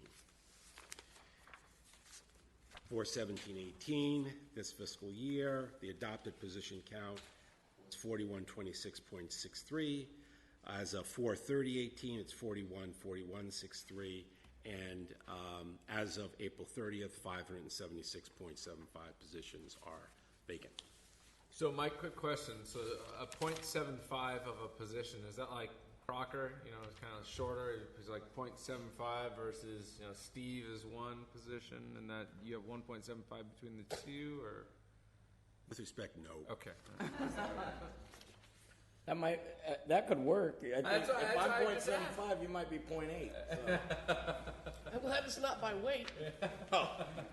I win. And I believe the last slide relating to the non-general fund position count for 17-18 is adopted positions were 877. The count as of 4/30 is 879, and it's as of 4/30/18, 124. So that gives you a snapshot of the data associated with salary savings and positions for last fiscal year and as of April 30th of this fiscal year. All right, moving on now to the narrative part of this presentation. During mid-year, there were a number of comments by the Board of Supervisors with regard to salary savings. They were grouped into 7 categories. The first one is that the board should have feedback from the departments regarding salary savings. That has been done. We'll go into that in a moment. The second comment is departments should not use salary savings to offset budget deficits. Departments should not become dependent on salary savings. The board approves new positions for the purpose of having them filled. And if the department departments have other needs, they should come to the board with specific budget requests. 5, departments should have some discretion regarding salary savings. 6, the board should have an update regarding salary savings in terms of the amount of salary savings approved for each department and how much salary savings falls to fund balance, and that's reflected in the 8 tables that you have. And 7, the turnover matter and difficult to fill position situation should be viewed as a separate matter and thus should be looked at separately outside the salary savings situation with the HR&D department. At the board's request, the departments had provided some comments. 9 departments did provide comments. They are contained in your agenda report. They're outlined in the report, and then you have the actual letters in attachment C. The 9 departments that commented were Health and Human Services, Probation, Public Defender, Resource Management Agency, Department of Child Support Services, County Fire, TCICT, or the IT Department, the Sheriff's Office, and finally, General Services Agency. The comments by the departments, again, are outlined in the report, and their letters are contained in attachment C, but they're grouped into 10 categories. The first category of comment was that turnover, hard-to-fill positions, and retention present some challenges. They use salary savings to budget for other budget lines. There's a need to comply with federal and state law to provide mandated services. Salary savings are used for other critical program needs. There is a need for flexibility to control costs. It's a way of addressing unanticipated expenses and still staying within their target. It provides for emergency staffing levels. The budgeted salary savings is used for meeting the target. The effect of subvented and non-general fund departments is that there is no effect on the general fund, and that the board should consider special and unique circumstances and establish a process for consideration of these circumstances. Based upon the comments provided by the board during mid-year, an approach was suggested. A name has been ascribed, namely the tiered incentivized sliding scale approach, and it's simply set forth as follows. The department's percentage use of salary savings determines the incentive measured by a percentage return to the department the next budget year of salary savings that falls to fund balance. And then there are 4 categories, the sliding scale, if you will, which determines the amount of incentive. For 0 to 5% use of salary savings, there should be a 50% incentivized return of salary savings to the department. 2, a greater than 5% to 7.5% use of salary savings, there should be a 35% return of salary savings to the department. 3, if it's greater than 7.5 to 10% use of salary savings, a 20% incentivized return should occur. And finally, greater than 10% use of salary savings, there should be a 5% incentivized return of salary savings to the department. Based upon comments by the board, based upon comments by the departments, and an independent review by this office, a number of exemptions are suggested for your consideration in order to try to make the salary savings tiered approach more effective. For example, smaller departments with less than 50 employees would be exempt from this tiered system. Secondly, subvented departments who are supported by revenue outside the general fund and who must budget salary savings to provide a required maintenance of effort pursuant to federal or state law should be exempted. 3, salary savings used for any purpose within the salary and benefits object chart of accounts in the 6000 series, including overtime, other pay types, extra help, underfilled positions and interns should be exempt, and that's basically Section 6 of AR4. 4, departments that are outside the general fund, including but not limited to fire, library, solid waste, roads, transit, workforce investment department, child support services, and I can add also the internal service funds, because such salary savings fall to that department's specific fund balance, known as the net position, and not to the fund balance within the general fund. 5, should be an exemption with respect to approval by the Board of Supervisors on a case-by-case basis of the budgeting and associated use of salary savings at the time of adoption of the annual budget or during the budget year after a showing by the affected department of, quote, special or unique circumstances, close quote, supporting such budgeting and associated use of salary savings. And 6, vacant positions exempted are excluded from the incentivized return of salary savings. In other words, let's say a department has $10 million of salary savings, which are mandated as a result of federal state law. If they don't use it, they shouldn't get an incentivized return because it's being frozen, if you will, because of authority from an outside agency. Fund balance doesn't get any benefit out of that, so why would they get an incentive? Okay, some additional considerations based upon research and review is the timing of salary savings, the tiered approach and exemptions applies prospectively. The incentivized return of salary savings applicable to departments for fiscal year could be for 2019 and 20, as I'll explain later. With regard to the use of administrative regulation number 4, with regard to the delegated authority in Section 5 and 6, the board may want to withdraw that authority invested in the CAO and reinvest it in the board. With regard to vacant positions and the timing approach, based upon research, addressing the salary savings without addressing the positions doesn't get you all the way to where you want to go, because at some point, departments should be held responsible for keeping vacant positions. So we have another county that had established an approach which could be used as an alternative or an adjunct to the tiered approach, in that a committee can be established to review vacant positions held for more than 2 years. And then the department would try to make its case why the position should be retained. And the committee could recommend to the full board to retain the position, delete the position, or hold the position with an expiration date, after which time, if the position is not filled, it would then be deleted. All right, in conclusion, it is suggested that with regard to the application of this budget reform, that the concept of strategic feasibility, including financial feasibility, should be considered. Specifically, the tiered approach and exemptions represents a clear structure, a smooth process, and it is transformational change.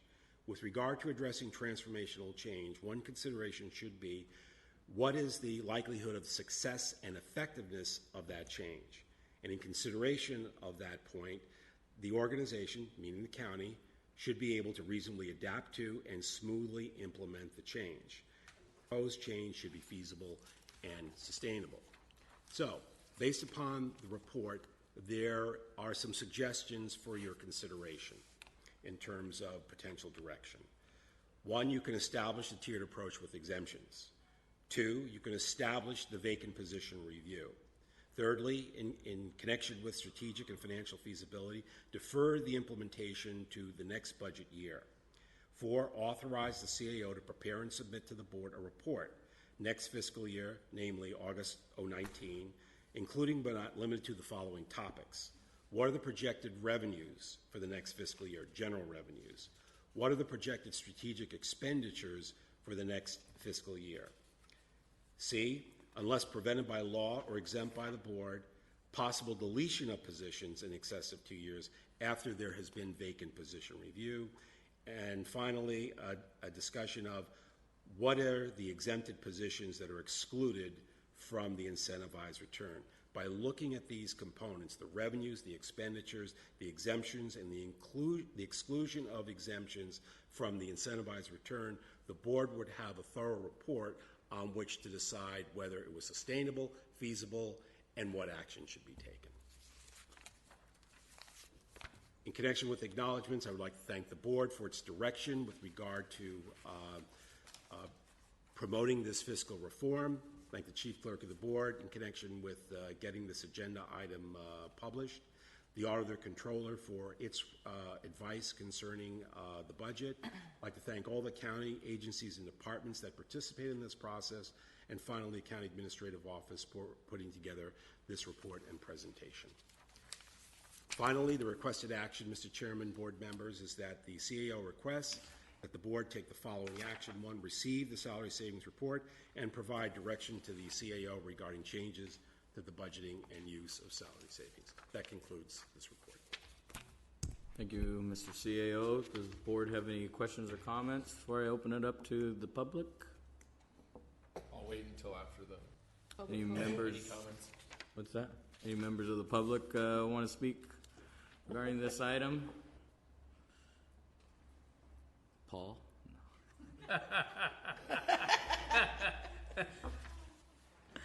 Very good. Mr. Supervisor Vanderpool? So, a couple of thoughts. First of all, thank you for this presentation, and I think that if you look at the charts that you included in the presentation, very difficult to read if you were trying to read it on the screen, but if you have a paper copy of the report, it was much easier to read, and you can really see that it's a significant amount of money that salary savings provides, and obviously we've got several departments that I would say are dependent or heavily rely upon salary savings, and so completely eliminating that flexibility I don't think is prudent on the part of the board, but it's how do we allow for the use of salary savings as appropriate within the department. This is a tough nut to crack, I think, and and I don't know. Frankly, I wish Supervisor Worthley was here for this item too, because I think that as somebody who's been here for 20 years on the board, he's seen how this is morphed and how these savings are used, and I'm just kind of, I'm not really sure what the best way to go is on this, but I think that there needs to be some transparency to it, not just a line item that's within each department's budget that they can kind of rely upon year in, year out to just draw from and pull from as needed. I think that transparency comes in a public setting like this at a board meeting, and should be used in the future with whatever direction we end up going down. But those are just a few thoughts. I don't really have anything conclusive as of now. I'm good. I can't be as eloquent as that was. Maybe we're just tired. Yeah, well, did you want to add anything? I think that the comments by the board, that some of the comments we made were listed on page 14 of the slideshow, and that kind of shares the thing. I think the intent was never to be gotcha to anyone in particular. This is I think it is a transparency methodology. I think it's if there's a need. Where I was coming from, and I think where Supervisor Worthley, who had made some other comments as well, that were along those lines, were that if you have other needs that are outside of personnel, then I think we're very open to that, and so it's just a matter of budgeting appropriately during the budgeting process, so that we can, if that means raising some funds within your department, but we're possibly decreasing, personnel, then I think that's really the goal. The goal is not to cut individuals' budgets. The goal is not to, is to create some type of detriment to departments. I think it's really a transparency issue, and it's a matter of if you need new software, new equipment, if you have overtime expenses, I think, although overtime really wouldn't qualify because there's an exemption for overtime extra help that was outlined in this proposal. So I really kind of like this plan. I think that there's wiggle room if the percentage amounts aren't quite what the departments had in mind, as far as if there's a percent here or percent there. I think that was kind of just as far as I was concerned, a starting point. And that goes as far as the incentive. I think that the idea was that an incentive approach would help encourage departments. You still have flexibility to do what you need to do, but it encourages departments to try and make sure that we're getting those positions filled. And if if you don't need the positions, then let's look at other options as far as what are your needs as a department, and so how do we address those? And if that means that we provide additional funding for other programs and other issues, then let's look at that. I think that there were definitely, there's a recognition that certain positions are very hard to fill, and there's a lot of turnover. And I think as a board, we need to understand that, especially prior to our collective bargaining process, because if we don't have that understanding, then we're really not bargaining appropriately to make sure that you have the right personnel for your positions. And so I see that as somewhat a separate issue from the salary savings, but it definitely needs to be an ongoing conversation that I'd like to have for departments with our CAO and with the board as far as what that looks like, to make sure that we're doing our part in a fiscally prudent manner to try and make sure that you have the personnel you need to do the job that you're tasked to do. I like the idea that this doesn't start until the following fiscal year, so it gives time if there's this is, I think, fairly new, and this is not something easily pointed out to in other areas that we can say whether it works or not. So if there are additional thoughts, we can continue to review this and look at this. I think the fact that the economic impacts change, and whether or not currently the economy is doing well, but in 2-3 years, this incentivized program may not be fiscally prudent, just because we may not have the money to do that. We may have to keep as much dollars into our fund balance as possible because we can't afford to operate without creating layoffs. So I think that there will need to be some type of annual review as it relates to property taxes, so how our assessed valuation is, how sales tax are going, and all of our other revenue generation. But ultimately, I like the idea, but I'm open to suggestions. I appreciate the departments that did provide feedback, and I think that a lot of the feedback that was provided, I think we can address that, that we can make sure that we continue to offer the same level of service, except we're just shifting funds from one line item to another, or multiple line items. And so I don't really, I'm not seeing that as necessarily a negative where departments are getting cut. So, but overall, I appreciate this, and I guess, is this an action item, or is this just for informational purposes? Well, there are two items. First, to receive the report, and to give any direction, if the board chooses, to the CAO for implementation.